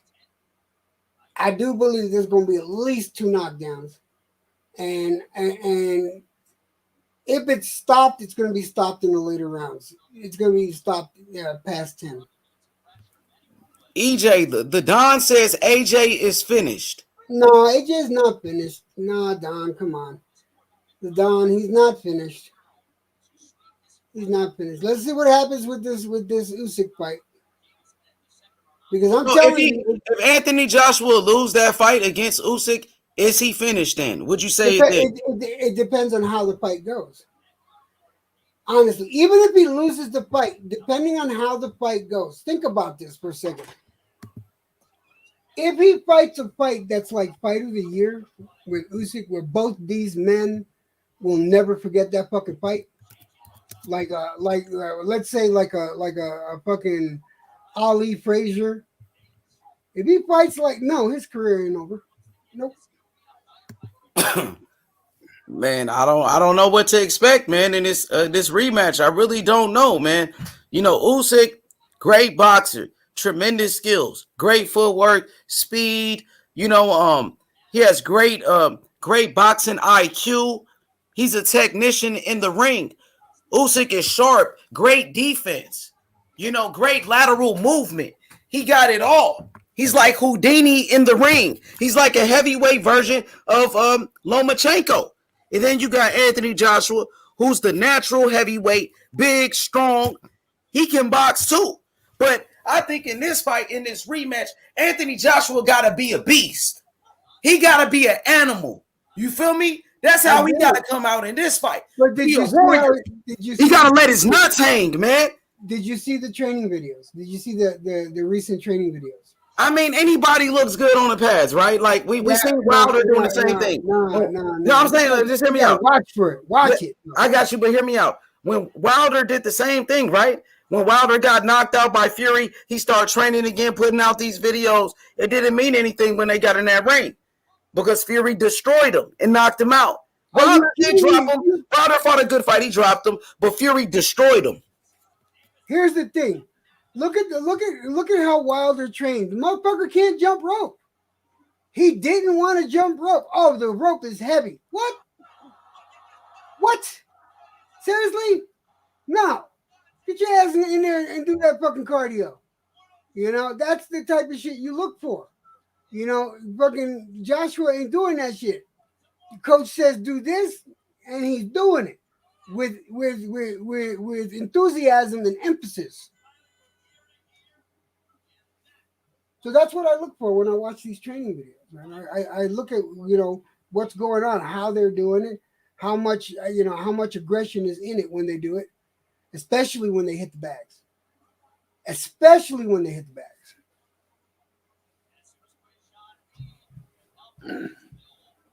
Yeah, man. So, like I said, I don't know what to expect in this rematch between Anthony Joshua and Usyk. I think right now it's up to Anthony Joshua. He must have the right mentality. He has to go in that ring as if he's a killer. He must believe in himself. I don't know if Anthony Joshua got the chin. I don't know if he got the chin for the heavyweight division like that. You know what I mean? I don't know. Because Usyk was in there hurting him. And Usyk is not the biggest puncher. And Usyk hurt him a couple of times. Like, leading up to this fight, people were saying, oh, Usyk, he's pillow-fisted. He doesn't have any power. And he was still able to hurt Joshua like that. And Joshua been hurt a couple of times in there. We seen him get dropped by Klitschko. We seen Anthony Joshua get hurt. He got hurt against Dylan White. We seen Anthony Joshua get knocked out by Andy Ruiz. You know, so, man, he really got to dig deep in this fight, Anthony Joshua, if he wants to come out on top. He really got to dig deep. He got to do some soul searching, my brother. I think that's what it is. You're not wrong, man. You're not wrong. But my thing is, I would never call a heavyweight chinny for this reason. Though that weight class itself, one punch can make a difference because of the size of these guys. One punch, you know, can change the outcome of an entire fight. Because there's plenty of times I've seen heavyweight bouts go where you got one guy winning every fucking one, and then that one heavyweight punch happens to change the fight in the last 2 rounds, and they end up losing. whether it be by stoppage or knockout. So you know that's how come I don't call heavyweights chinny, because that's just a class by itself. In my opinion, that's a class by itself. Those guys are too huge. There's too much weight being distributed behind those two knuckles, the first and second knuckle that are going to your head. No, you can't call a heavyweight chinny. You know, I mean, his chin is not that good, you know, to be honest with you, like, since the amateurs. And this coming from other fighters calling him chinny. Earl Spence called the man chinny. You know what I'm saying? And Earl Spence is one of the best fighters in the world, unified, pound for pound, undefeated champion. You know, where one thing Earl about Spence Joshua, is not a fucking heavyweight, though. Let me finish. Earl Spence Jr. is a unified champion. He's recognized as pound for pound one of the best fighters, and he called the man chinny. So you can't call heavyweights chinny. You know what I'm saying? The dude, he doesn't have a chin like that. He was getting knocked out in the amateurs, getting stopped. It's been going on. You hear stories about sparring, how he was knocked out in sparring. So you hear these stories all the time, my brother. Yeah, so I can call a heavyweight chinny. Joshua is chinny. He been stopped before by Andy Ruiz, and Andy Ruiz never been a big puncher. Name another fighter Ruiz knocked out, bro. He couldn't even knock out a 40-year-old Chris Areola, man. Come on now. I won't call him chinny, man. I will. I think he's chinny. But you heard my. That's my opinion. I can call him chinny. Fine. Again, the opinions vary, and that's what makes the world go around. If we had the same opinion, shit would be boring. Yeah, exactly. Yeah, the dude got hurt. Like Anthony Joshua got dropped against Klitschko. He got hurt against Dylan White. He got knocked out by Andy Ruiz, who wasn't even a puncher at the time. Knocked him out. Who else? He got hurt against Carlos Takam. He got hurt against Alexander Povetkin. He was hurt against Usyk. Come on, man. He's chinny than a motherfucker, man. That boy ain't got no chin. He on his Amir Khan shit in the heavyweight division, man. I got Mr. G said it right though. He said if AJ loses in a lopsided fight or by KO, he is finished for the most part. I agree with that. He's still a big name though, man. I'll agree with that. But if it's a memorable fight. If it's like what white people like to say is slobber knocker, I like that word, slobber knocker, right? If it's a slobber knocker and both men are putting everything out there, then yeah, no, I don't think his career is over. But you know, and he loses that way, I don't think his career over. But if it's a lopsided fight and he gets knocked out, yeah, I would throw in the towel then if I were him. And my boy Havoc. He said he looked good on the pads before the first fight. He sure did. And he got his ass whooped in there, you know. Aries said, AJ. He still got a lot of fans, man, but a lot of people gave up on him. YB said, let's go, AJ. Let's go, AJ. Why you up there, YB? YB fucking with AJ. We gotta wait and see, man. Usyk, man, whooped his ass, man. He gave him an ass whooping, man. You know what I mean? Man, that boy looked confused in there. Usyk had him confused. Man, Anthony Joshua got to be a dog. He got to change his mentality, man. You got to be an animal in there. He be too nice and shit. Nice ass nigga, He's got to be hungry, man. He's got to want it, man. And that's 90% of it. You got to want it. You got to want it that bad. Hunger is what fucking drives a fucking a good boxer. Is hunger.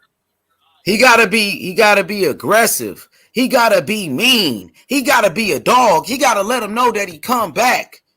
That's what he gotta do. He gotta show the people, show the world, man. John, it happened twice already to this guy. John Blaze, you ain't never been more right. Fuck Berlanga. I don't know, man. Berlanga a knockout artist, though. You don't fuck with him? I like Berlanga a little bit. Berlanga's a bitch. And not to respect one Puerto Rican saying this motherfucker's a bitch. He's not even Puerto Rican. He's a Faker Rican. Fuck him. Damn, that's fucked up, man. He said he's Puerto Rican. He represent Puerto Rico. He don't represent Puerto. He's a Faker Rican, man. He don't represent my Puerto Rican part. That's for goddamn sure. Why? What'd he do? Because he lost that fucking last fight, and he knew he lost that fight. He won the fight though. No, he lost it. He won, right? I looked at his record. He won. He doesn't have a loss on his record. Yeah, no, he lost that fucking fight. You thought he lost the fight? That's your opinion, okay? Yeah, no, he lost that fight. He knew he lost. Oh, that's crazy. Watch the fight. First of all, watch the fight. See what? Just trust me when I say this. Watch the fucking fight again, and then look at the expression on his face. That was not the fucking expression of a winner. He knew. He probably was disappointed in his performance. You know, he felt like he let his fans down and shit. Because I was a fan up until then. I was. No. Fuck him. Probably one bad fight, man. And that was his first step up too. That dude was a contender that he fought. You know, that guy, he fought Billy Joe Saunders. He was beating up Billy Joe Saunders before Billy Joe Saunders knocked him out. So that dude wasn't no slouch though. He fought from Argentina. Yeah, no, man. I still like Berlanga. That just one bad fight, but he still won though. You know what I mean? I still like him though. I'm not going. I mean, he cool though. He probably not what they say he is, but he does have power. He's a big name in the sport for sure. He's a hype job, man. He's a fucking. All right. If you look up the word hype job, all right, his picture is right next to it. That's crazy. I heard he was a good fighter in the amateurs, man. Come on now, man. He can't be a hype job, man. After one fight, he's a hype job, man. I think he's a good fighter. He's just a young fighter, pretty face they wanted to put up there for the face of boxing, the new face of boxing, and it ended up failing. And oh man, I don't know what fight those judges were watching, but they weren't watching that fucking fight. I thought, it was a close fight for sure. It was a close one, but Berlanga outlanded him. I thought Berlanga won the fight. My honest opinion. It was a close fight, but I thought Berlanga won though. To be honest with you, I had it. No lie. I thought he won though, but it's cool. That's I respect it. I feel you, man, but still not. Well, I respect it, man. There we go, right there. EB Edgar Berlanga. Yeah. You know how many first round knockouts that man had? Like erectile dysfunction. That man had like 16 straight knockouts, all in the first round and shit. They were saying this dude was the next Mike Tyson and all of that. You don't believe in that hype? You say he a hype job. He ain't the next Mike Tyson. Fuck him. I don't believe in that hype job. Dang. That's what they were saying, though. I don't care what they say. They can a lot of fans were saying that. And when I a lot. You're not fucking with Berlanga at all. No, I don't fuck with him. No. Dang, okay. Maybe I shouldn't talk the shit that I talk, but no. No, it's cool. That's your opinion. Nah, it's cool, bro. You good. But yeah, I don't feel that motherfucker at all. What you think about like his star power though? Because he's a big name in the sport. Everybody talking about Edgar Berlanga. He's a knockout artist. Who is this knockout kid? The people talking about him. He's making noise. He's hanging out with Lil Wayne. He's hanging out with Fat Joe. Puerto Ricans like Fat Joe. They embrace this kid. I want to see him fight. He's from New York. He's from New York, from Brooklyn. I know, man. He's Puerto Rican. They support him. I followed him, man. I thought he was okay up until that fight, man. I lost all respect for him because of that fight. And that's just one fight. When I see a fighter get robbed, I have a disdain for anything to do with that fight except for the fighter that got robbed. I have the utmost respect for the guy that got robbed. I don't have any respect for this one. I consider him a hype job. And it's and until he shows me different, until I see a fucking much improved performance from this guy, he'll continue to be a hype job. I want him to go. I'd love to see him fight someone with the caliber of a fucking Canelo, just so I can see, so everyone can see. Yeah, hype job. Because he's gonna get the shit knocked out of him by somebody who knows how to fight. Damn, bro, those are some strong words right there. I need to stop talking shit. I'm sorry. Nah, it's cool, man. Get it off your chest, man. You know what I mean? I got you. So you said this dude is a hype job. All right, name another hype job in boxing. Okay, Kush, agree with you. Okay, Kush, I see you. So name another hype job for me in boxing. Come on. All right, let me think of a robbery that happened. A lot of robberies happened this fucking year. Let me think of a robbery. Give me a second. No, that's the biggest hype job this year. I'm sorry, man. That's the biggest hype job.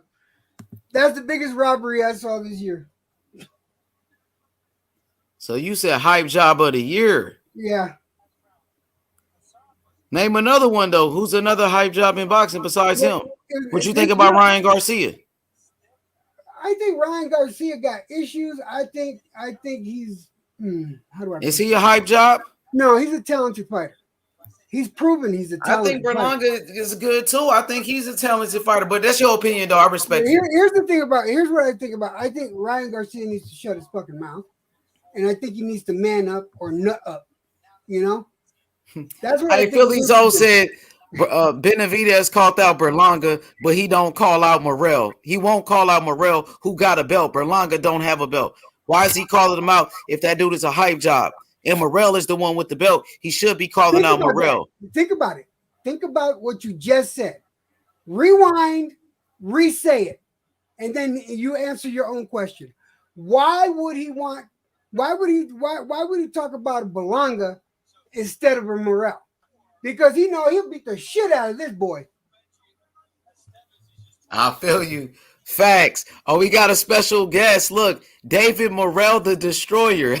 Salute you. Morrell. David Morrell Jr., special fighter, man. For sure, man. Philly, that's what you said. You typed that in. You put it in the chat. You said that, you know what I'm saying? This man calling out Berlanga, who my boy EJ just said is not that good. He's a hype job.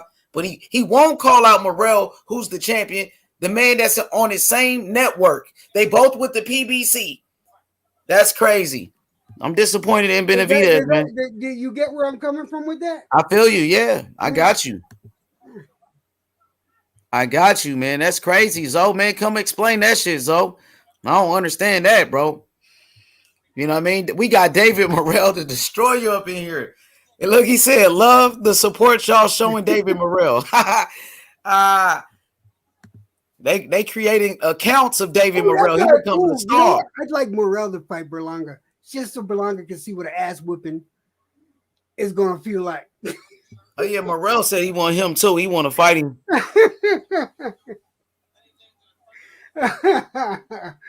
Fudo, man, I'm sorry, man. You know, Fudo, I'm going to be honest, man. If I get the opportunity, I'm going to be honest, man. And that's that, brother.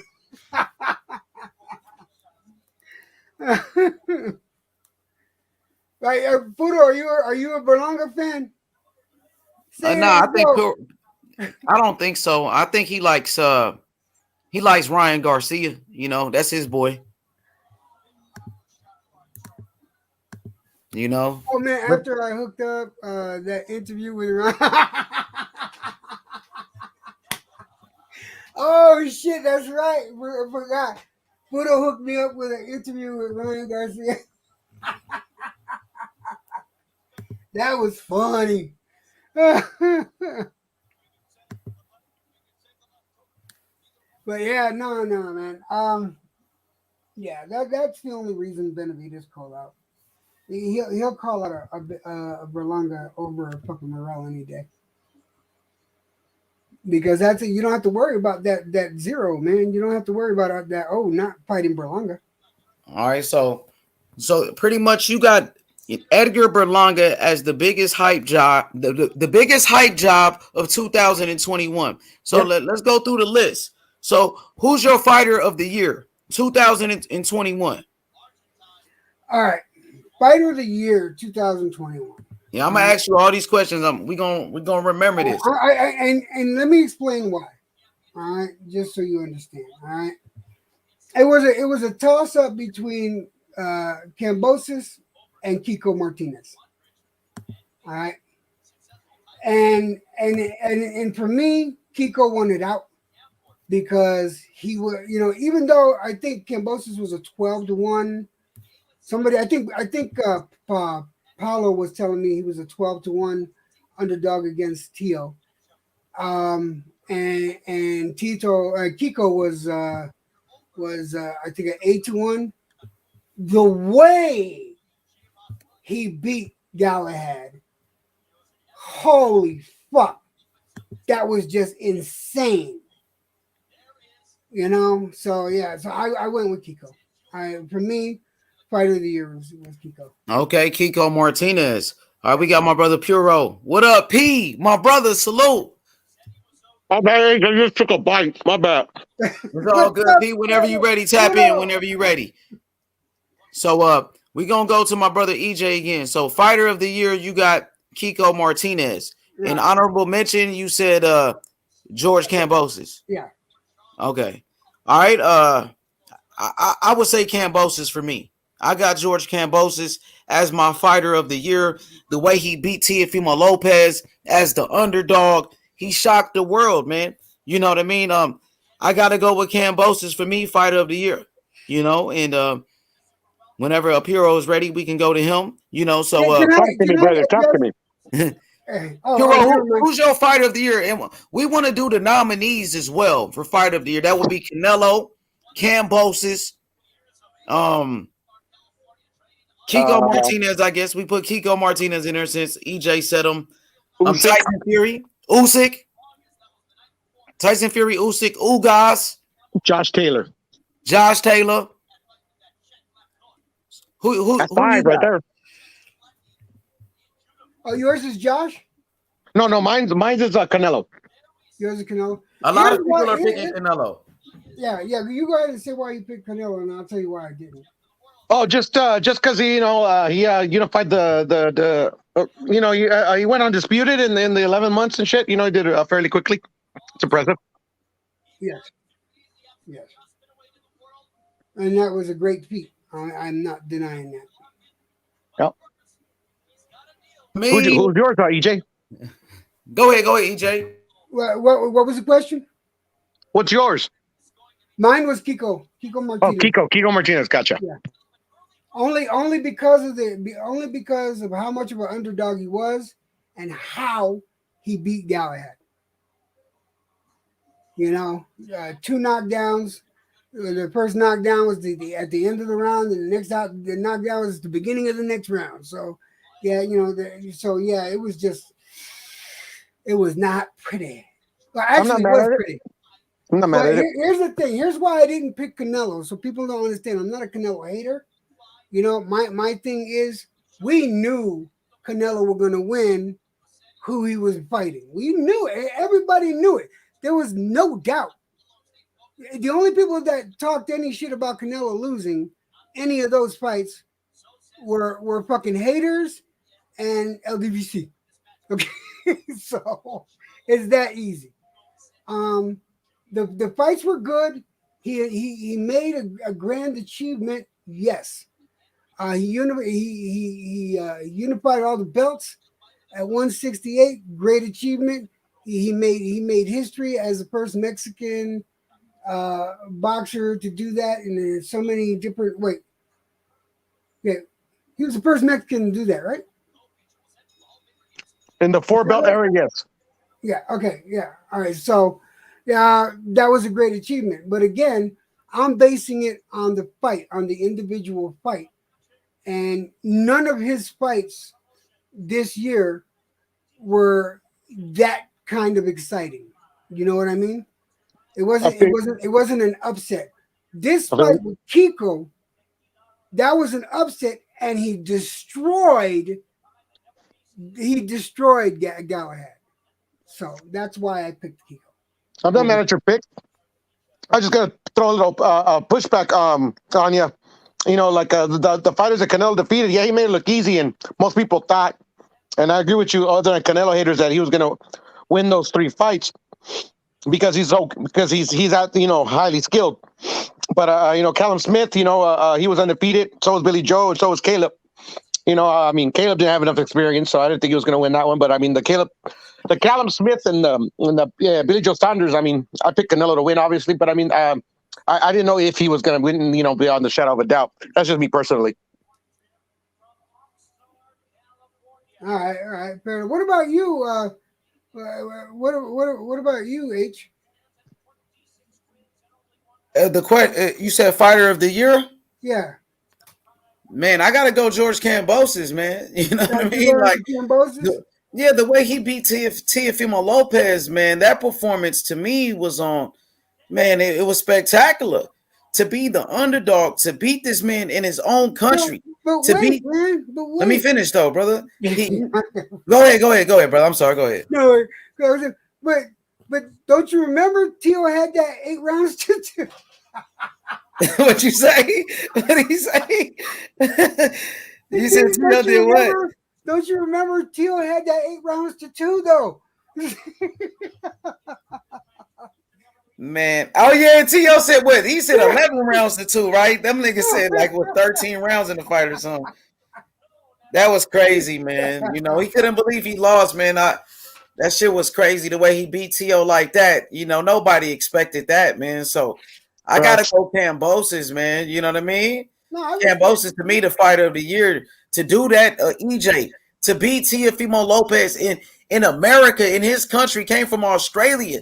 To beat Teofimo Lopez in New York, his hometown, like Puro said, that's crazy, bro. And for all the belts, like they said, you know what I mean? Some people say he's undisputed. Some say he's not. Mauricio Suleiman, the WBC, said he was undisputed. So you got to say, for me, it's Kambosos. Like, to me, that fight right there just stood out the most. Like, that fight, man, it was unbelievable, man. You know what I mean? You know what I'm saying? Even this dude, pussy drunk boxing, this man, his heart was broken. He fucking faked his death after that shit. That's how big that shit was, that upset. Like, you know what I mean? That shit was on a different level. What's good, my boy Don Dada? Hey, I'm gonna switch to my laptop, bro. I'll connect right now. Okay. What's good, my boy? Who's your fighter of the year, man, right now in boxing? Let me give you the nominees. You got your Dennis Ugas, who beat Manny Pacquiao. George Kambosos, who beat Teofimo Lopez. Canelo Alvarez, undisputed champion. Josh Taylor, undisputed champion. You know, Terrence Crawford knocked out Sean Porter. Who was your fighter of the year? Martinez. Kiko Martinez. That's his boy Kiko. So who's your fighter of the year?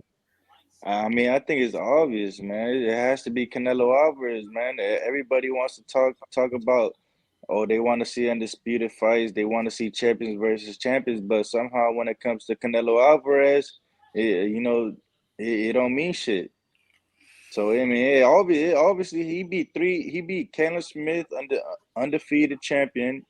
Caleb Plant, undefeated champion. Billy Joe Saunders, undefeated champion. It has to be Canelo Alvarez. But the thing with Kambosos, he was the underdog and beat Teofimo Lopez, who you say was the undisputed champion, and shocked the world.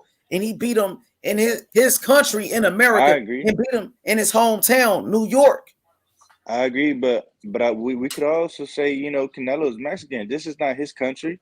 Come on, man. He's damn near American. You know he American too now. He's Mexican, of course, but he's embraced in America. He is, very popular in American culture. He stays in like San Diego, right? Doesn't he train in San Diego? Like, yeah, he lives in San Diego. Yeah, he lives in San Diego, where Kambosos lives in Australia. You see what I'm saying? Yeah, but I mean, he beat three. He did, but the thing, I got you, but let me say this about Kambosos. Let me say this one thing about Kambosos. See, Teofimo Lopez was on the pound for pound list, top 5 pound for pound, and Kambosos beat him. Like, Canelo didn't fight nobody that was on a pound for pound list. Like, hey.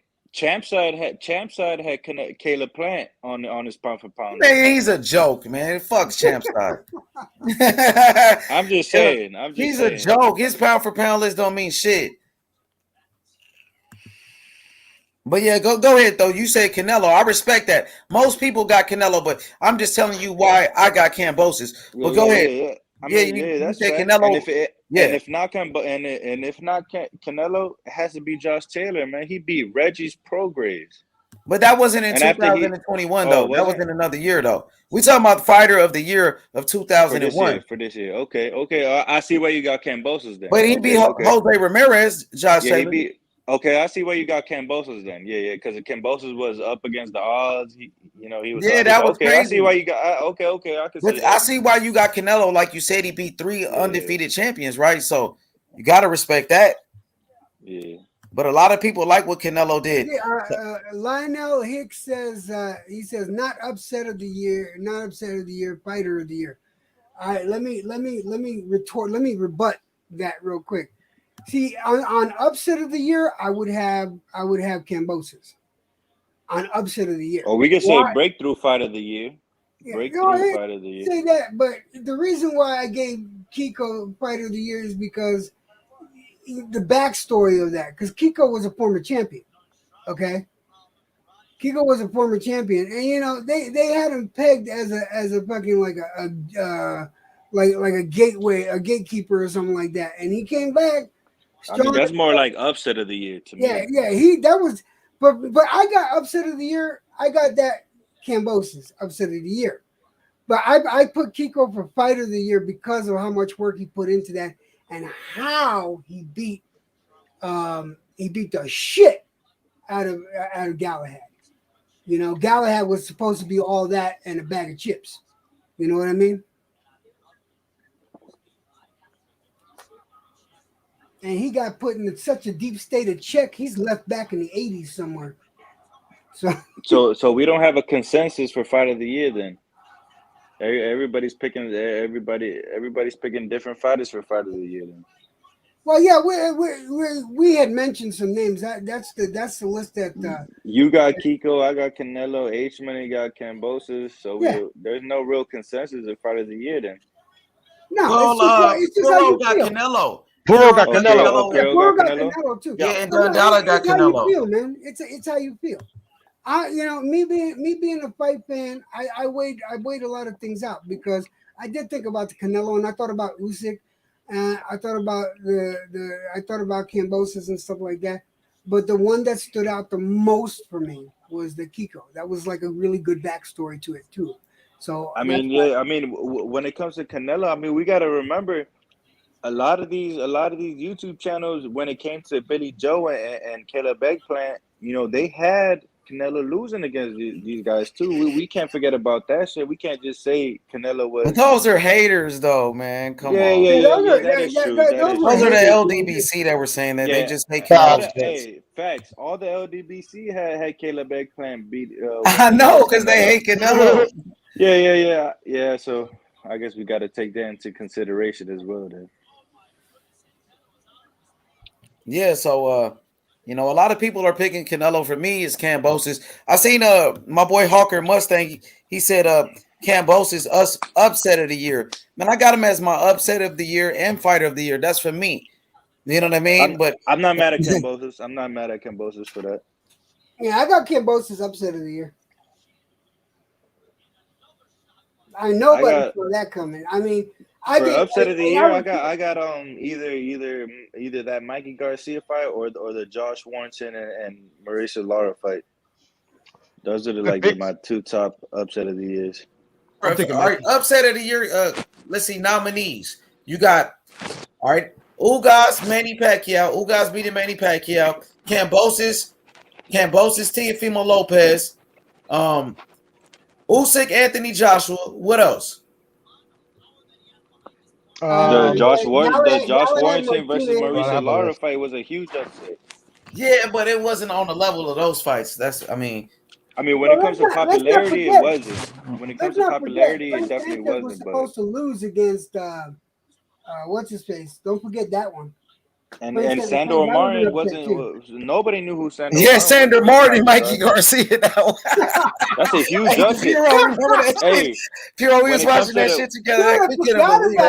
When it comes to the betting odds, Mikey Garcia and Sandor Martin was huge. Yeah, it was the biggest of this year. It was huge. It was one of the biggest. It was one of the biggest.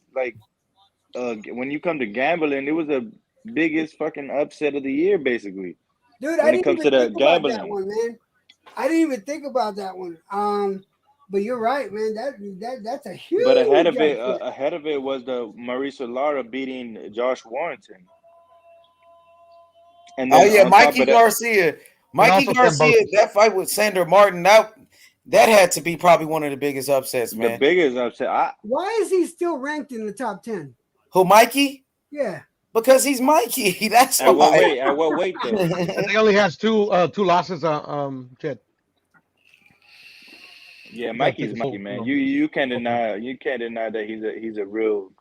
I couldn't believe he lost that shit to Sandor Martin, though. Sandor Martin came in here boxing his ass off. Like, man. I didn't like that fight, man. I just didn't like that fight. I knew Mikey was on some other shit on that fight, man. But I don't even want to talk about that shit.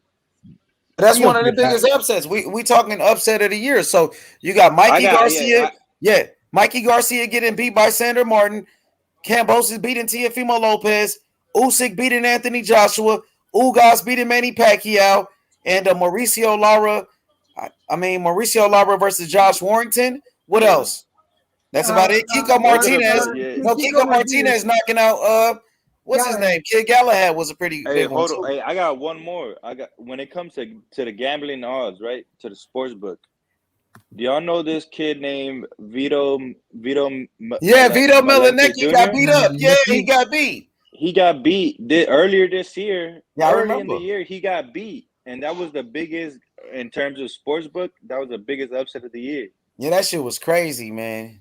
And they was hyping him up. He's the next great thing. And he's only like 18 years old. He was only 18. He got his ass whooped. Yeah, his first loss was earlier this year, so he got his ass beat too. But my pick for the upset of the year was Mikey Garcia versus Sandor Martin. That's a Sandy good Martin. one, man. I respect that one. So I got Kambosos. Wow. I got Kambosos Tio, man. I gotta go with Kambosos for me, man. Again, that shit was crazy. We was in there like Tio Dad was.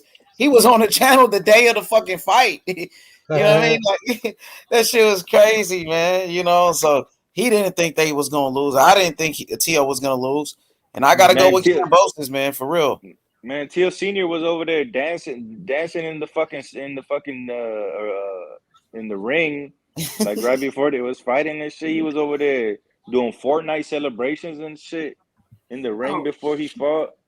Instead of being in the locker room, giving his son some tips before the fight, shit crazy. Man. They were overconfident, man. It happens, bro. It's a learning experience. But yeah. They just weren't ready. What it is.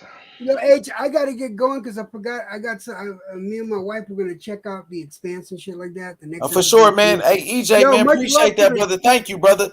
Hey, happy holidays, brother. The panel, I love you to death. H Money, thank you for letting me up here. To the people in the chat, much love to you guys. Be fucking nice to each other. Be fucking kind to each other. Salute. Happy New Year, man. Yeah, have a happy New Year, guys. Have a happy New Year's if I don't see you until the Frank Sanchez fight. Sanchez is going to kick that ass. Hey, so who's the replacement for Frank Sanchez? Because Negretto's out, right?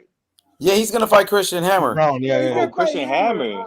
He's only you remember Tyson Fury fought Hammer? Tyson Fury knocked him out. Christian Hammer. Yeah, Christian Hammer. He's got a good right hand, but he likes to play dirty a lot. He hits low.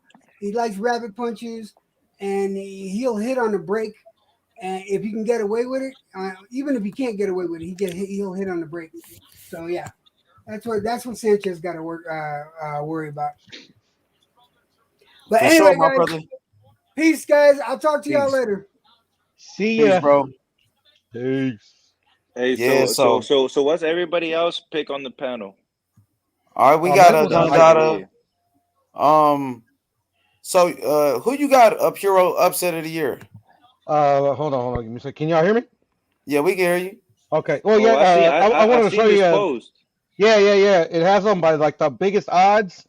I mean, not to like influence you guys, but just so you guys could see what the options biggest are. odd was Vito Melanecki Jr. that had the worst. The worst. You guys see it better? Yeah, it's much better. That's better. Okay, cool. So so those are the top, I don't know, 10, 15. So, but I still got Mikey over. Sandor over Mikey. That was my biggest one. So who's second? What's that? Ali Rivera? Omar Juarez. Who's Omar Juarez? At 1,500. I don't know. Sandor Martin right there. Then Kenneth Sims Jr., Elvis Rodriguez. That was a good one, man. That dude is good, Kenneth Sims Jr. We just seen him fight on Saturday. That dude is sharp. He just won on Saturday, didn't he? They beat another undefeated fighter. The dude is good. Let's see. Oh, Jonathan Rice, Michael Coffey. No, Polite Coffee. Yeah, Jonathan Rice. Yep, he whooped him. Then where the rest of those guys? Where Kambosos in them at? Kambosos is low. See, these are not high profile fights, No, though. Well, but these are Mikey's the only one. These are all of them. Let me scroll down. Let me scroll down. He's here. Mikey's like the only one that's a high profile name. He's right there, brother. He's right there. No, but it comes. This is the sport when it comes down to the sports book, though. This is just gambling odds. These are just the odds. These are just gambling odds. H. You see, there's Teofimo Lopez at plus 600 versus George Kambosos. You see it, H? Yeah, I see it. Okay. Oh, there's Julian Williams against Vladimir Hernandez, the Mexican. Oh yeah, J-Rock, right? J-Rock, that was a big upset that too. shit was crazy. I couldn't believe he lost that fight. That was a big upset. Hey, man, it was a bit. Yeah, it was a lot of upsets this year. Well, man. look at this list, H. These are all the upsets.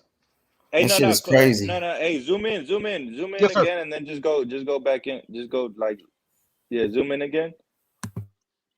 You know who's missing? Swift Jared Hurd lost against Arias. No, he's right there. It is? Yeah, it's right there. It's right there. On the J-Rock. On the J-Rock. 700. I couldn't believe that shit too, man. J-Rock finished, that was man. man. Swift Hurd lost against Arias, man. I was like, what the hell? Arias is decent though. I mean, I didn't call it, but I mean, it wasn't like, oh my god. Oh, hey, Gabriel Flores Jr. Oh yeah, that's another one. Yeah, that was a Star Was Born right there with fucking Venado Lopez, man. That's Andre Ward's former pupil, right? Who? Gabe Flores or Lopez? Gabriel Flores, Gabriel Flores Jr. Yeah. I remember we were talking about that on each one. That's Andre Ward's pupil. Well, hey, shit happens. Edwin Soto. I thought he won that fight though, Soto. Man, they robbed him. Against Jonathan Gonzalez. Yeah. Gonzalez. I mean, Gonzalez boxed a good fight, but I thought Soto did enough to win. I thought he boxed a good fight. I thought he was close. It was close, but I did think Soto won as well. But it's all good. I thought Jonathan Gonzalez won the fight. He was boxing pretty good though. I thought they would have gave the fight to Soto because of but they gave it to Gonzalez, and I was like, oh, fair play to Gonzalez. You know what I mean? He fought a good fight, but that was a pretty good upset as well. Hell yeah, man! So keep going down the list. Keep going down the list. Oh, look, keep going down the list. Baumgartner's right here. Oh, hey, y'all keep cooking. I'll be right back, bro. Yeah, you got him, man. There's Julio Cesar Chavez against Anderson Silva. Against Silva, yep. And then goes Baumgartner over Harper. Pacquiao Ugas. What's another big one here? This one was a huge one early in the year. Brandon Adams versus Bohachuk. Oh yeah. Where he knocked him out like the 11th round and shit. Yeah, I seen that. Omar, there's a Omar Chavez. I don't know if y'all know about. Yeah, that was with Canelo's brother. Yeah. Oscar Valdez against Berchelt.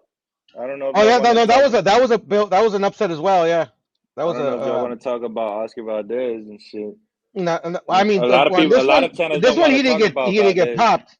No, fuck. I talk about Valdez all the time. I think he fucks up Shakur if they fight in the immediate future.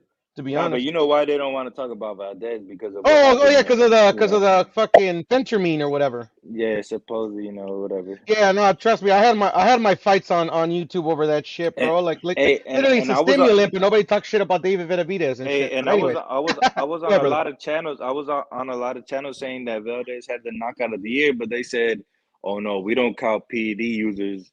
They say about Canelo all the fucking time, bro. It's like whatever, dude. Like I mean, literally, if Canelo or Valdez did not pop for anything, they would still find an excuse. It doesn't really matter. I ain't tripping on these motherfuckers. But I like the free smoke, so I'll fight them every now and then. And they're saying that WBC, has like his favor in them, but the whole time WADA had Fettermine as a like. They didn't have Fettermine as a banned substance during in competition. Yeah. They only had it during in competition, but they didn't have it outside of competition. I know it, brother. Trust me. You could tell them till you're blue in the face, bro. They don't care. Me personally, I like he popped whatever. He's gonna have to deal with the consequences of it or whatever. But there's Carlos Adams versus Derevyanchenko. Yeah, that was a big an upset as well. I actually thought because they gave it to Derevyanchenko, right? No, they gave it to Dimes. Adames. Yeah, I thought it was Dimes. close, but I think I might have given it to Adames. I'm not sure. But Dimes, I think he's from Ecuador or Yeah, I think he's Ecuadorian. Venezuela, something like that. Something like that. Yeah, yeah. And then Lee Wood versus Zucan. That was another big upset. Oh yeah, Lee Wood. Yeah, Lee Wood. Yeah, Mhm. yeah, Lee Wood. Lee Wood. I think he's supposed to be fighting. I think he was gonna be made mandatory for Santa Cruz. Oh Or yeah, something or like maybe that. even what you call it, Vaquero Navarrete. Was it never? I thought it was Santa Cruz until Santa Cruz got this fight against Carvajal. I don't know. I And mean, then Mario either Barrios or. beat I don't him. remember, but I know they were thinking about something. Yeah, no, they were thinking about mandating him against Santa Cruz or some shit like that. But Santa Cruz now got to fight against Carvajal in the Keith Thurman undercard on pay-per-view. Mm. Oh yeah, for sure. For Leo Santa Cruz, yeah. But I think actually Lee Wood, they wanted to, no. Kiko Martinez, I think they might put him against Vaquero Navarrete as unification. I mean, we'll see if they put Navarrete against Valdez. Oh yeah, I know that. I remember Bob was talking about that one too. I think that's the one that's gonna happen, to be honest.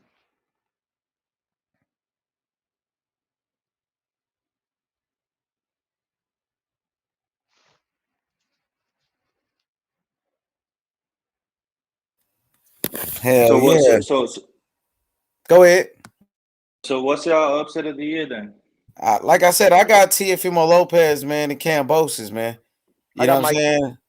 Due to be like just because it's like high profile. I Like a high mean, profile all of fight? that, you know, the odds were Everything against combined. him. Everything combined. Teofimo Lopez was a pound for pound fighter. He was considered as one of the best. And Kambosos beat him, man. Like nobody, I know I didn't expect that. I don't think you did, or Puro. Nah, I I'm not don't, gonna I lie. did it. I didn't expect that either. I put $50 on the first round knockout, but it is what it is. H money, but you have a lot of channels out here that will say that Kambosos.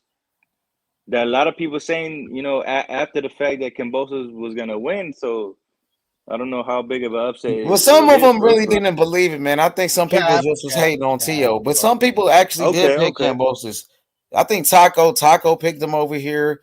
There was a couple of other guys Yeah. that So picked him. I heard a couple of people saying that Kambosos was gonna beat Teofimo Lopez. Yeah, a couple of guys did, though. And he did, So though. That's crazy, man. I thought Tio was going to whoop him. that's why I picked the Sandro Martin over Mikey Garcia fight. Because nobody even knew who Sandro Martin was. I knew who he was. I just didn't know, like literally his last I fight knew was who he against was the guy because he was Rolly beat. ranked. I know who he was, yeah, because he was ranked as well. I looked at him. Yeah.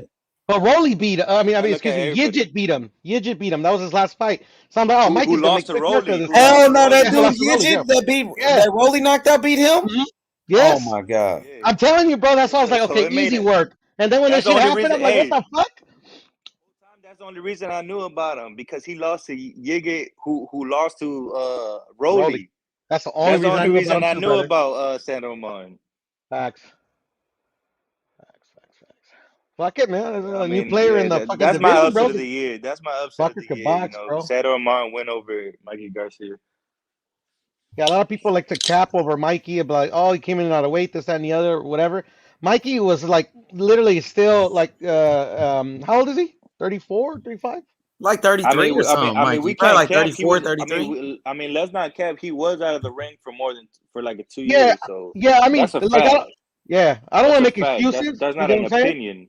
It's Yeah, not yeah. an No, I opinion. mean, but It's a still, fact. though, there's a lot of people that was out the ring during this pandemic, man. A lot of people were out the ring, bro. Yeah. I'm not saying it's an excuse, but it's a fact though.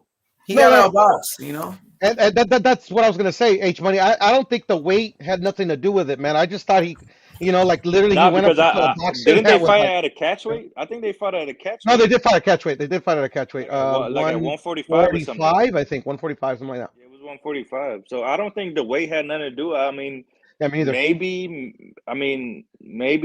Sandro Martin was more active. Mikey Garcia was out of the ring for like 2 years. Maybe that could have played a part, but It is what it is. I mean, what I like about Mikey Garcia, he took it on the chin. He says the loss don't mean shit. I'm gonna come back. No, I know That's what he that's said. like literally for me. It's only his. He Well, I didn't mean, come up with no excuses. He didn't say yeah, no, this he or didn't. that. He said, "Yeah, I was a little rusty, but it's all good. I'm coming back." That's what I like about Mikey Garcia. Yeah. He didn't And come up with no Donata, excuses. I actually thought he won the fight by a round, but you know that's just I my actually thought opinion. he won the fight too. Before they Hey, you're like came the up, only other before they person come, that I know, other than the guy before from they came Fight. up, before Fight. they came up with the announcement of who won, Mm-hmm. I thought they would have gave it to Mikey. Now, I don't know if thought they H would have gave it remembers, to bro, but I Mikey. was scoring it live, bro, with H. H was calling it. Everybody had like a fucking like I think I remember. was I Everybody was think like, I "Oh was yeah, Mikey got listening. his ass kicked." Oh, you were listening? I think I was listening. I think I was listening. I think I was on the live where H was calling the fight. It Oh, was a close you're on the fight side? though. It It was a was a close You know, close fight. it fight. was I a mean, close it fight, was a but close fight. I He thought was Mikey pulled it outboxing off as Mikey though. slimmest of margins. But when they So gave it to Sandor, I wasn't in tripping. points. I wasn't tripping. Yeah. I wasn't tripping. Yeah, I was. He I was was outboxing him. disappointed. Like people were like Mikey wasn't doing what he was supposed to do. Like even my boy Coco the Don, he was at the fight. That motherfucker left. He was there at the fight. He left during the fucking fight because Mikey was bullshitting, bro. He was like, Okay, "Man, I'm leaving this then we shit. can't Fuck it." trust Coco then, though, because if he left in the middle of the I fight can tell you and this. we Hold saw the on. I whole can tell you fight, this. He was pissed off though. He was like, "Man, fuck yeah, Mikey." You know, Mikey let When him Mikey down. Like, no, he didn't let me was down. He letting won. his hands go, I though, mean, he for was him, he was hurting. there. He paid his money to go to the fight. Like, I know you paid the money to Yeah. watch it. You bought the Yeah. zone. I know that. Like, me too. Like, but he was like there. He was rooting for Mikey, and he was like, "Man, Mikey didn't come to fight." And he was like, "Nah, man, this some bullshit. Mikey bullshit." And he just left, and Mikey ended up losing the fight. So, you know, so it is what it I is. mean, You know, I mean, when shit, it gets Mikey so was invested. letting his hands go, though, he was having some success, though. I If can't lie. Mikey came in better shape, Mikey should beat that guy, man. Yeah, I But that think yeah, dude, it had he to do boxed with a good shape, fight. though, H, man. I don't think it had to I do with mean, shape. I'm not. I mean, I Sandor don't did know, what he man. had He to do was to off. win. Like he He wasn't was off, there, though. man. He was Yeah, off. he He was was off, off. man, for sure. Hey, that's why I respect Mikey, because he said, "Yeah, I lost. Fuck it. Let's keep it moving. I'm gonna come back better." That's what And he he was said. trying to He didn't come cancel up that with no fight, too, by the way. excuses. He didn't come up with no excuses. He said, "Yeah, I lost. So what? I'm gonna come back better than ever." And then Yep. that made me even a bigger fan than Mikey for Mikey. He took it Like, on the chin. He took it on the he chin took it like on a the G. chin. He took it Yeah, on the like a chin like G, man. So Fighters a fucking real champ lose. I mean, does. come on now. yeah, respect to Mike though, you know. So The yeah, face I of gotta go. boxing has lost. Yeah, Excuse me. Ugas had a big upset against Manny Pacquiao too, man. You know, people were picking Manny Pacquiao to beat Earl Spence for crying out loud, and Ugas took that fight last minute replacement with an injured bicep, and Ugas beat him like that. I thought that was a huge upset too. I couldn't believe that shit.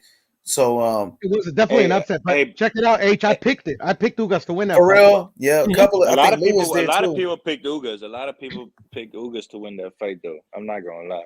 And not because like fucking he was better than Manny or anything like that. I just like literally like 2 years out of the ring versus a former champion. This is not gonna doesn't look like it's gonna add I mean, up. he was not no former champion. He was the champion. What? What? When he Oh fought yeah, Pacquiao, he right. was a No, champion. for sure. But yeah. No, facts. But yeah, that's the only reason I picked it because I figured maybe Father Time and then the fucking 2 year layoff. I'm like, oh hell no, man, this is gonna go bad for fucking Pacquiao, and I was right. I picked Ugas because Ugas was the bigger welterweight, and Ugas he does very well against southpaws. But Manny did some good work too because look at my boy's face right here, good bro. against southpaws. Let me pull him up right quick so you guys can see my boy's face here, man. He got lumped up, bro. Hey, Hawker said, "Can Mikey come back again?" What y'all think about that Of course question? he can. Of course he can. What is he, 33, 34? Come on now. He's in his prime. Of course. I mean, he's younger than Terrence Crawford. If he dedicates himself, if he puts in a strong 2 camps, he gets a quick little tune-up, and he puts a strong camp, I want to see him against Regis Prograis.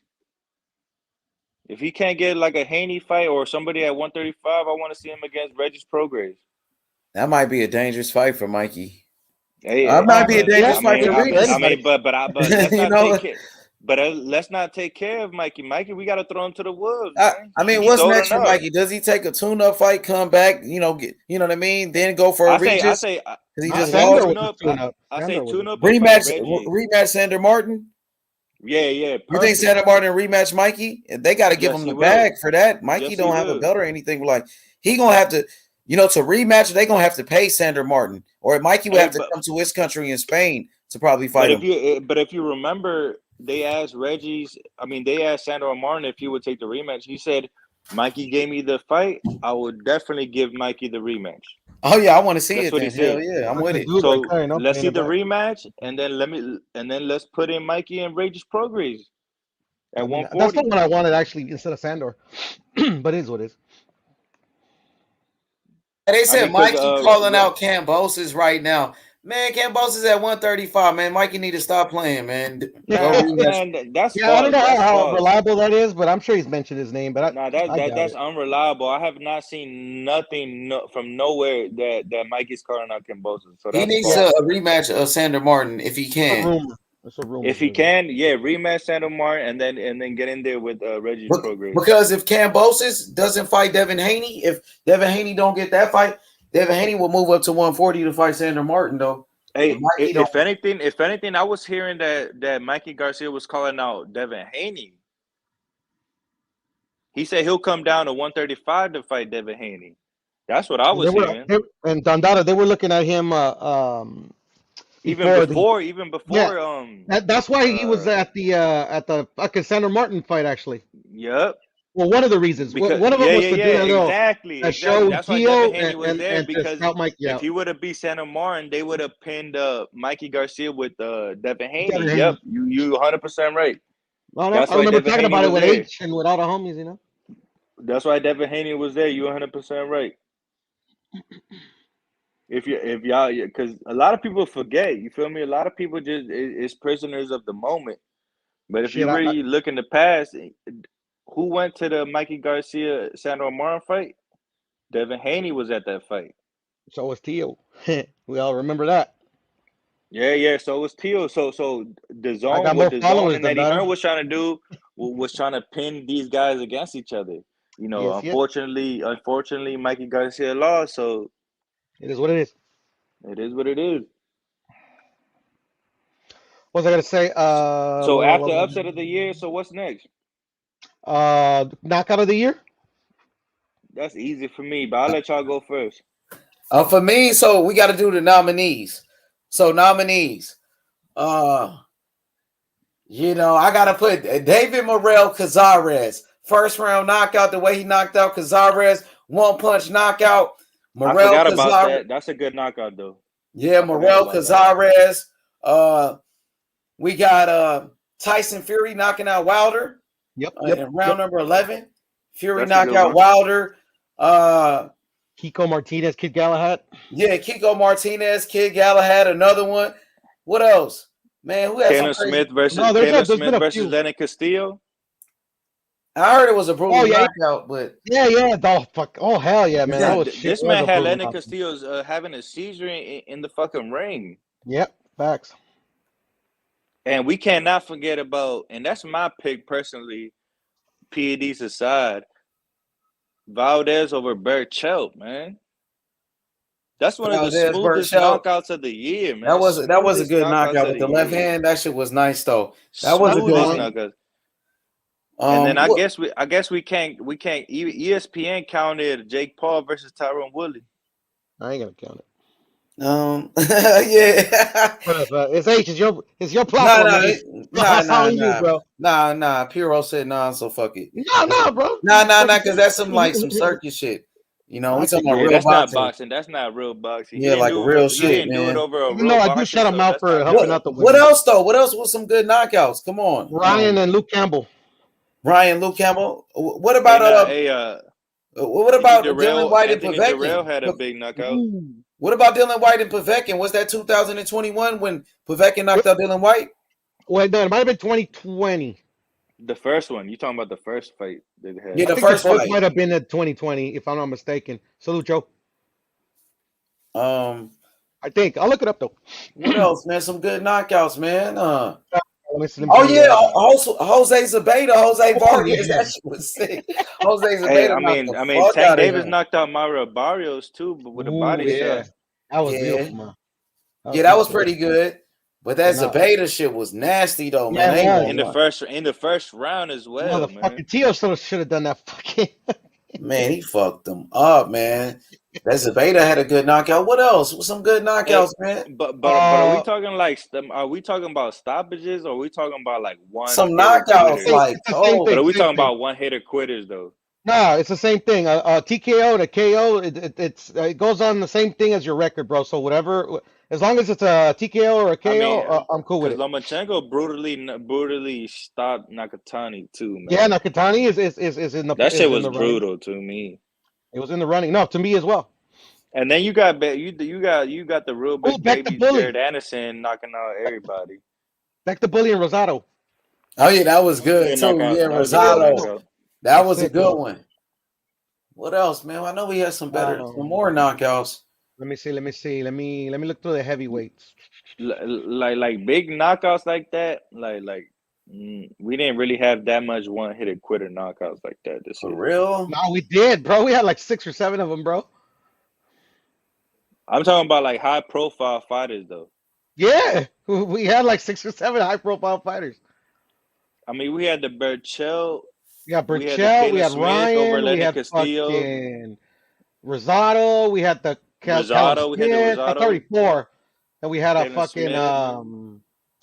What we saying? Oh, the Conor Ben versus Algieri. Conor Ben Algieri. Yeah, that was a nasty knockout. He put him out with one punch. Kiko Martinez versus Kid Galahad at 6. I'm telling you, we had a shitload of one hitter quitters, bro. Oh, Alex said Valdez over Burchell. Yeah. That's mine. My That's top mine. two. My first place is Valdez Burchell. My second place is Conor Ben over Chris Algieri. Sam D in the chat. He mentioned a good one too. Darrell on the Canelo undercard when he knocked out that dude with the uppercut. Yeah, it was pretty good. That was a nice one. I was sick with it. That big old uppercut. Boom. That windmill uppercut. Good night. Don't bother getting up. Well, my pick is the early pick, man. Valdez over Burchell, man. It was just too smooth, too clean, and he knocked Burchell out cold. Yeah, he knocked the fuck out of him. That was pretty good though. That was one of the best.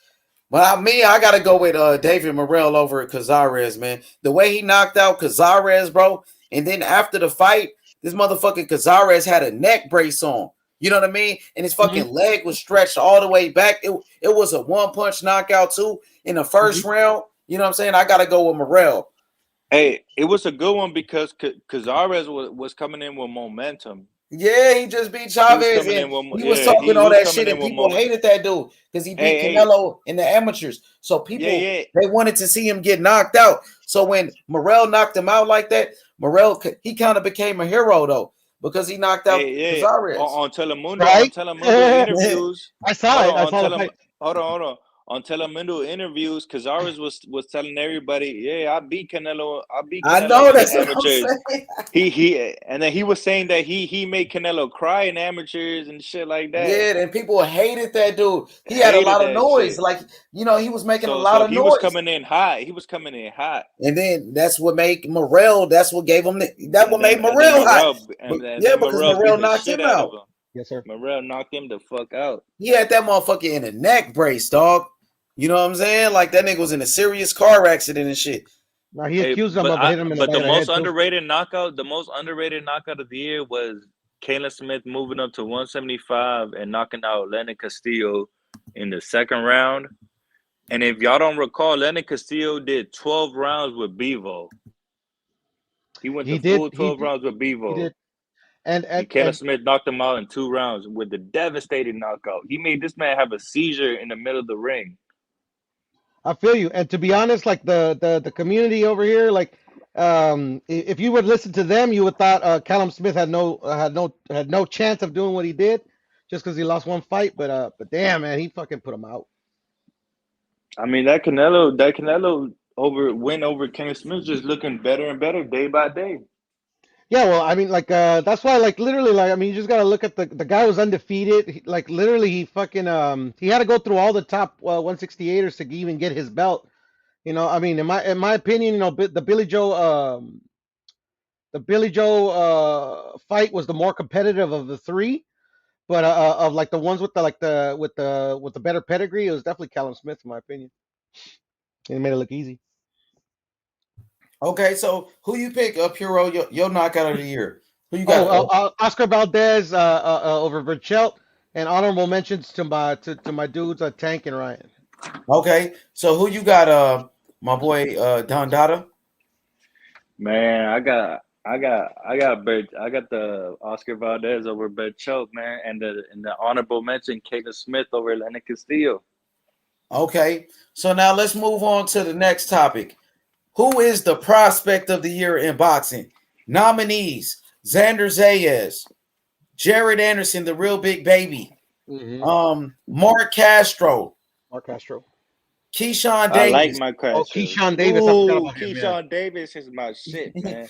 Keyshawn Davis is my shit, man. Who else prospects, man? We got more. Joey Spencer, man. Joey Spencer is alright. Hey, Brandon Lee, fucking with him. Nah, I fuck with Joey Spencer. Joey Spencer, I remember I was hip to Joey Spencer like 2 years ago. 2 years ago, I think he was prospect of the year. Yeah, he's a two-time prospect of the year on PBC. Yeah. But I've seen that happen. What bothers me, is they haven't stepped him up. They haven't stepped. He's young, bro. How you gonna step him up? He's not ready. No, but I'm saying that he was already prior to. He was already. But on H20 Boxing, he never won prospect of the year though. That's only on the PBC. Okay, yeah, but you see what I'm saying though, right? Yeah, I feel you. I got you, my boy. But I mean, Brandon Lee won prospect of the year for PBC this year. Yeah, Brandon Lee. That's another one. Brandon Lee. I mean, he's a Brandon Lee. Brandon Lee. Who else? Half Mexican, half Korean. He got some power, man. He looking like he's doing okay, man. I like what I see so far. So far, so good. Who y'all like? We got Xander. Even though he already has Big Baby Anderson. Xander, Big Baby. Xander. Even though he already has like a minor title, I would say David Morrell has a case. What do you think? You put I'm picking him. You put my boy in there. Well, because he only has like 5 fights. Literally, I don't think he's a prospect because he has a belt. If y'all but, if y'all pick Morrell, is Bruce Ennis still a prospect? Nah, hell nah. And it's got like 28 fights, bro. Yeah, no, for sure. I only mentioned Morrell because he has 6-7 fights. Yeah, he only got 6 fights. Yeah, and definitely but he's going 12 rounds of fight, so he's a what do y'all consider a prospect then? You don't consider him a prospect right now? No, I'm saying lay down the rules for a prospect then. Prospect, young fighter, what? Shit. Well, like less than 20 fights or something like that? A young fighter that's not going 12. You can't be going 12 rounds. 12 rounds. Okay. See, Morrell, his fights are scheduled for 12 because he's a champion. So, So like under 25 years old then, I'm guessing. I mean, you have prospects that's older though. People that start boxing late, they still be prospects too though. So some guys turn like professional around that age. Like shit, Lomachenko turned professional around 28 years old. Would be one. Yeah, I would say Janibek would be one. Could be a prospect then. Who, Johnny Beck? Isn't he a contender? He's a number one contender though. He's a contender. Okay. Yeah. Oh, here go the prospects. I got it right here. Oh, you got the list. You got let's start up at the top. Mark Castro, Jared Anderson, Brandon Lee, Joey Spencer, Xander Zayas, Charles Conwell, Diego Pacheco, Keyshawn Davis, Brian Norman Jr. Is Edgar Berlanga still a prospect? I'm not sure. What y'all think? I have no idea. I would say is he on that list? Damn. I got him on my list. Yeah, I put him as a prospect. His fights are not scheduled for 12. It's like 10 rounders or 8 rounders. Yeah, he's still doing 10 rounders. Yup. Man, what about that's a hard one. Yeah, man. Because he just fought Kosares, and he fought Kosares, and he got put down in that fight. And Kosares, y'all know who Kosares had fought before that? Billy Joe Saunders. Yeah, that Argentinian dude. That was a tough dude. That dude was a contender. And Kosares was giving Billy Joe a run for his money until I think Billy Joe knocked him out. Yeah, Billy Joe knocked him out. Yeah. So DJ says Xander Zayas and Keyshawn Davis. I see Kid Austin. Yeah, I got Kid Austin, but he only got a few fights. So Kid Austin, Sam Arnold III, Ashton Silva, Trayvon Marshall. What about Joe Elvis Gomez, that Cuban fighter we just saw this past Saturday? He looked pretty good. Got a knockout. I see. Hey, see, we don't really. I don't know what a prospect is because I could easily say Keyshawn Davis, or I could say a guy like Brandon Lee. So, what about Abdullah Mason? That boy looked good on Top Rank, man. Jalil Hackett on Mayweather Promotions. Jalil Hackett coming out the DMV. Yeah, from your area, where right? I'm from. Love, right? Where I'm from, yeah, because we ride hard for Jalil Hackett. I think he's a contender, Montana Love, because he knocked out Baranchek, right? He did? I didn't know that. Yeah, he knocked out Baranchek on Triller. He knocked out. Okay, well, there you go. Montana Love a contender now, man. All right, cool. Okay, what about contender? What do y'all consider Michelle Rivera, contender or is he a prospect? Michelle Rivera, the Dominican kid. How many fights did he have? This is where the like lines 18 get fights. blurred, I think man. about 18. I think he's still I don't know, man. Yeah, he's a contender though. Like he's ranked in the top 10. Like he's cruising shit. That's what it is. That's what it is. H. That's the difference. Top 10, you're a contender. Anything below the top 10, you're still a prospect. Okay. Yes, sir. That's that real. It makes shit. sense. It makes sense. So I'm going with my picks. My picks is either Brandon Lee or Keyshawn Davis. All right. So you got Brandon Lee as your winner. You pick Brandon Lee, and you got Keyshawn as an honorable mention. All right, yeah. Puro, who you got? Puro, who's your prospect of the year? I got a tie between Xander and Keyshawn Davis. For sure. Okay. Now you got to pick one. You got to pick one. Well, Xander then. I think Xander just won it on Top Rank. They put something out today. Prospect of the year, Xander Zayas. I just saw it. He just won Prospect of the year. I thought Big Baby won it. Man, I thought it was Xander. I just seen it came to my phone.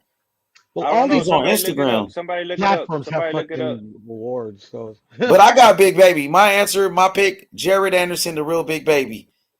But is Morrell a prospect? Morrell got a belt. He going 12 rounds. So I don't know. Man. He's going 12 rounds. I mean, it's hard to say. He was a prospect that won a belt. He's a prospect that won a belt. So there you go. Yeah. Facts. So I'm gonna have to go with I'm gonna have to go with Jared Anderson because he's a real prospect. So I got Jared Anderson, the real Big Baby. That kid looking like a beast. I gotta go with the real Big Baby. The real Big Baby, Jared Anderson, man. That's my prospect of the year. Cool. So what's the next one? I got it. Trainer of the year, ladies and gentlemen. Trainer of the year. Who y'all got? Put it in the chat. Who's the trainer of the year? I got the nominees. We got Ishmael Salas. The nominees. Eddie Reynoso, Ishmael Salas, Javier Centino, George Kambosos trainer, Javier Centino. We got Robert Garcia not in there. Man, Robert Garcia wasn't a good year for Garcia. Really, a lot of fighters that won the fights this year, man. Man, shit, Hector Tonajaro lost for him. His brother Mikey Garcia lost. Mm-hmm. No, but he had Jesse Bam Rodriguez. Oh, Sugar Hill, Tyson Fury trainer, Sugar Hill. Yeah. All right, Bo Mac, Terrence Crawford trainer. Bo Mac, Sugar Hill, Eddie Reynoso, Ishmael Salas, Ronnie Shields, Bo Mac, Terrence Crawford trainer. What do you say, Derek James? Derek James, Earl Spence trainer, Derek James. All right. What about Lomachenko's father, Papachenko? Ooh, Papachenko. Ooh. Hey, that's a good nominee. Papachenko, what he did with Usyk, what he did with Loma. Usyk and Loma, man. Both of them, correct. Ishmael Salas cold, though, what he did with Ugas. Shit, what he did with Joe Joyce. Come on, man, his job with Joe Joyce. All of them dudes, man. No, all those dudes are worthy. Hey. Yeah, well, Robisi Ramirez, how Robisi came back. Ishmael Salas cold, man. Reynoso. Know when I could tell you. Eddie Reynoso, what he did with Canelo, undisputed. Eddie Reynoso. You know, Julio Cesar Martinez, Andy Ruiz. Ray Martinez. Fucking Ryan Garcia. Valdez. Frank Sanchez. Big win over Ajagba. Mm-hmm. Eddie Reynoso got to be right there. But Sugar Hill, I think Sugar Hill, Eddie Reynoso, Ismail Salas, Papachenko. So name your top three. Everybody name their top three then. Right, for Trainer of the Year nominee for me will be Eddie Reynoso, Ismail Salas, Sugar Hill. Those are my top three. My top three will be Eddie Reynoso, Papachenko, and Robert Garcia. Those are my top three right there. Eddie Reynoso, Papachenko, and Robert Garcia. Who you got, Puro? Well, I'm gonna keep the same energy, and I'm gonna tell y'all motherfuckers, y'all gotta pick just one. Oh yeah, Javier Centino. Yeah, I gotta keep it. Yeah, I got it. To be honest, man, if I had to pick one right now, I'm gonna go with my guy, man, Javier Centino, the trainer of George Kambosos. The game plan that they came up with to get in Teofimo Lopez's head, it worked. I gotta go with George Kambosos, his trainer Javier Centino from Puerto Rico, man.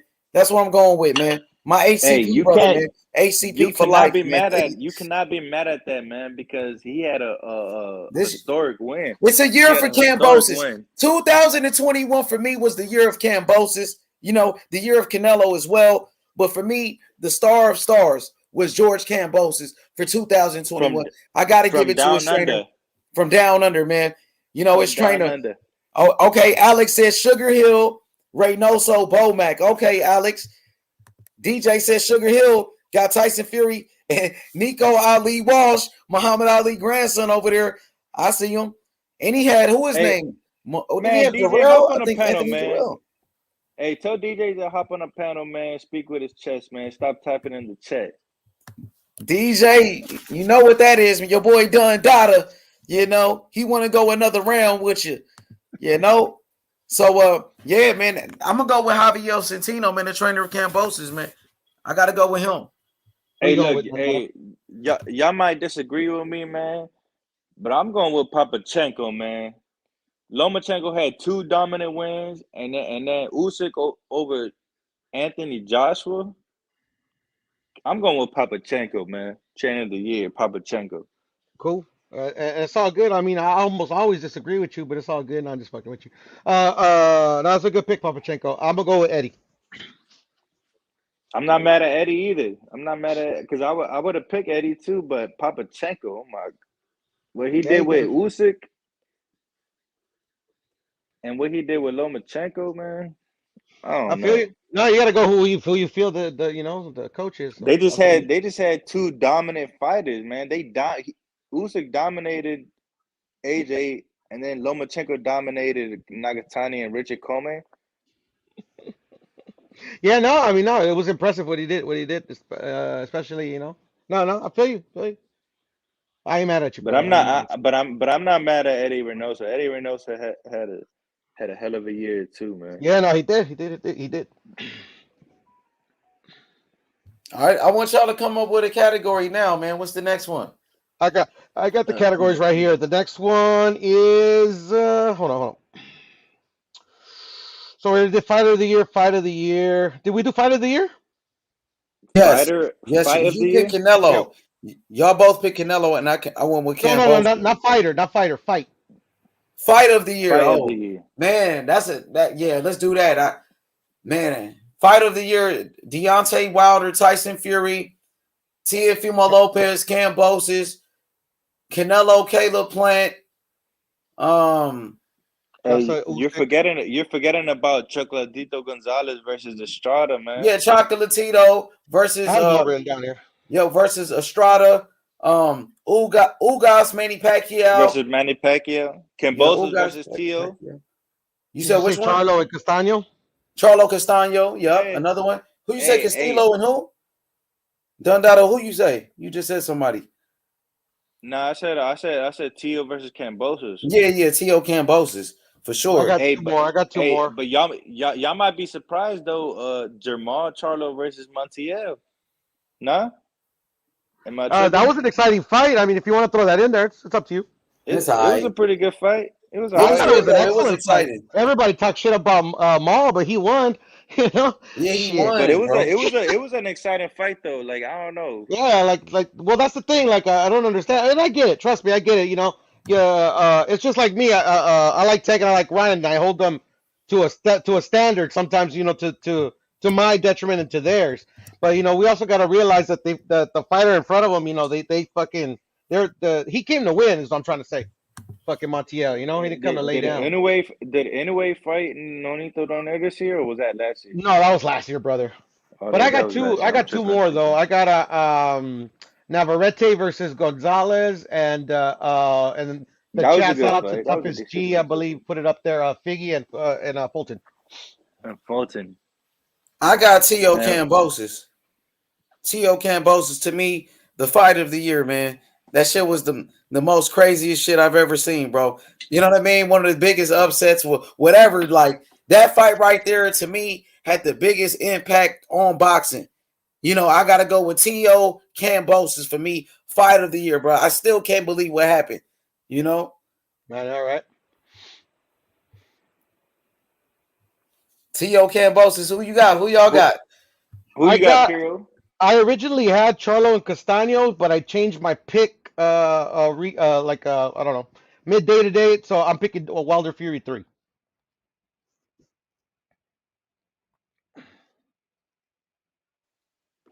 But is that like based off high profile? Like It's based on it's based on all the, for me, all the elements you need for a big fight. You know, you had drama. being high profile fighters. You had drama, it was a knockouts. trilogy, so it was like to finalize the, you know, it's to fucking, you know, end the story, if you were, and then you also had a fucking one of the candidates for knockout of the year. So it's got, you know, and then you know, fucking, it was when I first started on YouTube. I guess this would influence me too a little bit. That was the fight everybody was talking about. You know what I'm saying? This man Wilder DJ, Fury this 3. man DJ on this zone now. DJ, my brother. Oh, he is? What's going on? What's going on? Can y'all hear me okay? Yeah, we got you, DJ, we hear you. Hell yeah, man. Listen. Charlo Castaño was the fight of the year for me. I mean, just the back and fight. The back and forth between them two, and just the ramifications in that fight. That fight was for undisputed, man. It was. It was for undisputed. That's what puts it above everything else for me. That fight was for everything, bro. And then behind that, man, I gotta have Fulton and Figueroa. That was a great fight. I thought that was a great fight as well.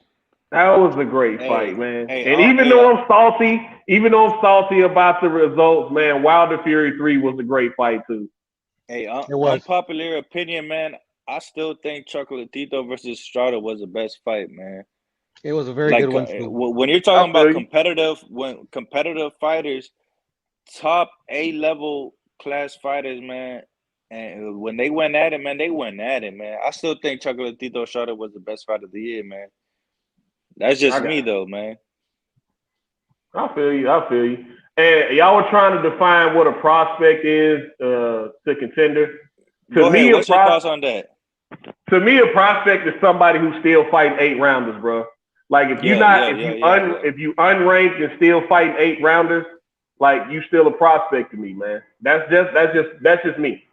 And somebody, you know, once you start creeping up into that top 12 and top 10, that's when I consider you a contender. So like Boots and Morrell is out of the picture then?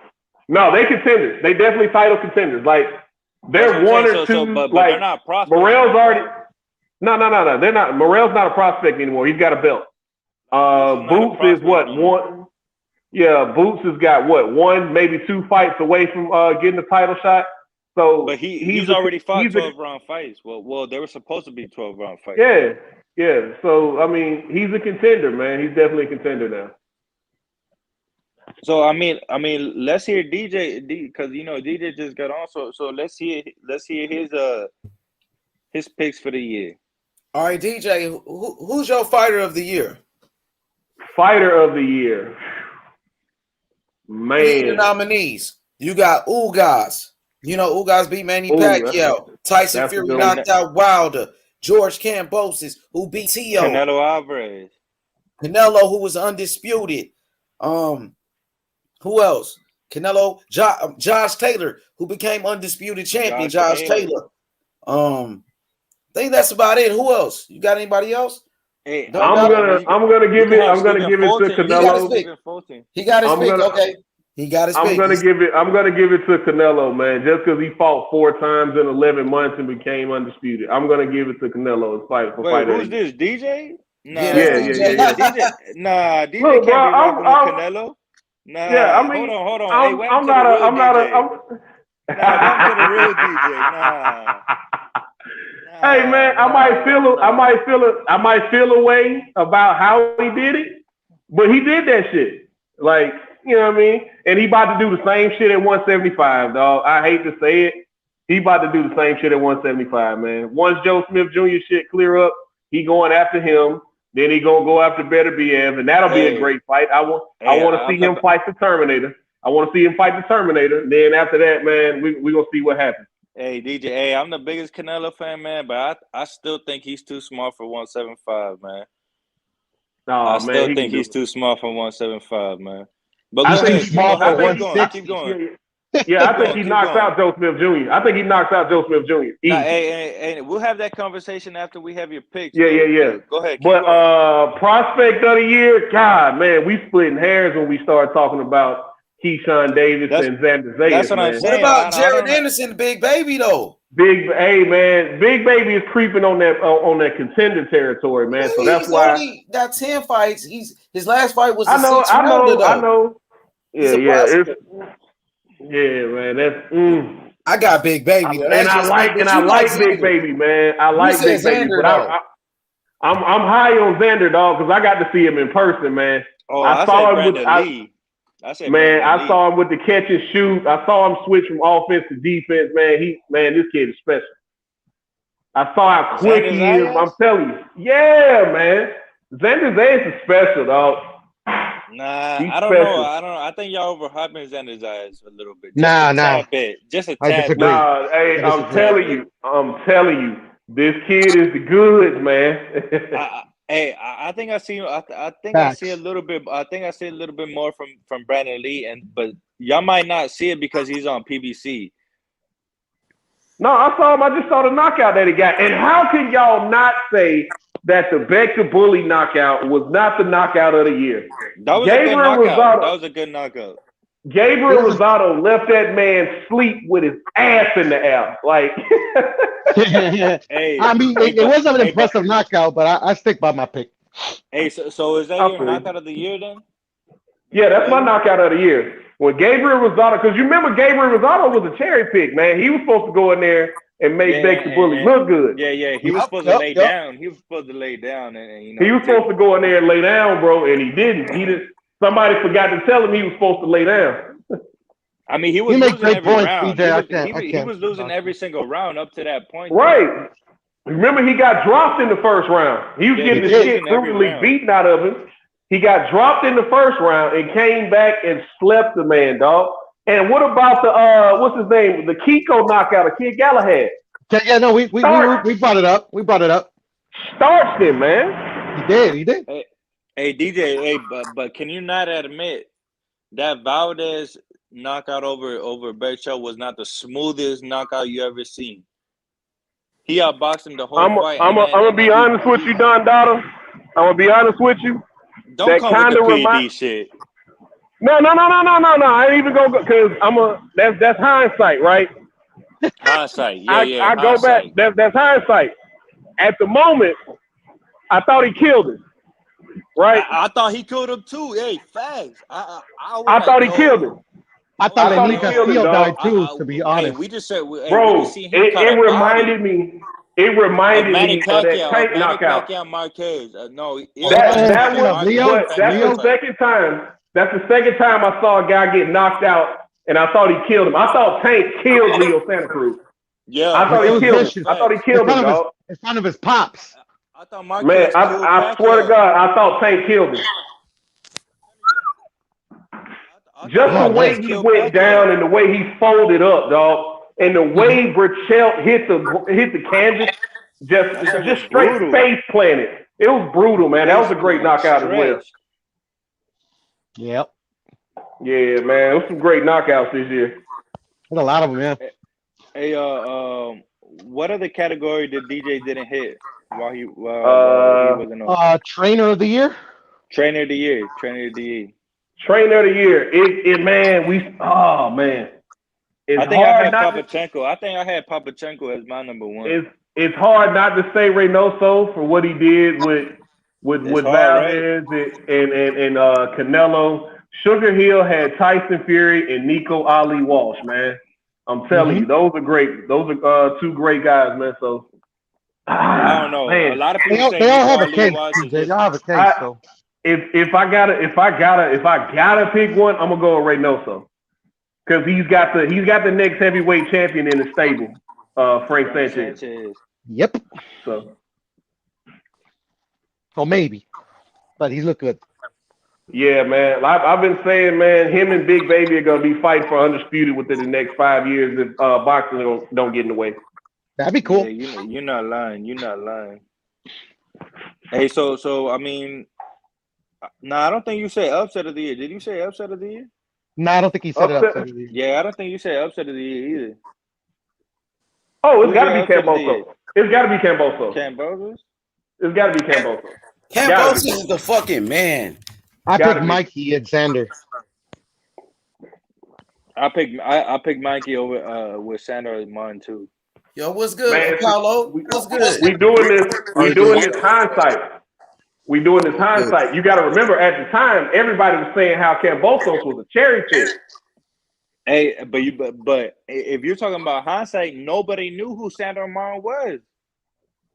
But check this out, DJ. How can a number one contender be a cherry pick? Right? I'm with you.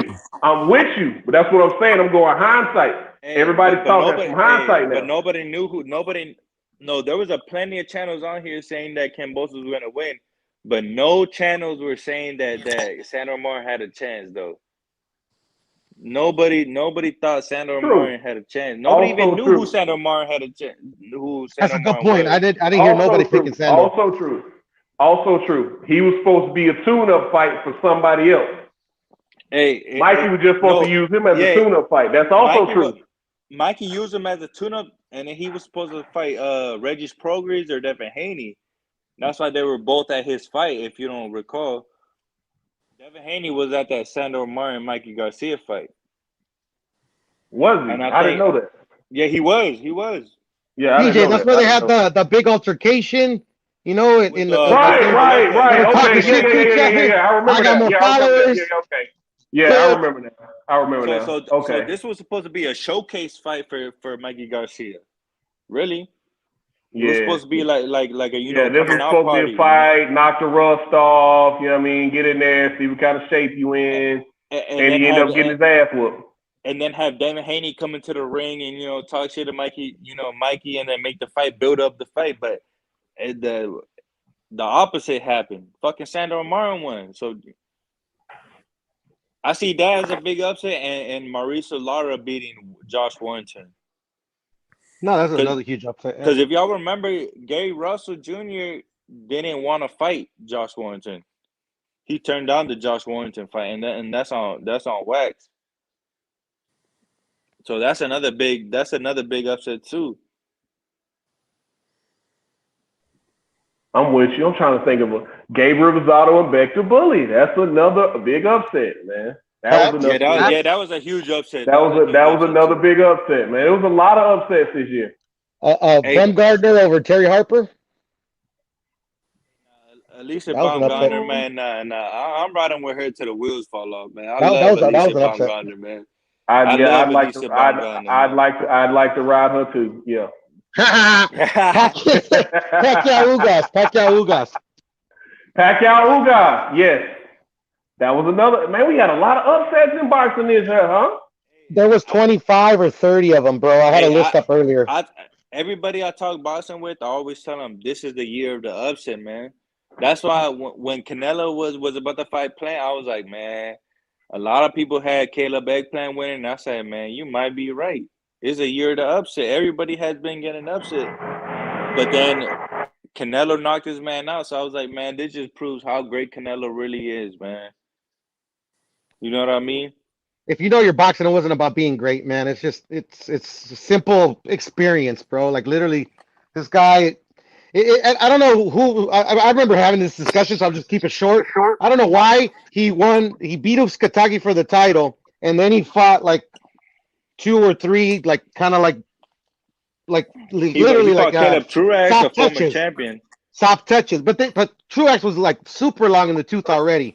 But they were soft touches. I mean, like literally they you know how they say iron sharpens iron. So I mean, I knew there was no way in hell that other than like a fucking Canelo knocks himself out, the episode was gonna happen in that fight. But we cannot lie, man. This man Caleb playing against Uskatagi, man, he looked like a world beater, man. Caleb playing looked like a world beater against Uskatagi. He looked like a world beater, man. I don't know. He looked. I mean, he didn't impress me one bit. No, later in the rounds against Uskatagi, he was getting clipped and he was getting tired. But in the beginning of the round, in the first 6 rounds, man, this man looked like a world beater to me. And I hear you. I mean, like, I mean, to me, world beater, like, oh my god, this guy like just pulled off a performance. A world beater, like, it's a dominant performance. It's like a Chico versus Mayweather type of performance. If you get what I'm saying, that's the way I see it. But that's I don't exactly doubt. what he did I the mad first at you. 6 rounds. The reason I say that because he knocked down, Uskategi was coming in as the big puncher, wasn't he? And he knocked him down 2 times in the first 6 rounds. That still doesn't impress me though. After the 6th, 7th round, he started getting tired. He started getting caught, and I think ultimately that's what his downfall was against Canelo. He just got tired. He couldn't keep moving as he was moving in the first 6 rounds. Yeah, I mean, I respect your opinion, Dondada. I just like literally, I still haven't seen anything special out of Caleb, but apparently Canelo does, so we'll see. Hey, Canelo Alvarez gave Caleb Plant the stamp of approval, saying that Caleb is gonna take over the 168 division, and he's gonna be the king of that division. I don't know if y'all heard that. Did y'all hear that? Hold on, what'd you say? I'm sorry. I literally just said that. Canelo, like, I don't know. Somebody asked him in an interview, but Canelo was like, "Oh yeah, Caleb Plant's gonna take over the 168 division once I'm out of there." Huh? That's what he said. Hey, he said Plant's gonna take over the 168 division. He's got the talent to do it. He's got the talent to do it, but we got to see the fight. Do you think he's gonna ask Charlo when he fights him if he thinks he's any good or not? I think Caleb Plant beats Charlo because I think Caleb Plant beats Charlo because Caleb Plant's a natural 168, man. He's a natural 168, and we already seen Charlo get outboxed by Korobov. Did we not? I'd have to go back and watch that fight. I have to watch that one again. It's been a while. I'm telling you now, it's gonna get spicy. It's gonna get spicy, man. I want to see what Boo Boo Andre does in his next fight against Jonabek. But I think he's gonna move up after this next fight, man, and it's gonna get spicy in that division. So you still got David Morrell there. Yeah, that's a big one right there. DJ, so he's gonna take the Zanabek fight? David Morrell beats Andre, man. David Morrell will beat Andre. You think so? Yeah, man. Andre, God damn it, I want to see it. I want to see it. Not in the immediate, but I mean, yeah, I want to see it too. DJ, so he's gonna fight Zanabek? Do what now? I'm sorry. Sorry, DJ. Is he gonna fight Zanabek? No, I know it's mandatory, but that fight's mandated, bro. He has to fight him. I think that fight's about to go to purse bid here. No, I read all that, but like, go ahead, DJ. I'm sorry. Andre has to drop the belt if he don't. If I know that he has to drop the belt. Yeah, I know how that works, but I mean, do I personally think he's gonna fight him? No. Have you heard that they already agreed to it? They did agree to it already. Yeah, I mean they work now. Right now from what that's not agreeing to it, Dondado. From what I'm hearing, man, it's simply whether or not they're gonna fight in the States or not. If they fight in the States, then it's gonna be a 75-25 split. If they fight outside the States, it's gonna be an 80-20 split. So they working on that in the purse bid, man. Whatever happens with the purse bid. After the first bid goes down, then we'll have a venue and a date. No, we'll have a date and a venue and all that. So right now it's just in that first bid stage. Oh, okay, I got you. So right, that fight is gonna happen. It's just the money and the scheduling that has to be settled with. Yeah. They just working out the money and the scheduling and all that stuff right now. But yeah, that fight's gonna happen. Demetrius Andrade has to fight him or vacate. But that fight's definitely mandated. Yeah, that's what I read. That's what I heard. I mean, like it was rumored, but that's what I heard that he was rumored that he's gonna vacate and move up. But that was just a rumor. I think he'll vacate and move up after this fight. Because I think it's clear now, especially since the Triple G and Murata fight's been postponed, and there's no telling when they're going to reschedule that. But it's too late for Andre to fight anybody else. It's too late because WBA or what is he? WBA champion, right? WBO, yeah. WBO already mandated him, so it's too late for him to use his WBO clause and move up to 168 and become a mandatory champion. It's too late for that. Because they already mandated. They already mandated. Yeah. That's why I said after this fight. That's why I say after this fight, I think he'll move up. But he has to go through Janibek before he goes through that. Yeah, so and that's a dangerous fight for him. That's a dangerous fight. That makes sense to me. It's too late for him to move up to 168 and mandate Canelo because the WBO already mandated Janibek as his mandatory. So no, that's what I was saying. That was a good point. Andre either has to fight or vacate. Either has to fight or vacate. Simple as that. And lose his title, and he won't get a shot at Canelo. No. Yeah. He'll have to get in line. Rather than skipping the line at 168, he'll have to get in line at 168 when he moves up. Yo, I got a question for DJ. DJ, now, what do you think about Jerron Boots Ennis? I think this kid right here, he has what it takes to be the next superstar in boxing. I think Jerron Ennis, he's ready for Terrence Crawford. I think Jerron Ennis knocks out Terrence Crawford. I think Boots Ennis, he will beat Errol Spence. I think he's going to be the future of boxing. I mean, what's your thoughts? I know you met him. You talked to him. What do you think about that kid? Hey, listen, I've been on this Boots train for a little while now, man, and I'm telling you, the kid's got the goods. I think he was more than ready. I think he was ready 3 fights ago. I think the rest of the welterweight division is, as far as the champions go, they're just postponing this ass whooping that's coming. I think Terrence Crawford and Errol Spence need to hurry up and fight each other before Boots Ennis split both they shit open. You know what I mean? It's at that point, man. He just, God, man. I wish y'all could understand how big this kid is, man. Oh man, it's crazy, and how smooth he switches from southpaw to orthodox. He has power in both hands. Great. DJ. Realistically though, yeah. How many fights does Boots really have at welterweight though? Most of them. He said he can make welterweight. He just did an interview. No, but how many? Let me finish, bro. Let me answer the question. He said he feel comfortable at welterweight. He said he gonna stay at welterweight. He said he ain't going nowhere. That's where he at. Honestly, man, he's one of these fighters. He's one of these young fighters that's living a clean lifestyle, man. He don't smoke, don't drink, don't party. He stays in the gym.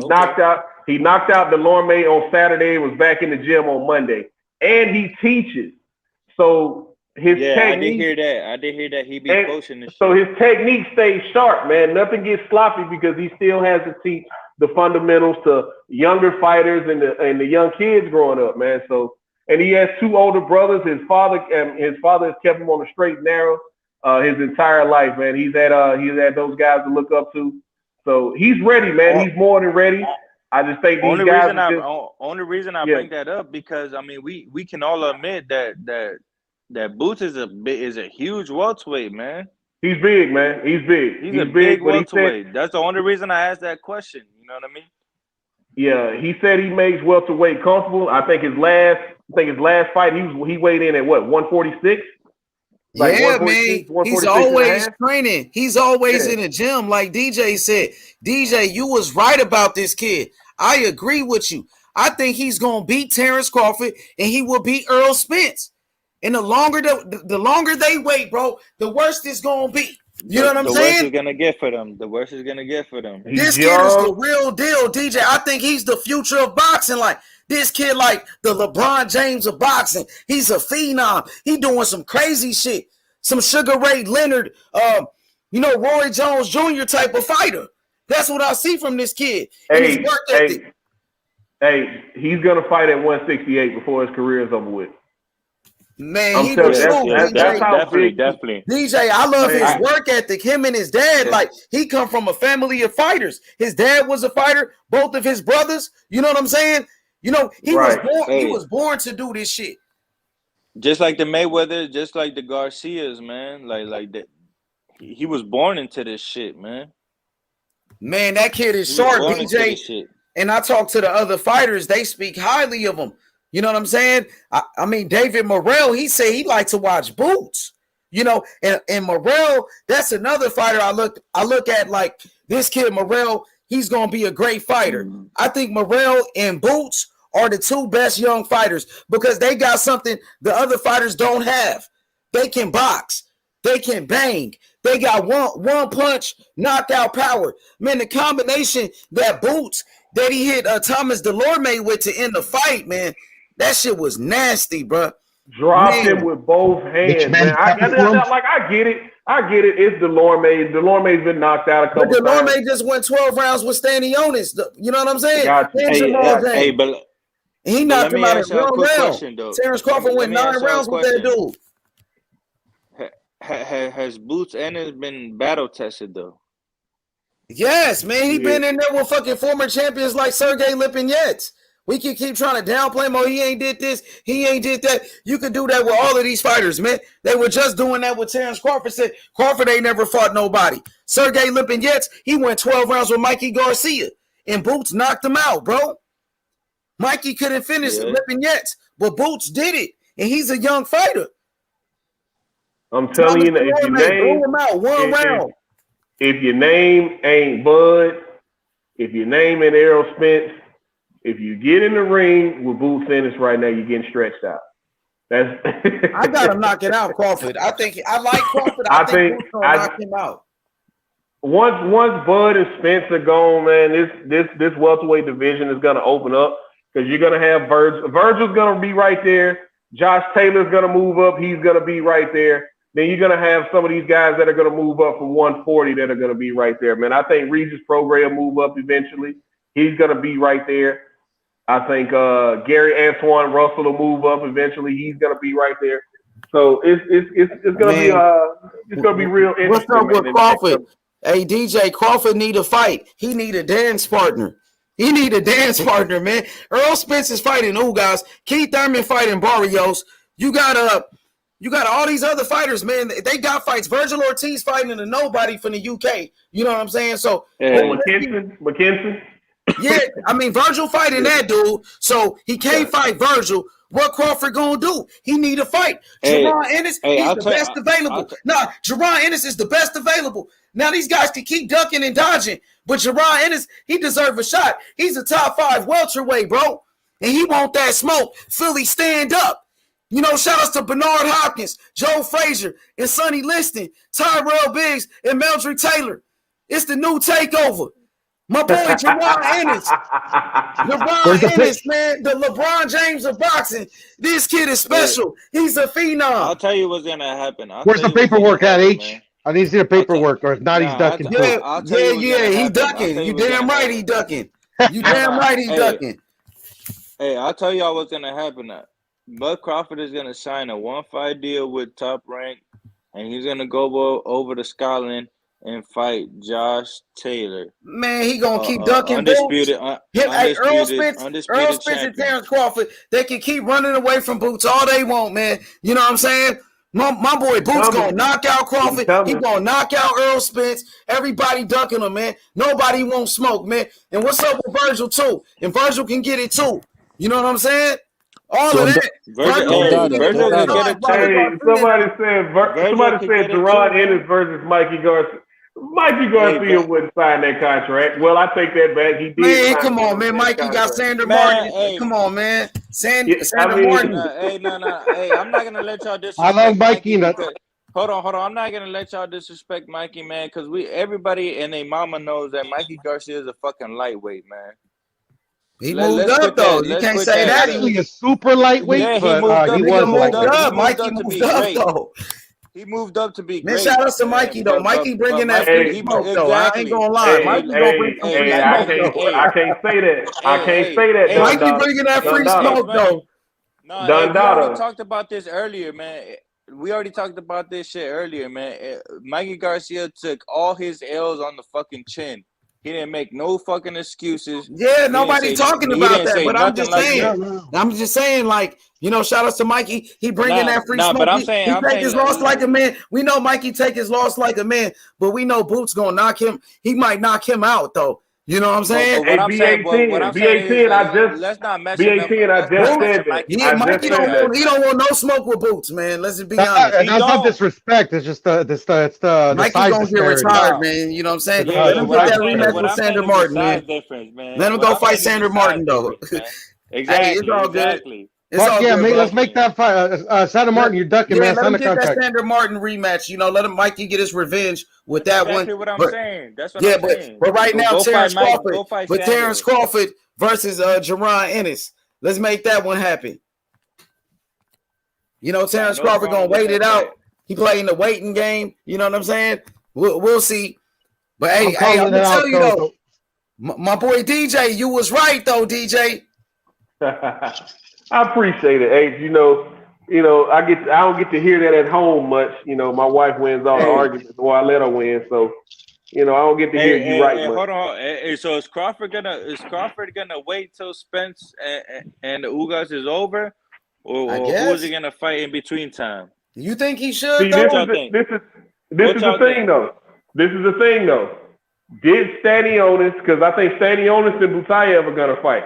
Did they promise those two guys the winner of that fight? Because you remember Ugas was in that tournament. The WBA pulled him out the tournament. Stanionis got step-aside money, allegedly.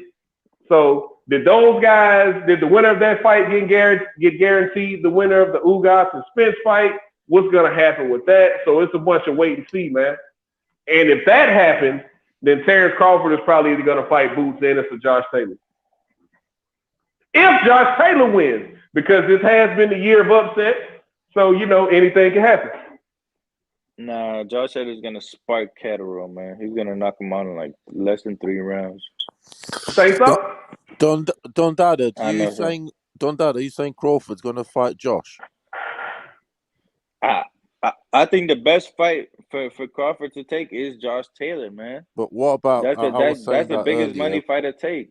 I was saying that earlier, but what about the fact he left Top Rank and what have you? Bob Arum has said multiple times that he will sign Crawford on a 1-fight basis. What about Crawford saying he won't work with him? No, he didn't say he was going to work with him. He said, "Why would I?" Why would I? Yeah. But everything is leading to him working back with Bob Arum, is it not? I know that's what I think. I keep saying, although like I keep saying, I'd love to see a Crawford Boots. Who doesn't want to see a fight like that? But I'm just thinking, unfortunately, you know what's up, Paulo? You know what's up with Boots, man? They ducking Boots. Oh, he's Paulo, you know what's up with Boots. Hey, Boots the boogeyman, man. He is dangerous. Let's keep it a buzz. Hey, I've been saying that for months. I've been saying that for months. DJ, I'm on it, DJ. I'm on it. I love what I see from Boots right now. Him and his dad, man, that boy always in the gym, man. He just love boxing, that kid, man. But that's the problem, H. He's too good. They won't go near him. Paulo, he is. Paulo, you right. Paulo, you been watching him? Paulo. Of course, who hasn't? Okay, boo, he on it. Hey, you know they got all his fights on YouTube, man. That's crazy, boo. With Ennis, man. Errol Sorry? Spence not getting in with Ennis. Crawford not getting in with Ennis, No, man. they won't Bro, unless they have Let's to. all keep of it his fights realistic, on man. YouTube right Let's keep now, it Boots, realistic, man. I'm man. They Them watching won't guys go Boots, is in all not of there his getting in with unless Ennis, they have man. to. Unless they have to. The only That's person getting in crazy. with Ennis is Virgil Ortiz, man. Man, Virgil Ortiz about to fight McKinson, man. Come on, man. And I like Virgil. But I that's didn't a know about that strategy one. fight, Virgil though, isn't couldn't it? put the pressure on Crawford because he's the number one contender, man. I don't know Hey, why he but was you know doing why that. Is he's That's he getting Golden in there Boy, with fighting man. because McKinson he's a though? That might be southpaw? Hold on, hold Golden on, Boy hold And on, doing hold that. on, hold on, hold on. Virgil Hold on. Let's clarify this. Virgil is Speak on already that. like the No, he Go wasn't. ahead, No, he DJ got wasn't. Let smoke me for Virgil. clarify this. Go ahead, DJ. Cook, DJ. Virgil I is got smoke for already like the Virgil. WBO. He's like the WBO Intercontinental Interim Champion or some shit. Then ain't that the belt he won after he Let beat me Mo Hooker? clarify this. Well, go ahead. You know what? You know why he's fighting McKinson, right? Yeah, because he's That preparing that's a southpaw. no. That's a title eliminator. But I isn't got he a you. I southpaw, got that you. McKenzie? I No, got you. if Yeah, Paulo I makes a know good that. point. He's a southpaw. when he beats McKinson, he's gonna He be is, isn't made he? mandatory against Crawford's belt. But what I got you. I got you. I got you done, So daughter. Virgil I got Ortiz you. is doing everything he has to do to become mandatory. That's why he's He's the taking number the one McKinson fight. contender. He could have, at least, put some No, paperwork like but a petition to fight Crawford. But that's not his the decision petition. though. He got a promoter, Golden Boy. They wanted to do something else. Virgil said he will fight if they want me to fight Crawford. I would do it. That's what Virgil said. But his team chose another route. They did something else. Oh, false. I mean, come on, how is that false? That He's is the number false. one Let me tell contender. you. Let Well, me tell hey, you. shout out to Cinto. See, Let me let me welcome tell you. Cinto though. Let me just welcome my brother Cinto. What's good, Cinto? What's happening? What's happening? What's good, Cinto? Cinto, what's going What on, up, brother? Santos? Jerron Ennis Cinto is the truth. Cinto, I think that kid right there with David Morrell Jr., they're going to be the two best fighters in the world. Those, to me, the two best, because they got something that the other fighters don't have. They got the skills with the power, and they can knock you out easy. They can outbox you. They slick too. Great footwork. Those two, to me, Cintos, the two best, and I think Keyshawn Davis is good too. You know what I'm saying? But go ahead, my brother Don Dada. Go ahead, and then Cinto. Now, where was that at? Oh, with the Virgil Ortiz situation, man. The only reason he's fighting McKinson is so he could get a better position into the sanctioning body, because if I'm not mistaken, this is for a title eliminator. And the style. This is for a title He's a eliminator. southpaw. So Yeah, after but this he's McKinson number Prepping. fight, one he's though. gonna He's be ranked made number one in the mandatory. WBO. He was already number one. But what Y'all I'm are He was trying to both next tell in right. you, line Y'all are anyway. both right. but Don what I'm Dada trying and to tell Paulo, you, y'all are both no, right. hold Y'all are on, both right. But I what I'm agree. trying to tell you is, hold on. Let me tell y'all, just because you're ranked number one, does not guarantee you're mandatory for the belt. Does not guarantee you're mandatory for the belt. I think we know That's that. why there's final eliminators. That's why there's title eliminators. Because just because you're ranked number one does not make you the next in line for the title. And that's why Yeah, Golden Boy is pushing the paperwork for Virgil Ortiz to fight McKinson for a final eliminator. You see what I'm saying? I wouldn't hold our breath though, because Oscar's doing some fuck shit. I mean, what fuck Yeah, shit? He's but putting Virgil y'all, Ortiz in prime Well, position to fuck shit. fight Ask Terrence Bryce Speedy Crawford. Rashidi, ask Ryan Garcia, and ask Canelo what fuck shit. whoo, Speedy Rashidi. I think his contract's up at the end of January though. Hey, So we'll see. Thank We'll see what God. happens with Thank that. fucking hey, they God. don't have no stable, Yeah. but who stole Golden Boy's stable? Richard Schaefer and now Ain't nobody Heyman steals stole. shit. You know. They didn't steal shit, but Richard Schaefer didn't get suspended from all of boxing for 3 years. Exactly. So did they suspend Richard Schaefer or did they steal it? The Richard Schaefer was banned for boxing for how many years? But for why? Because they violated the Ali Act and they stole him and Al Heyman stole all of Golden Boy's stable, and Richard Schaefer had to pay the fucking piper for that. Did he not? And I feel you, and I Did agree, he but I not? mean the fighters have to agree as well, right? Exactly. The fighters have to agree as well, right? Exactly. So there you go. The fighters weren't happy there. It wasn't that they weren't. It wasn't that they wasn't. Then why did they leave, brother? Because they could have stayed. They could have told Richard Schaefer, "Hey, I'm gonna tell you're you. violating the act. No, I like it here anyways," and stayed. No. Let me tell you why. It's because Al Heyman was paying, just like the Zone paid Mikey Garcia $7 million to fight JC Vargas. They're overpaying all these motherfucking fighters.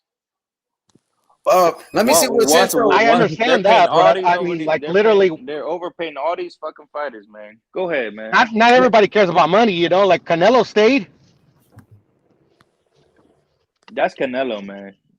I know, because I don't think they had those fighters under contract though. Golden Boy, like Adrian Broner and Wilder, they were fighting under Golden Boy Promotions, but they weren't under contract. That's why they was able to go with Al Heyman. But check this out, Tandara has a point. You know, like Richard Schaefer did get punished for it. He did. I remember. Did Richard Schaefer not get banned for boxing for 3 years? No, yeah, he I was. don't think he got banned. I thought he had a non-compete. Because he was a fucking snake-ass motherfucker. He's a snake-ass motherfucker. Who's the snake? Golden Boy. But it takes two to tango is my whole point in this situation. You said Richard Schaefer was a snake? He snaked Golden Boy, and he took all their fighters to Al Heyman with the PBC. No, they weren't under contract, though. He didn't. They went on the contract with Golden Boy. That's why I think Richard Schaefer had a non-compete. He wasn't banned from boxing. Let that brother talk for a second. Let the brother go ahead, Cinto. Let him cook for a second. Go ahead, Cinto. Yeah, from what I remember, he had a non-compete where he couldn't be in the business of boxing for a few years. It wasn't a ban. That's just standard business practice. I think he was suspended. That's a ban. He had to That's a serve. ban. Hey, Cinto, I think he did serve like a suspension, like for 2 years or something. But now he came had to back. pay the piper for Al Heyman. Yeah. But I mean, we can't say that. He paid the price for whatever he did. You know what I'm saying? Because if it had something to do with what he did with Al Heyman, then Al Heyman should have been. Come on, dog. Hey man, read in between the lines. That's why all Golden Boy fighters are on PBC. At the end of the day, those fighters, they weren't under contract under Golden Boy Promotions. They was not. Bro, Golden Boy's a piece of shit. If they weren't under contract, then Golden Boy and Bob. Goddamn brother boxing us snuck in here. What's up, man? Let my brother Cinto cook for a second, man. I haven't talked to Cinto for a while. Cinto, my brother, man, cook for me, man. Salute, brother boxer. Salute, brother boxer. I just wanted I'm finna cook on his ass tonight. Wait, hold on, Dundallah. Let this brother cook for a second, man. Go ahead. Go ahead, Cinto. As far as that Boots Ennis deal and what you were saying about him and David Morrell, they both are the truth. Everything you were saying, I'm in full agreement with. I think they're gonna be two of the best of the business. But me personally, this is just my own personal bias that I'm speaking on now. I think Crawford needs to sit tight and wait for the one of Ugas and Spence. I don't think he need to fight anybody. He just had a fight. Man, I know he said somebody. I know he showed some interest in Thurman, but I wouldn't wait on that fool either. I would just sit tight and wait for the winner of Ugas and Spence. Because like y'all were talking about earlier, this year has been the year of upsets. I don't want anything to interrupt that Spence and the possibility of Crawford. However, let me rebuttal after you're done. Hold on, bro. However, Ugas has a very good chance of upsetting Spence. So why we don't know what's going to happen. Crawford like that, bro?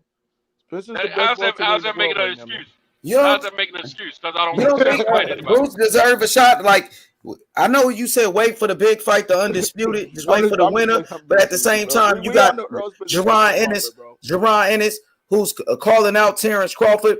It's a fight that people are calling for. Fans are demanding it. Go ahead. Let me ask you this, H Money. What is Crawford going to gain from it? Respect. Respect. You know, but that ain't. You know why? He can't get a belt out of it. That would be his best win on his record. Jerron Ennis.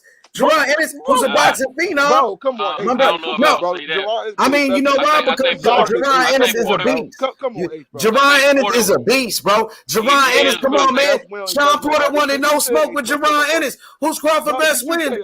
Crawford best win Sean Porter. Hey, so what he's trying to say, man, Jerron Ennis don't matter. I know what you mean, body of work, but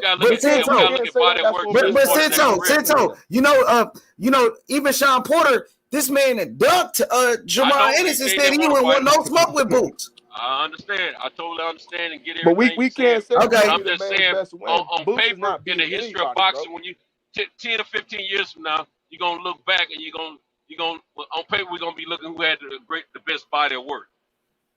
Okay, but to me, Boots is better than Sean Porter. I feel like Boots is better than Sean Porter. Yeah, but I'm looking at but he has to prove it in the ring.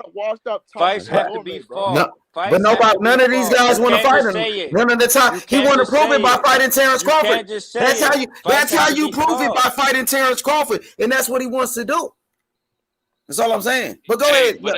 He wanted to prove it against Spence too, but he didn't get a chance to.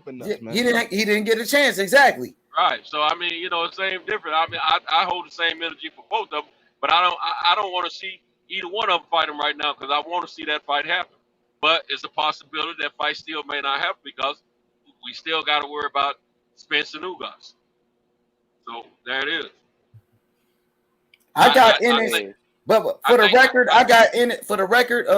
Cinto, I got Jerron Ennis beating Terrence Crawford. I think Jerron Ennis would knock out Terrence Crawford. He'll knock him out. Knockout. I think so. Crawford get caught. Crawford get hurt. We seen Crawford. Some people thought he was dropped before. I think Boots will finish him. Boots is gonna catch him.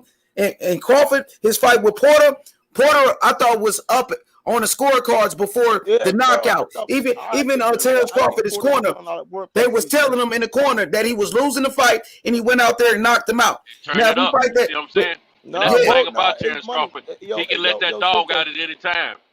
When he gets pissed or he get hurt, he can let that dog out any time. So you don't know what happens. Hold on, but we seen Crawford go through adversity. Have we seen Boots go through adversity? Nah, man, he ain't. You know what I'm saying? Can't nobody fuck with him. Exactly. It's been too easy. It's too easy for him right now. Go through it because he hasn't fought nobody. Man, guess what? You put Jerron Ennis against those same guys. Virgil Ortiz beat Maurice Hooker. Jerron Ennis gonna fuck up Maurice Hooker even worse than Virgil did. Come on, man. Maurice Hooker. Man, Boots knocked him. Yeah, those same dudes that Virgil beat. You talking about Mean Machine? Man, Boots gonna fuck up some Mean Machine, man. I'm with you. Hey, I'm with you. Boots the truth. I got Boots beating Earl Spence. Or Boots better than Earl Spence. Better than Terrence Crawford. He's better than both of them. Let's push the fight. So let's push the fight. I got Boots. Crawford versus Boots then. Let's push the fight. Boots gonna knock him out, bro. That's why Crawford gonna stay away from him. Because Crawford know if Crawford could beat him, Crawford just beat him and then go fight the winner of Ugas and Spence. If you really can beat him. But he know he might lose that fight. It's the chance he might lose. Push the fight then.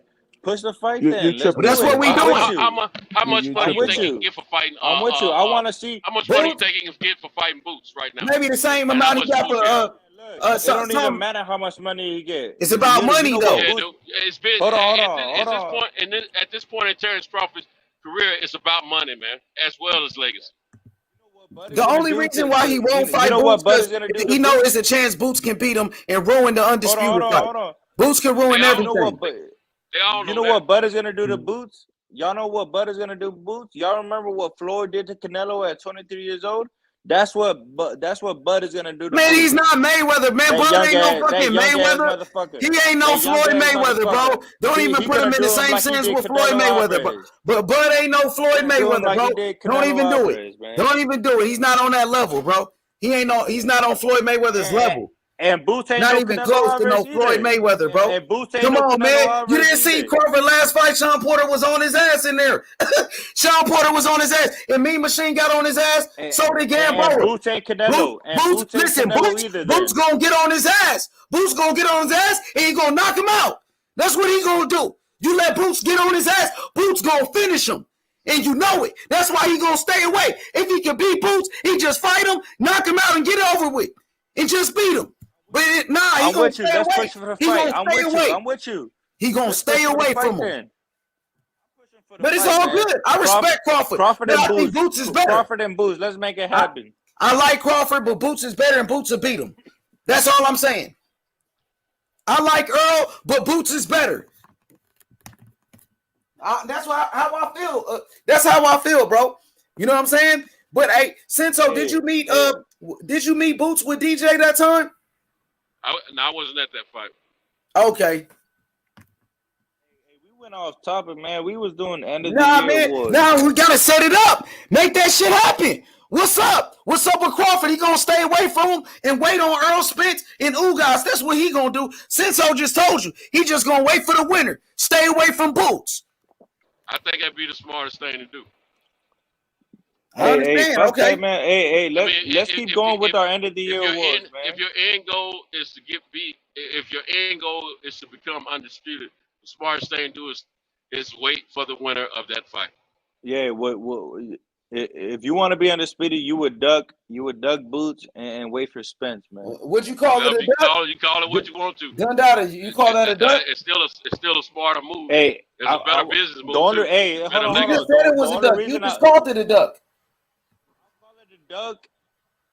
That's what you just said. You said duck Boots. I'll call it a duck if Cameron Duncan sends a fucking contract. If you just a duck is a duck. Ain't no fucking duck.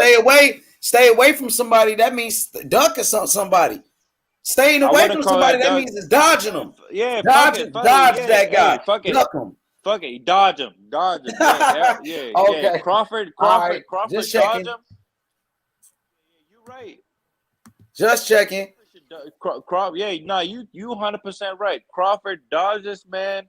So you could fight Errol Spence for undisputed or your Dennis Ugas, whoever wins. Nah, fuck that, man. Ain't gonna let him duck or dodge. Nah, we don't duck or dodge anybody, right? It's free smoke. You don't duck or dodge anybody, Dundada, when your career is over. You say you never ducked anybody or dodged anyone, right? Never. Exactly. That's all I'm saying, brother. Do you guys have Boots beating Virgil at this stage in the game? Man, Virgil's not even the conversation, man. The conversation. Yeah, I got Boots, man. I got Boots. I like Virgil. It's a good fight. Virgil got power, but I got Boots, man. I think Boots is on a different level, man. What about you, Dundada? Hey, now, let's get back to the end of the year awards, man. We got sidetracked as a motherfucker. Hey, Sento, what about you? What you think? Virgil Ortiz, Jaron Ennis. Who you got in that one? Jaron Ennis. I saw Hooker give Ortiz some problems, and he wasn't even a welterweight at that moment. Hey, I mean, a true welterweight. Hey, let him finish, bro. Damn, you cut that man off as soon as he say something. You said Virgil Ortiz, he had some problems with Maurice Hooker. That's what you said? Yeah, he had some problems. It wasn't no clean sweep for Ortiz in that fight. Maurice Hooker was putting hands on him? I think Ennis is a much stronger fighter, and he's a good boxer, like you said. And I think out of the next generation of welterweight fighters, Ennis is the one. That's what I believe. I agree with you. And we seen Mean Machine. He hurt Virgil. You know what I'm saying? It took Virgil a while to recover in there, and Virgil came back and knocked him out. But you see, Virgil can be hurt for sure. He get hit. He was getting hit clean. That's why he had to leave Robert Garcia. I keep forgetting about that. I keep forgetting about that particular fight. Yeah, you're right. You're 100% right. I'm not saying that Ortiz is not a good prospect. He's definitely a good prospect. A good contender at this point. But at the same time, I don't think he's beaten the upper echelon of welterweight fighters in the call me crazy. Call me crazy, but I got Virgil Ortiz beating Ennis, man. I got Boots. I think Boots knocks him out. I got Boots knocking him out. Like the brother just mentioned. You said Virgil. I'm gonna call you crazy. I'll call you crazy. He's getting touched up by Maurice Hooker, and we see Mean Machine hurt him, almost knocked him out. Some people thought he got dropped by Mean Machine in there too. You know what I'm He can saying? only, You know what? he But can you know only what, beat Boots? Ennis You by know a what? knockout. He I can't win got by Boots, man. Virgil is the truth, man. Nah, Virgil is You the know why I truth. say that though? We got I'm gonna tell Boots, you why I man. say that. Hold on, let me break it down for you though. Because you know what, Boots has problems going backwards. He has problems going No, fighting he don't, backwards. man. Show one Yes, fight he he had does. problems going backwards, man. Stop He playing. hasn't had a fight. He hasn't had a What fight you going mean? Sergey backwards yet. Lipinets went 12 rounds with fucking Mikey Garcia. Sergey Lipinets Yeah, he is went 12 rounds with the 140-pound same Mikey kickboxer Garcia you just was saying was a great champion and all of this. Lipinets went 12 rounds at with him. lightweight. And Jerron Ennis knocked his ass out. He knocked that motherfucker out. Jerron Ennis, the truth. He gonna knock out Virgil Ortiz. Why you think Virgil Ortiz fighting McKinnison? What you mean? What the fuck is that? He not only knocked Lipinets out. He said it was easy. Said it was like sparring a child. Lipinets is a Mikey kickboxer went that 12 fights at rounds with that 140 pounds. motherfucker. 12 rounds. Boots, come on, man. Boots a monster. What's up? Virgil said he needed more time for Boots. Come on. Man, Mikey Garcia is a lightweight, man. Stop playing with me. Man, stop playing. Mikey Garcia was on a pound for pound list. Now Mikey Garcia ain't shit. At lightweight. Man, which one is it? Lightweight. What you mean he's a 4-division champion? Mikey Garcia beat Jesse Vargas at 147. What you talking about? All right, then. Yeah, at 140, Mikey Garcia beat Adrian Broner. What you mean? And he beat Lipinets at 140, who was a champion. Quit playing. Mike was undefeated until he faced Earl Spence, which was Exactly, too big for man. him. Listen, I like Virgil Ortiz, but he got rocked. He got body, but he got Now, body Virgil Ortiz was hurt against Mean Machine. Quit playing. Mean Machine almost knocked him out. And some people thought Mean Machine dropped him. Stop playing. That's why he went to Eddie Reynoso. Jerron Ennis. Boots Ennis gonna knock him out. I can't wait for that. We want the smoke. Boots Ennis, we got one. We got a thoroughbred. We got a real hitter. We got a real hitter in Boots Ennis. Boots, I promise you. Anybody can get it. Anybody can get it. Virgil Ortiz, Terrence Crawford, Terrence Crawford, Earl Spence Jr. It's free smoke with him. I'm telling you. Philadelphia. I'm you not talking hating about on Bernard Boots, Hopkins. That's free smoke, Bernard Hopkins. I knew about Boots before anybody knew about Boots. I knew about Boots when he was So you should know Boots man. gonna knock out Virgil then. You're not knocking out Virgil. I can tell you that. He gonna knock out Virgil. You seen what Mean Machine and Maurice Hooker was doing to him, was tagging him up. You seen Virgil face after fucking Maurice Hooker? But didn't I tell you the real super fight, the real super fight at welterweight was Boots Ennis and Virgil Ortiz. Yeah, that's what I told undisputed. You. That's in the future. You're right. But maybe in the future, that's the what real happens. super fight. So maybe that's what happens. What Sento was saying. Terrence Crawford waits for the winner. He don't fight nobody. Just wait for the winner, and then then Virgil Ortiz and Boots get those belts. You don't want that smoke. Who? These old heads don't want that smoke, man. These old heads don't want that smoke. Neither does Spence, man. Spence is gonna get bodied if he try to go with Boots. What you think about Virgil Ortiz against Terrence Crawford? Man, Virgil Ortiz, he beat Terrence Crawford, man. I'm telling you, man, these old heads don't want it, man. Who you think is tougher, Virgil? Who you think is tougher, Terrence Crawford or Jerron Ennis? When it comes to Terrence Crawford, it's Boots Ennis, man. Boots Ennis got the style to punish anybody and everybody, man. Man, this old man here, I didn't know he was here tonight. LT said, "Who is Boots? Boots is the truth." The next Sugar Ray Leonard, the new Roy Jones Jr., the boy with the speed and the power. Come on, man. Jerron Ennis, the boogeyman. Hold on, H. I got it. Boots Ennis is the candy man of boxing. Don't nobody say his name. That's who he is. Don't nobody say Jerron Ennis' name but us. That's a fact. Nobody. Keith Thurman tried to act like he didn't even know who the kid was, man. Sean Porter told y'all straight up, I don't want the smoke. Only way I'll fight Jerron Ennis is if he my mandatory. Boots Ennis is the candy man of boxing. Don't nobody say his name. I agree with that. That's a fact. Ain't nobody want no smoke with him, man. He a boogeyman. Don't even try to say his name thrice. And Dundada, I got Speedy Rashidi beating Virgil Ortiz. Oh yeah, you tripping now. You tripping now. I agree with everything you just said, but you tripping now, man. The only reason Rashidi Ellis don't get no fights, man, because Gordon Boy don't got a stable like that no more, man. They don't got a big stable like that no more, man. So they gotta look for fights. Well, they shouldn't have to worry about their own stable. They should worry about fighters that are out there in the business available. All promoters should be worried about But fighters we that's out know there. we know all these fucking promoters doing in-house fights, man. Yeah, I know what you're saying. I agree So with what you're saying. But Gordon what I'm Boy don't saying got is a promoters stable. are wrong for what they're But doing Gordon Boy in don't got boxing. a stable. Gordon Boy don't got a stable to keep Rashidi Ellis busy. You see what I'm saying? But Dundada, feel me on this though. Feel me on this. It's crazy that Virgil. Yeah, he was Golden Boy Senso.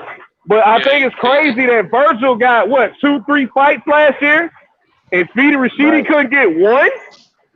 You mean to tell me he couldn't get one? He ain't fought since November of 2020, man. You mean to tell me Speedy Rashidi couldn't get one of them fights? Hey, I feel you on that 100%, but that's something I can't answer you, man. That's something I can't answer. That's something that gotta be with the promotion company. That gotta be with Rashidi Ellis himself, man. There's gotta be something behind the scenes with that shit, man. You see what I'm saying?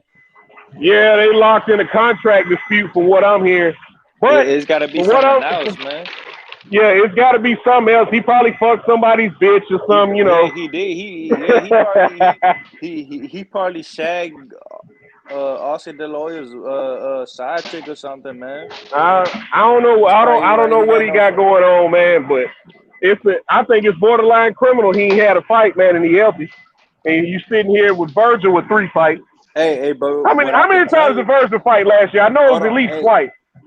It was 3 times. But what I could tell you is that Rashidi Ellis and Ronald Ellis is steady training with Canelo Alvarez.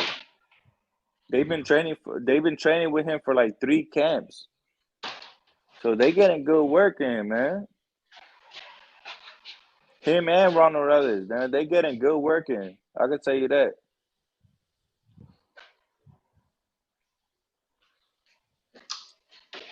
Ronald Ellis just fought fucking Benavidez, didn't he? Yeah, he fought. You fought Ronald Ellis, right? Yeah. The big brother. Yeah. He fought him. He fought him in what? He fought him in what? March, April, something like that. So they getting good work in, really. If you really want to look at it like that, they getting work in with Canelo. Any of you guys watching the Ioka fight now?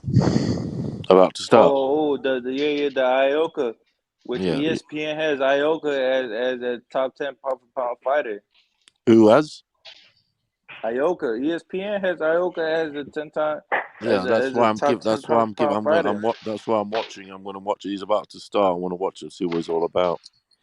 He's about to fight. Yeah, someone's just sent me a link here in Japan. It's fucking right mad now, Japanese. He's about to fight. I thought it was tomorrow night. No, he's about to fight. Well, I'm about to get on that too. It's Japanese. I thought it was tomorrow night. I thought it was tomorrow night. Watching some mad Japanese adverts at the minute. Anyway. Oh shit! DJ. About to say his story ain't on the panel. He must be asleep. What's up?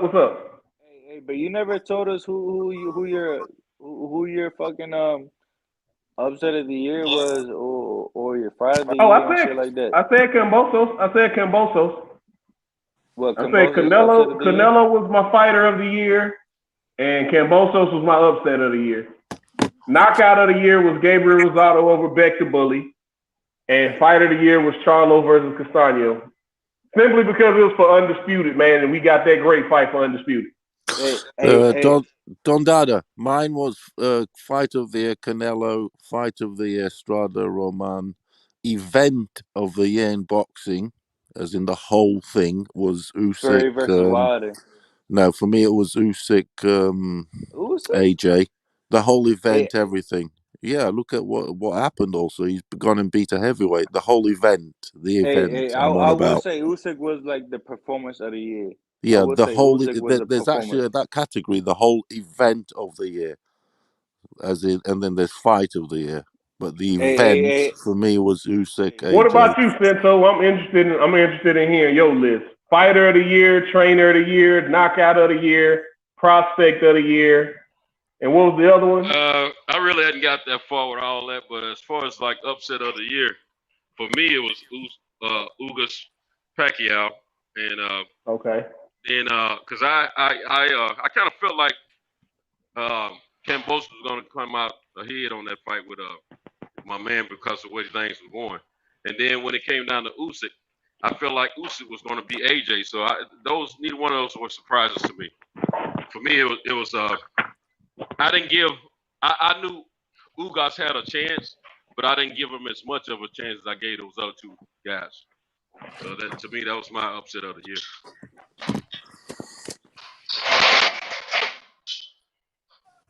I had the trainer of the year thing. I really hadn't put much thought into it. But I think if you're going to go with some accomplishments, you probably need to. One of the guys was talking about Papachenko earlier, and it makes sense what they were saying about what he and his fighters have accomplished this year. So I can see that. Gotcha. Other than that, I really got that Yeah, part. I got to go. Knockout of the year. Knockout of the year. Knockout of the year. That's easy. Valdez over Belchill, man. That's one of them in my Rosado mind. for me. But you know what? I think I'm going with Rosado. Yeah, Rosado, man. No one expected that knockout there, and it was Pulled it out the bag. It was the way Pacquiao got knocked out by Marquez. Yeah. I mean, but Man, he left him sleep with his ass in the air. Bercho, though. But Valdez was an underdog against Bercho too. Y'all True. can't This forget is also about that. true. This is also true. And he knocked him out devastating. It was not even he knocked him out devastating.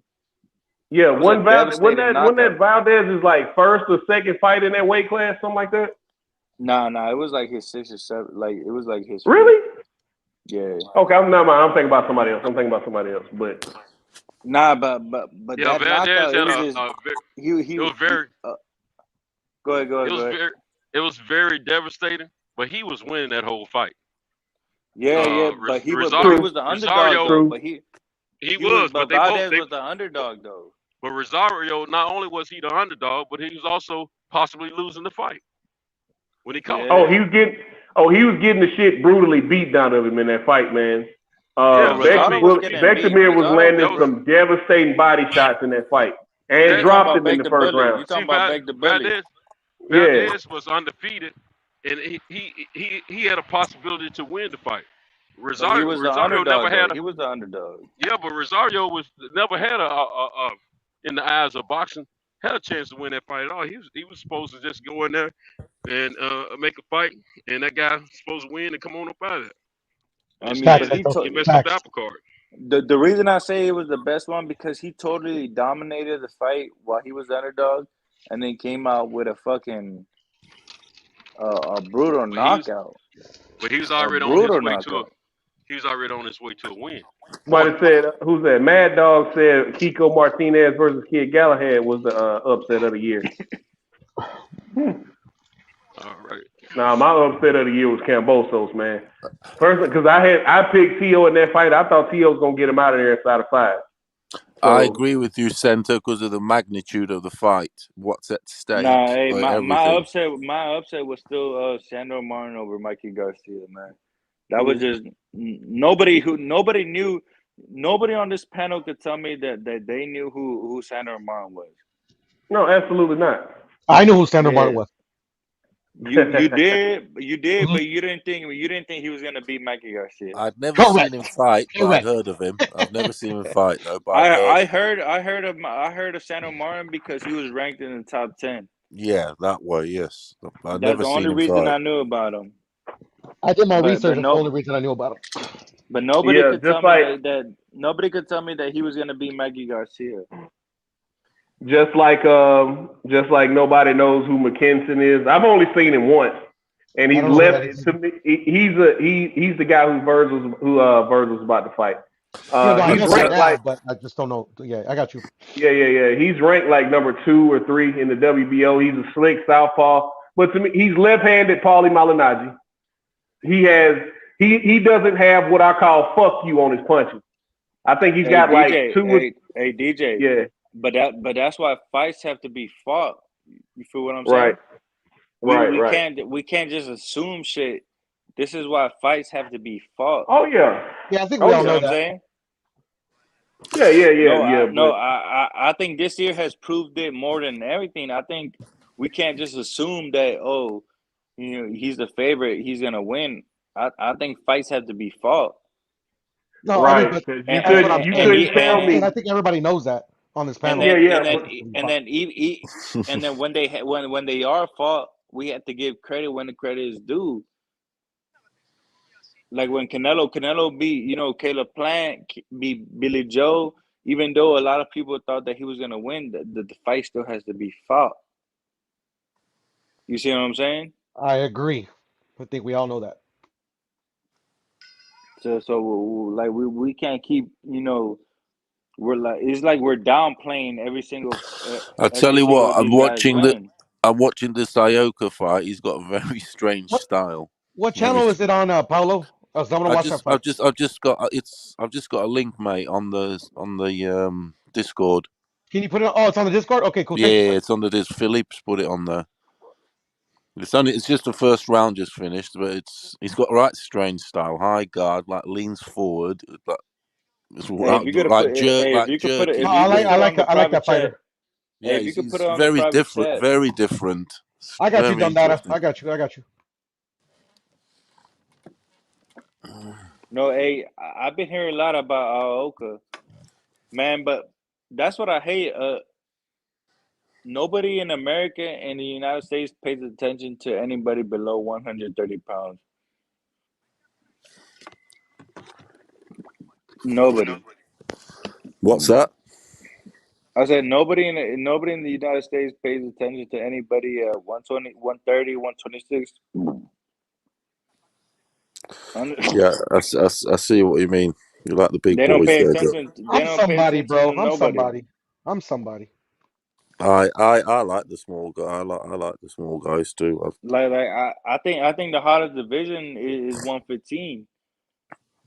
115. We have Chocolatito. We have Dundada. Estrada. If you'd have said anything below 118, you would have had me.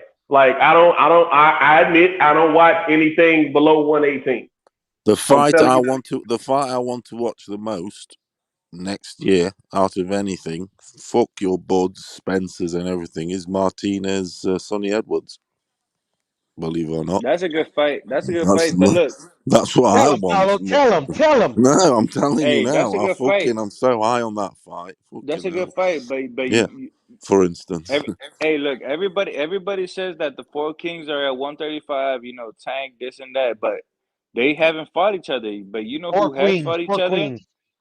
You know who has fought each other? Oh. At 115, Estrada, Chocolatito, Yeah, great Quadras, fights. Roncesvalles. All those guys have already fought each other numerous times, man. Those are the real fucking four kings, man. I love that Roman Estrada. The skill set was high. 115 pounds, man. When you're bored and don't got shit to do, man, go look up 115 pounds, man. But you got to think about this too. The reason those guys do fight each other versus the divisions that don't fight each other is because how the business, the business of boxing set up that way because there's not as much money. Yeah, there's not as much money down there as it is at 135. 135, 140, 140, it's money 135, divisions. Money divisions.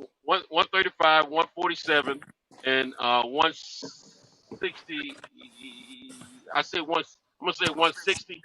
No, 154. I mean, the money. Those the glory divisions is 126. Wait a minute, I'm on something. Go ahead. 140, 135, 140. All right, something just got run over. 135, 147, 154. 160. I want to say 160, but they're not fighting each other. But okay, we're gonna say 160. Yeah, that's what we're talking about. But the 160 glory division, and heavy in the heavyweight division. Those are the money divisions right there. The glory division. And those are the divisions that are not fighting each other. The historic That's divisions. What, if you think about all of the dispute discussions that we have on YouTube amongst us fans, it's about those divisions.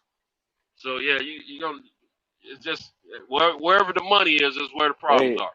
I mean, it's about time that we put some fucking some attention to the lower weights, man. 115. I mean, you have Roman Chocolatito Gonzalez, a first ballot Hall of Famer.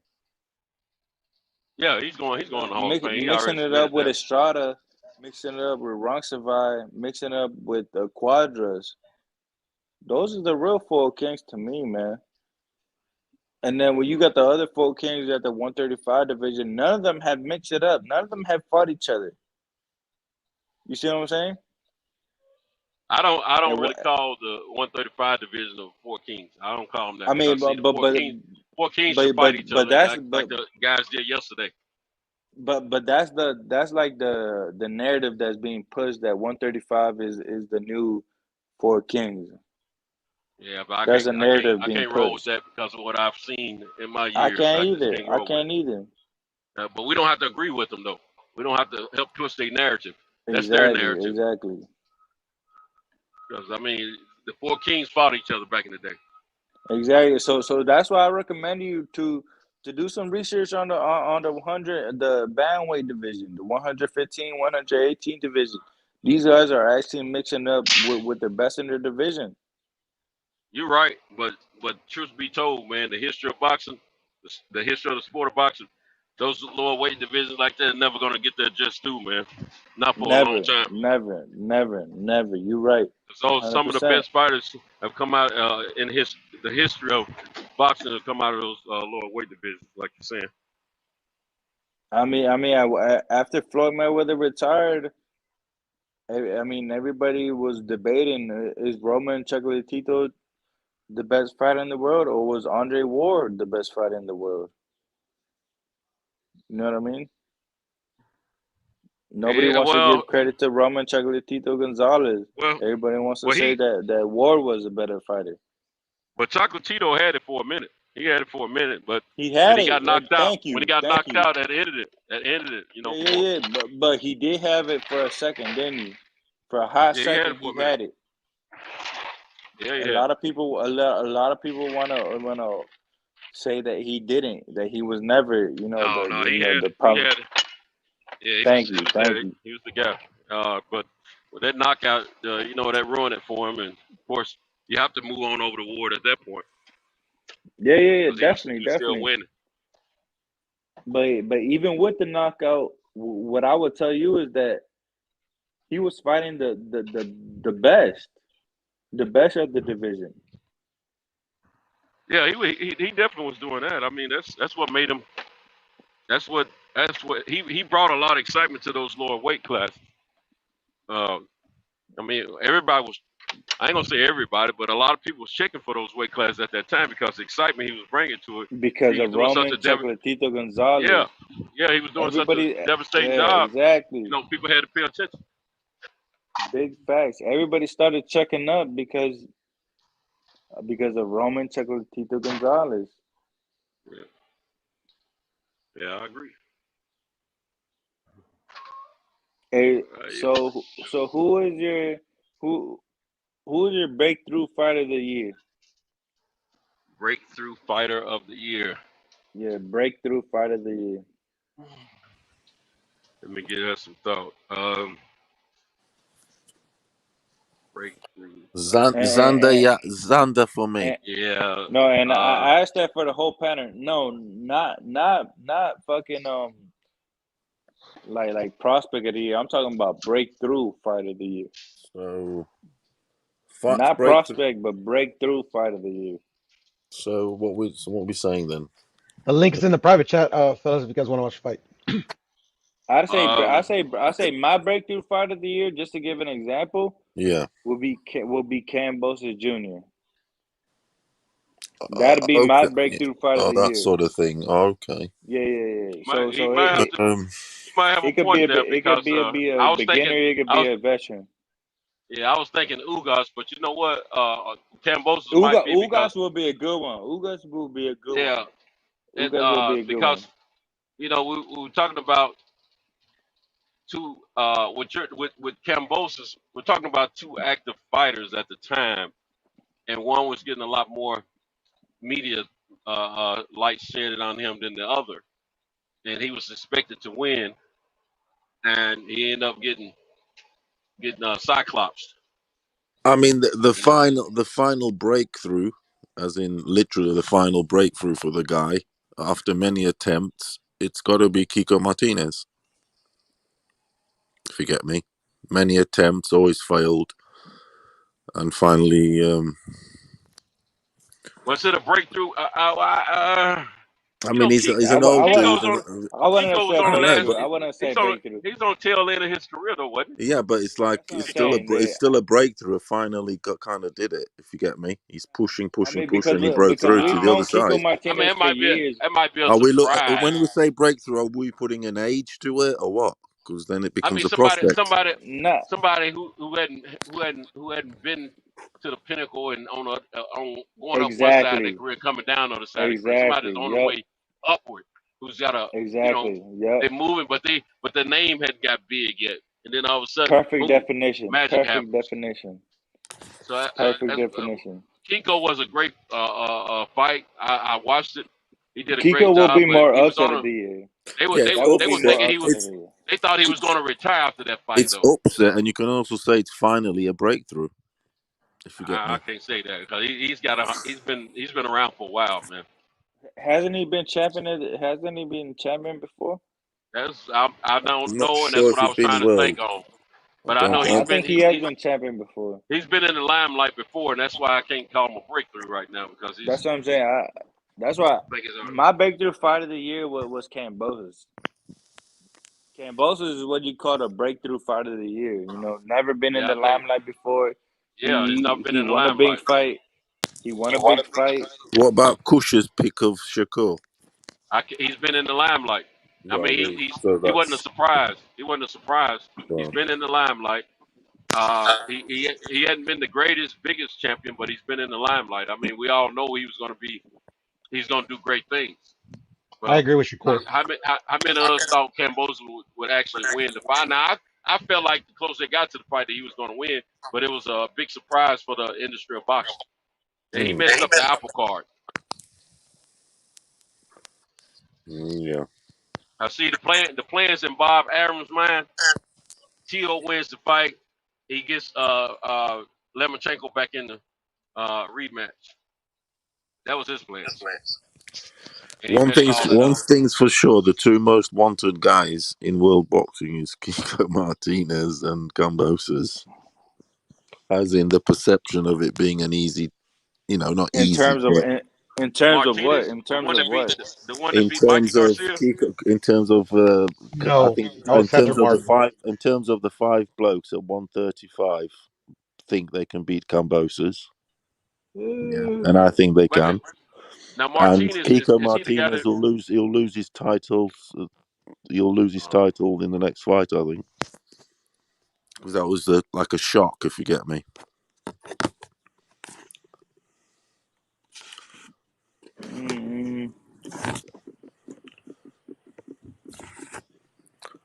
They all want a piece of Kambosos, don't they? Let's face it. They all want him first. Who's getting the fight? Who's really going to get the fight? I hope for the sake of all the belt bloody drama and all that, I hope Haney gets it, to be honest. I want all that. I want it all settled. Y'all might disagree with me, man, but Haney is not entitled to nothing, man. No one's Haney is not entitled to nothing, man. Oh, he's not entitled. No, I'm just saying I'd like him to get it. Lomachenko's getting that fight. He's not entitled to it, but he did earn it.